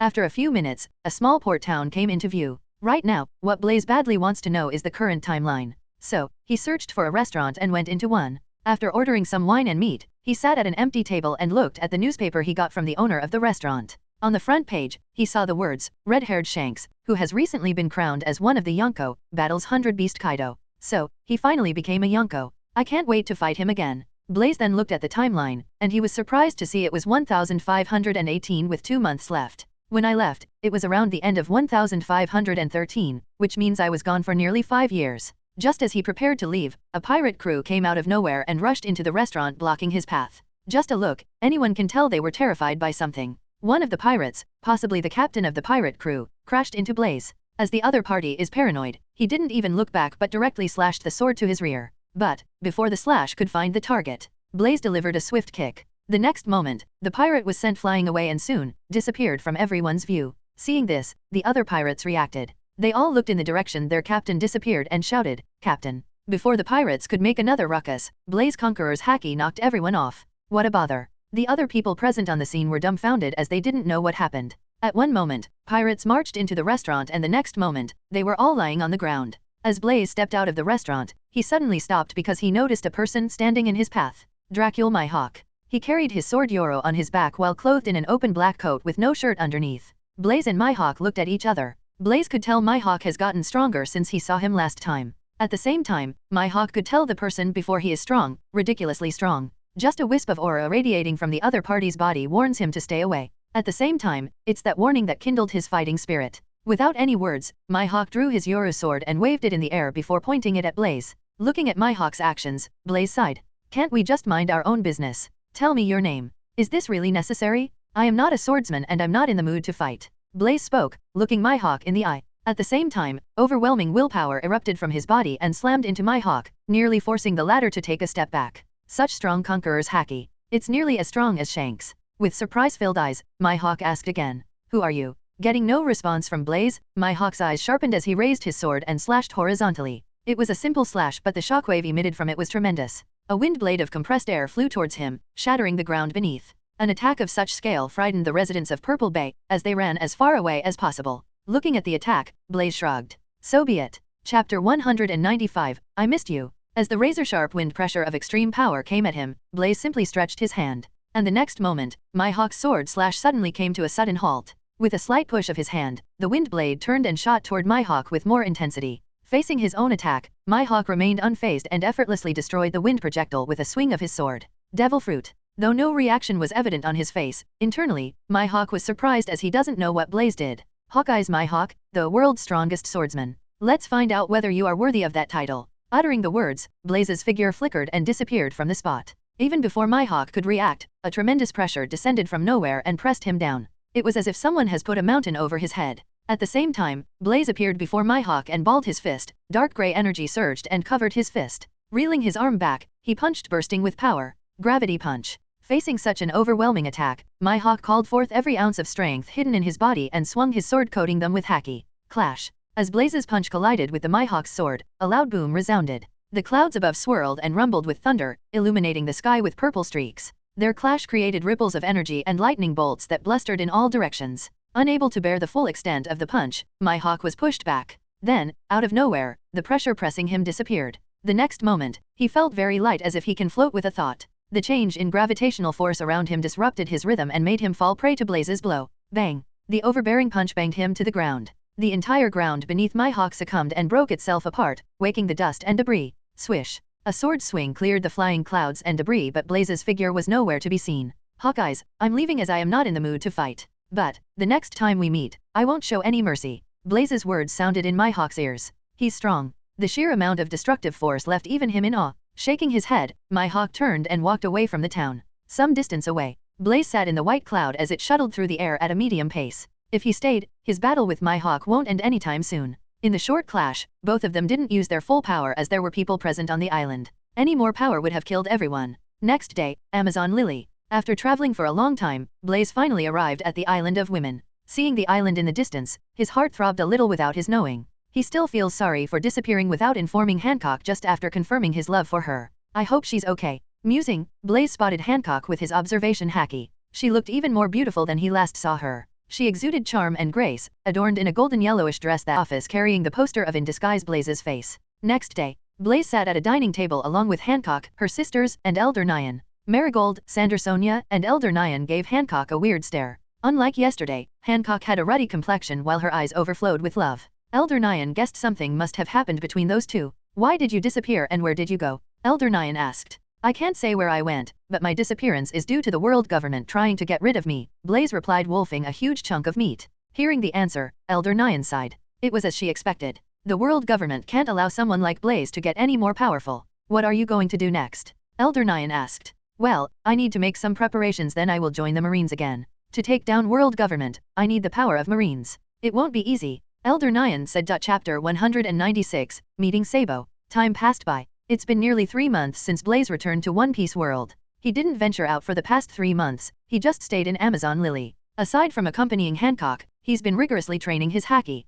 After 3 months, his haki had finally broken past the 80 bar limit. It's what he has been waiting for. He plans to go out today, and before rejoining the Marines, he needs to make some preparations and meet some people. Be careful, Hancock spoke in a concerned tone. Embracing Hancock tightly in his arms, Blaze spoke. You know how strong I am. There are only a handful of people in the world who can fight me head-on. It won't be the same as last time. Kissing Hancock's forehead gently, don't worry, you won't miss me. I will come back once in a while to see you. Blaze jumped into the air and disappeared from everyone's view. Looking at the spot where Blaze disappeared, Elder Nyan said, his actions will change the world. Let's hope it's for the best. Blaze teleported some kilometers away from Amazon Lily, before disappearing again. Within a few seconds, he came out of the comm belt and entered Grand Line. His ability to teleport under the sun has improved to the next level after his Devil Fruit attribute broke past the 75 bar limit. Entering the Grand Line, he traversed towards the volcanic island where the Old Man Magnus lives. When he reached there, he didn't find anyone. Noticing the area where Old Man Magnus lived was desolate, Blaze sighed as he knew the latter had passed away.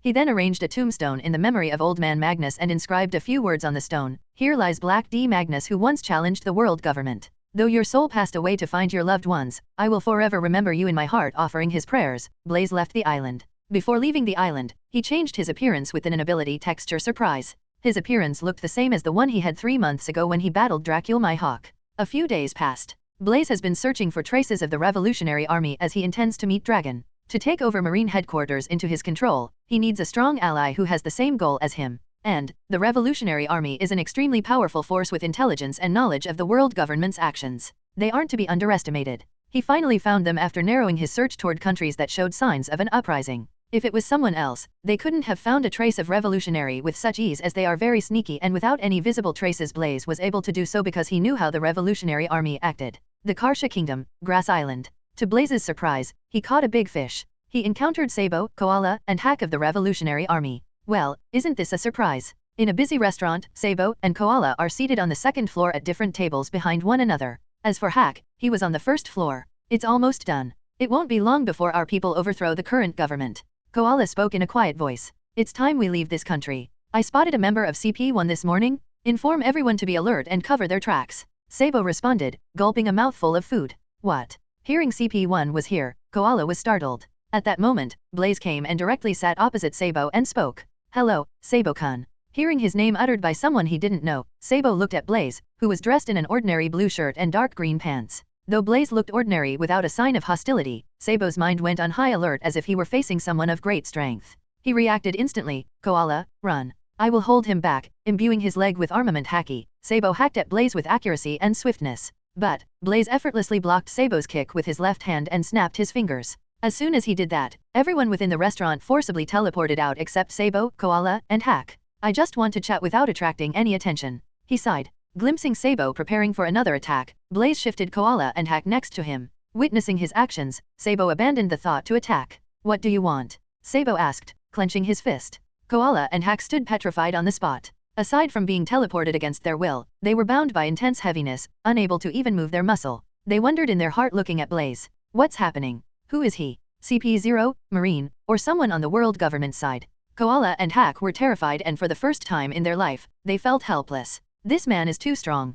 Don't be afraid, guys, I am not your enemy. Have a seat. Blaze smiled and released Koala and Hack. Though skeptical, Sabo had no choice but to follow Blaze's words, as he was afraid the other party would attack Koala and Hack. Furthermore, the man seems to know everything about him, his name, and who is Koala and Hack. Once everyone took a seat, Blaze spoke. Can you arrange a meeting with Dragon? I need to speak with him. No, Sabo flatly refused and had a resolute look. Come on, Sabo. I am not asking where your hideout is, I am just asking you to call Dragon. It's a simple request. Blaze spoke as spread his hands. Before Sabo could respond, 5 figures clad in black cloaks appeared inside the restaurant in a ghostly way. CP1 Sabo, Koala, and Hack stood from their seat and glared at them. Hack spoke, the commotion we made attracted their attention. We lead them directly to us. Chapter 197, Talk with Dragon. We finally found him? Revolutionary Army's Chief of Staff, Sabo? Kill the other 2 and capture him. The leader of CP1 commanded. Before the 4 figures could follow their leader's command, they suddenly felt stiff and cold as if they were stared at by a wild beast. And the next moment, they saw their leader's head burst into a blood mist while his headless body slumped to the ground, lifeless. None of the people present on the scene could understand what just happened.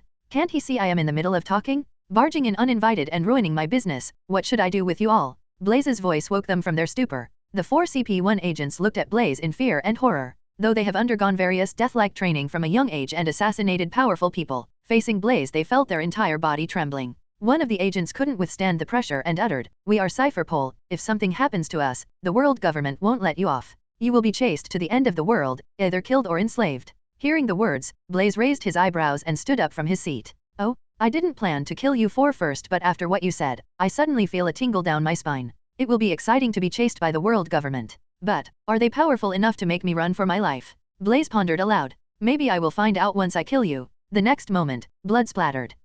The flesh was being gruesomely ripped off from the 4 Cypher Pole agents' necks by something invisible. If someone from the HXH world was here, they would see foreign beasts with their gyo enjoying the flesh of 4 Cypher Pole agents. In no time, the corpse of the 4 agents was eaten cleanly by the invisible Nen beasts. As for Sabo, Koala, and Hack, they gulped, witnessing Blaze's cruel way of dealing with things. Above all, his fearless attitude toward the world government alarms them a little. Dealing with them, Blaze shifted his attention once again to Sabo. My objective doesn't differ much from yours. I thought it would be good to have an ally. I will ask you one last time, are you going to call Dragon or not? Sabo thought for a moment and agreed. He called Dragon with Den Den Mushi, hello, Dragon-san, and explained about Blaze and gave the Den Den Mushi to Blaze. Receiving the Den Den Mushi, Blaze glanced at Sabo and snapped his fingers. His powers teleported Sabo, Koala, and Hack outside the restaurant. I finally get to speak with you, Money D Dragon of the Revolutionary Army. Blaze greeted. There was silence on the other side. Dragon was a little surprised to hear his full name, but it didn't affect him much since it's not some kind of secret. Who are you? Dragon directly asked. I am Blaze. You should have at least heard my name, right? If you are the same infamous Vice Admiral Blaze of the Marines who disappeared 5 years ago, then yes, I know you, Dragon answered. I am the same person, Blaze answered. I didn't expect you to escape even after fighting the 5 elders. Dragon praised. It looks like you knew what happened that day. Of course. I always keep an eye on world government and Mary Gosa. An attack on Mary Gosa isn't a small matter. I contacted you because I hope we can form a little cooperation, Blaze spoke, cutting the small talk. Cooperation. My goal is simple, to separate the Marines from world government control. I can't do it alone as it won't be easy. In a way, our goals are the same. You want to free the people from the world government's reign and I want to free the Marines. To achieve that, we have no choice but to confront the world government head-on. What do you say, deal? You have a big ambition. Yours isn't much different. I know it will be hard to trust me or my words. I don't expect you to. We don't need to have any interaction or help each other, but when it comes to a decisive battle, I hope you will engage the world government. Blaze conveyed his thoughts. After thinking for a minute, Dragon agreed as he didn't have any reason to reject. It's a good deal as both parties won't interact with each other until the final battle. I will agree to the deal once you rejoin the Marines, Dragon said. Good. It won't be long before I rejoin, Blaze said and ended the call. Walking out of the restaurant he saw Sabo, Koala, and Hack standing outside, waiting for him. We will meet again. Leaving the words, Blaze disappeared from their view. When the world government got the news that some of the best agents of CP1 were annihilated, they were enraged. After a swift investigation, they found the culprit. Though Blaze was discreet in his actions, many people present in the restaurant saw his disguised appearance. In no time, Blaze's information reached the Marines and they were told to capture or kill this person on sight. Sengoku once again dispatched Admiral Aokiji Sabayati. When Blaze reached the Sabayati, he saw a noisy pirate ship docked in the port area. At first, he didn't care, but he suddenly noticed the Jolly Roger similar to Ace's hat. Spade pirates, he thought, and teleported to the ship. Time sure flies past. When he landed on the ship, he didn't see any core members of the crew.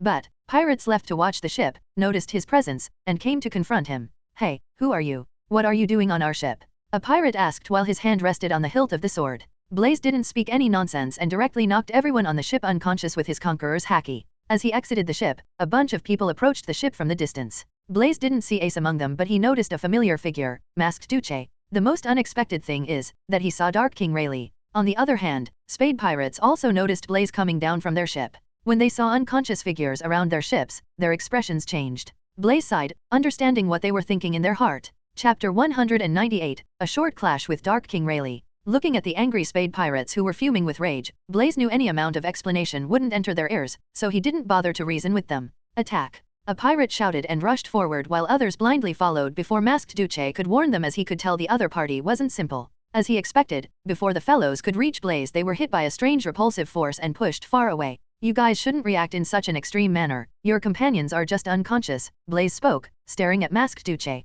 And, I won't show mercy, if attacked again. Ignoring the frightened Spade pirates, Blaze walked past them and looked at Rayleigh. The latter is dressed in a simple plain t-shirt, shorts, and sandals. Above these, he wore a silver hooded cloak. I didn't expect to meet the infamous Dark King Rayleigh here. Hearing his words, the masked Duce and other pirates of Spade pirates were startled. What? He's Dark King Rayleigh, the legendary first mate of Pirate King Gold Roger? Unbelievable. Everyone present on the scene found it hard to believe. Rayleigh took a sip of liquor from the small flask he carried and spoke in a calm tone. I'm surprised someone as young as you recognizes me. But, you are not an ordinary someone. Meeting Rayleigh, Blaze's fighting spirit awakened. Though the other party is old, the amount of life energy and haki restrained by him states otherwise. As one of the legendary figures, he sure is a strong individual. Even if he's old, Blaze could tell his strength is no weaker than the Emperors of the Sea. On the other side, Rayleigh was similarly astonished by Blaze's strength. With his powerful observation haki, he could sense the latter's haki was just short of Roger's during his prime. He should be as strong as Whitebeard. When did the sea birth such a monster?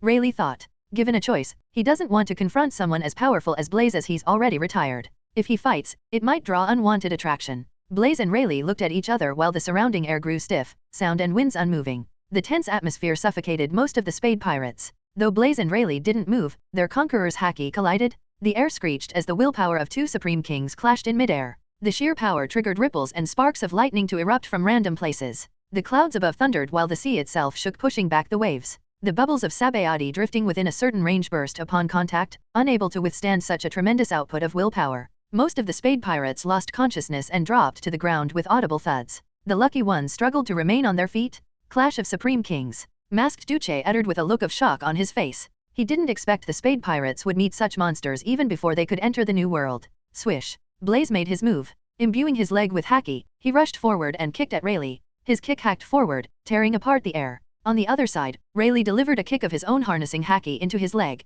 Boom. Even before their respective attack could make contact, there was a thunderous sound. The clouds above Sabayati split, intimidating everyone present on the island. Dark golden and black lightning sparks flew in all directions. Though the attacks didn't meet, the force from each kick exerted on one another trying to dominate the other. A massive, ring-like blast of pressure expelled into a loud, powerful shockwave that dispersed around. The overwhelming pressure and shockwave could be felt by everyone present on Sabayati. After a few seconds of battle, both their attacks scattered into the wind. Blaze didn't shoot again. He looked at Rayleigh and spoke. If you were in your prime, I would have enjoyed this fight. Pity. And, thought in his heart, I have other business, it's not time to reveal myself. See you again, Dark King Rayleigh. Saying this, Blaze disappeared from the spot. Rayleigh took a sip of his wine and chuckled. What an interesting young man. It seems like I won't be bored in the future. On the other hand, Masked Duce and other Spade pirates were terrified by the strength displayed by Blaze and Rayleigh. Leaving the location, Blaze quickly spotted Ace without much effort since the latter was the holder of fire fruit. His heat signature is like that of the sun in the dark.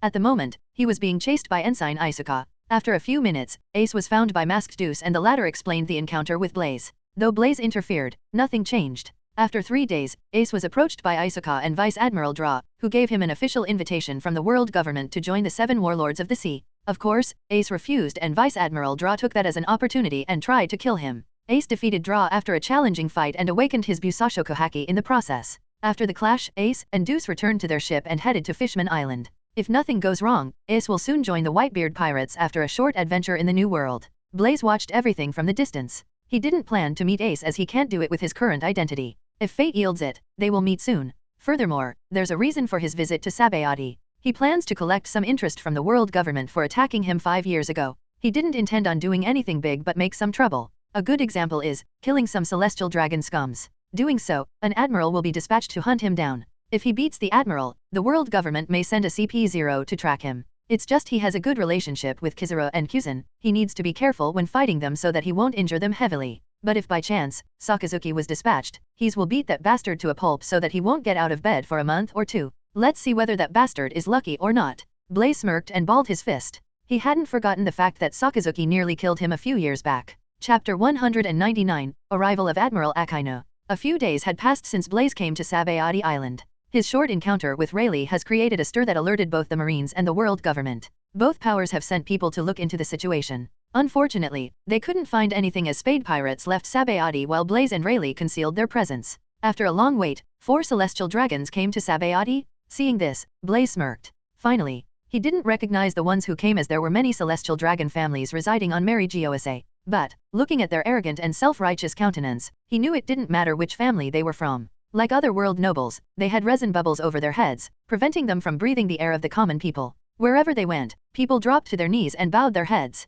Nothing has changed. Degenerates. Blaze sighed and looked at the world government agents following them. They were nothing special. It's time to start. Out of nowhere, Blaze's figure materialized before the celestial dragons who were strolling the street. His sudden appearance alerted the world government agents who were guarding them openly and secretly. Who is he? Didn't he know they are world nobles? The kneeling people thought aloud. What is he trying to do? I hope we don't get implicated in the mess he's going to create. Before the world government agents could react and world nobles could throw cursing words at him, an indescribable pressure of gravity crashed upon them. Bang! The next moment, the 4 world nobles and world government agents within a 1-meter radius were squashed into a pulpy blood mass. It took a second for everyone present at the scene to come out of their daze and respond. Looking at Blaze, they involuntarily gulped before fleeing the place. Run, run, run! This man killed the celestial dragons. An admiral will soon show up on Sabaody. If the world government found we were at the scene, we won't be spared. As Blaze didn't kill every single world government agent, it didn't take long for someone to report the situation. Ignoring scampering people and terror-stricken world government agents, Blaze walked towards the fruit store nearby and grabbed a green apple.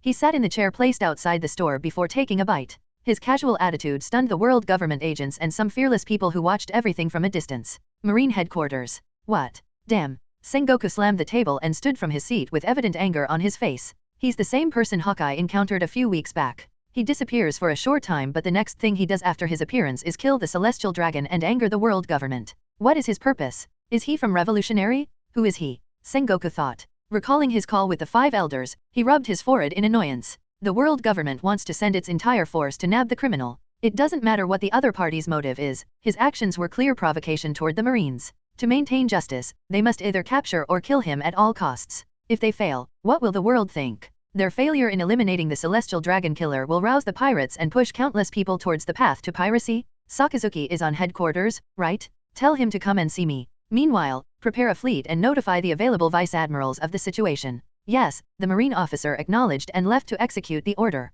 It didn't take long. Admiral Akaino's arrival at Sabaody Island created panic among the residents and pirates alike. Who doesn't know about the fearsome reputation of Admiral Akaino? After his ascension to the rank of admiral, he destroyed many great pirate fleets with over 1 billion bounties. In the last few years, he clashed against Yonko's crew more than once and remains alive. He's considered to be the strongest admiral among the 3. As soon as Sakazuki came to Sabaody, he found Blaze effortlessly since the other party neither attempted to run nor hide his presence. Blaze glanced at Sakazuki. The other party looked the same as he remembered, sporting a crimson suit that was decorated with a pink rose pattern and donned a marine cape of an admiral. Aside from appearance, he could tell the other party's haki and devil fruit powers had matured considerably. It seems like he would put up a decent fight. At the same time, Sakazuki scrutinized the disguised Blaze and snorted. You are indeed not simple. You are obviously waiting for an admiral to come. Who are you? Blaze chuckled and stood up from the seat. It seems like it's my lucky day. I was hoping you would come. Here you are. Hearing the words, Sakazuki knitted his brows and asked, What do you Maya?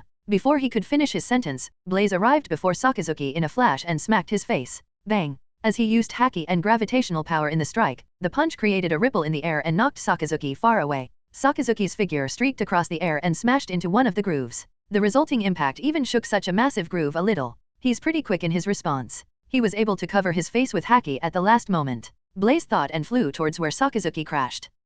Before Blaze could reach, Sakazuki let out a ferocious roar and leaped into the air while the temperature around the few meters raised alarmingly as he transformed into boiling magma, ready to erupt. Such aggression. Blaze shook his head. Sakazuki is an extreme follower of absolute justice and unquestionably loyal to the world government. He holds immense pride in the name Marines and won't let anyone taint its reputation. And he knows what will happen if he fails to capture this celestial dragon killer. Die. Volcanic eruption. Sakazuki coated his magma fist with haki. His magma fist then expanded before rocketing forward, akin to a volcanic eruption, burning whatever lies in its path. Chapter 200, Beating Akainu. A strong repulsive force erupted from Blaze's body and stopped the incoming attack of Sakazuki for a second before scattering them away. Seeing his signature move couldn't even burn the opponent's clothes, Sakazuki composed himself and began to analyze how the other party stopped his attack. He was told the power is related to gravity, but the extent of it isn't confirmed yet. Experiencing it in person, the might of the devil fruit is stronger than Sakazuki thought. What category does this devil fruit fall into? Meanwhile, 2 figures hid behind a huge groove with their presence concealed perfectly.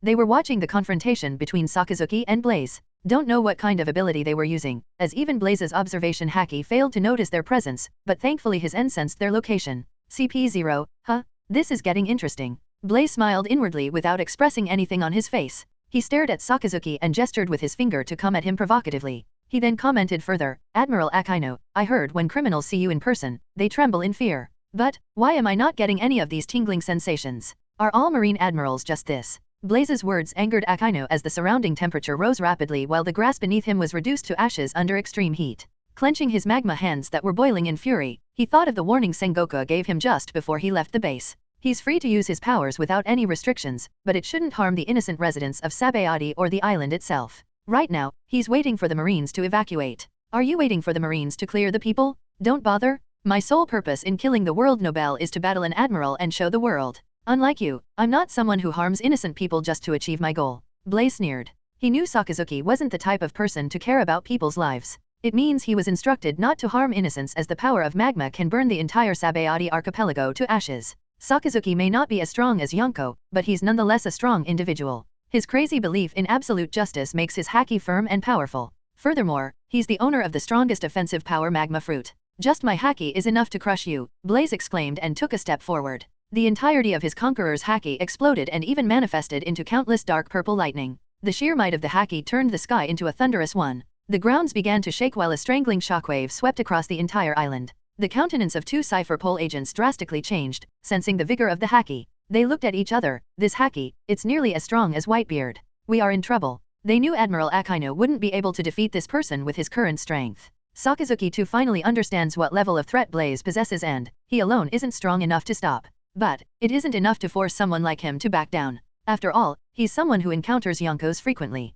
He won't back down to a criminal. Entertain me well. Blaze spoke, otherwise, I will beat you to a pulp such that there will be no difference between magma and blood. Saying this, Blaze dashed forward and threw a punch by leaping in the air. When Sakazuki tried to counter the attack with his magma fist and haki, he was pushed back. The force behind the punch forced him to glide for a few meters before stopping while his hands trembled from pain and stiffness. Such strong haki. This time, Sakazuki took the initiative. Dark Hound.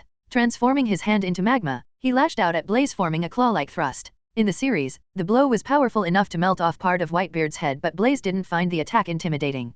Facing the surging attack that fired at him, Blaze made no attempt to dodge. He took a step forward and met the incoming magma thrust with an outstretched hand. Channeling the haki into his hand, he made it erupt outward. Even before the Sakazuki's attack could make contact, it was scattered by the overwhelming haki outburst. As Blaze and Sakazuki clashed against one another, the Marines evacuated residents present in the Grove area from 1 to 29. Boom. Bang. Boom. Still, the exchange of blows between the two powerhouses generated sparks of lightning to fly everywhere and powerful shockwaves that shook the entire Sabayati. Two figures watched the battle from the distance. They are none other than Rayleigh and Shucky. Smoking a cigarette, Shucky said. Well, I didn't expect someone to kill to Celestial Dragon, just to face an admiral. Either he's crazy or someone with ambition. From the overwhelming conqueror's haki we sensed earlier, I would say he's ambitious. Haha, I felt his vigorous haki when he exchanged a move before. It was as vast as an ocean. Rayleigh chuckled. It's worth living to see what kind of future this generation may create. Bang. After a few bouts, a strong punch from Blaze connected and hit Sakazuki in his face. The explosive power behind the strike nearly crushed the latter's facial skull and smashed him into the ground. Sakazuki groaned in pain while coughing a mouthful of blood. Blaze didn't give him a chance to rise again. Flashing next to him, he stomped at the chest with his feet that pressed him firmly to the ground. He didn't just stop with a stomp, his feet exploded with advanced armament haki that burst out and sought to destroy Akaina's internal organs. His actions didn't give him the slightest chance for Sakazuki to reform his magma body efficiently to dodge the haki attack. Understanding the kind of predicament he's in, Sakazuki used armament haki to protect his internal organs. Otherwise, Blaze's attack would have knocked the admiral unconscious. Still, the strike of Blaze forced Akainu to the corner and made him powerless as he could do nothing to escape from the other party's hold. Ah, bastard, I am going to kill you. Maddened, Sakazuki's Megu no Mi power erupted at full force striving to destroy everything in the vicinity. But, slight pressure from Blaze's feet and another eruption of his haki quelled the Sakazuki's magma power. It was as if the power of magma didn't affect him in any way. SHHHH. You are not a puppy, Red Dog. You should learn to accept defeat. Blaze remarked and punched him in the face with the power of gravity. The immense pressure generated from the power of gravity deformed Sakazuki's face to a quirky extent. Blaze didn't stop with a single punch, as a shower of punches fell on Sakazuki. After 20 or so punches, Blaze stopped sensing Admiral Akainu lost consciousness. As Blaze didn't show any form of mercy, the latter's face was beaten badly with full of blood, beyond recognition.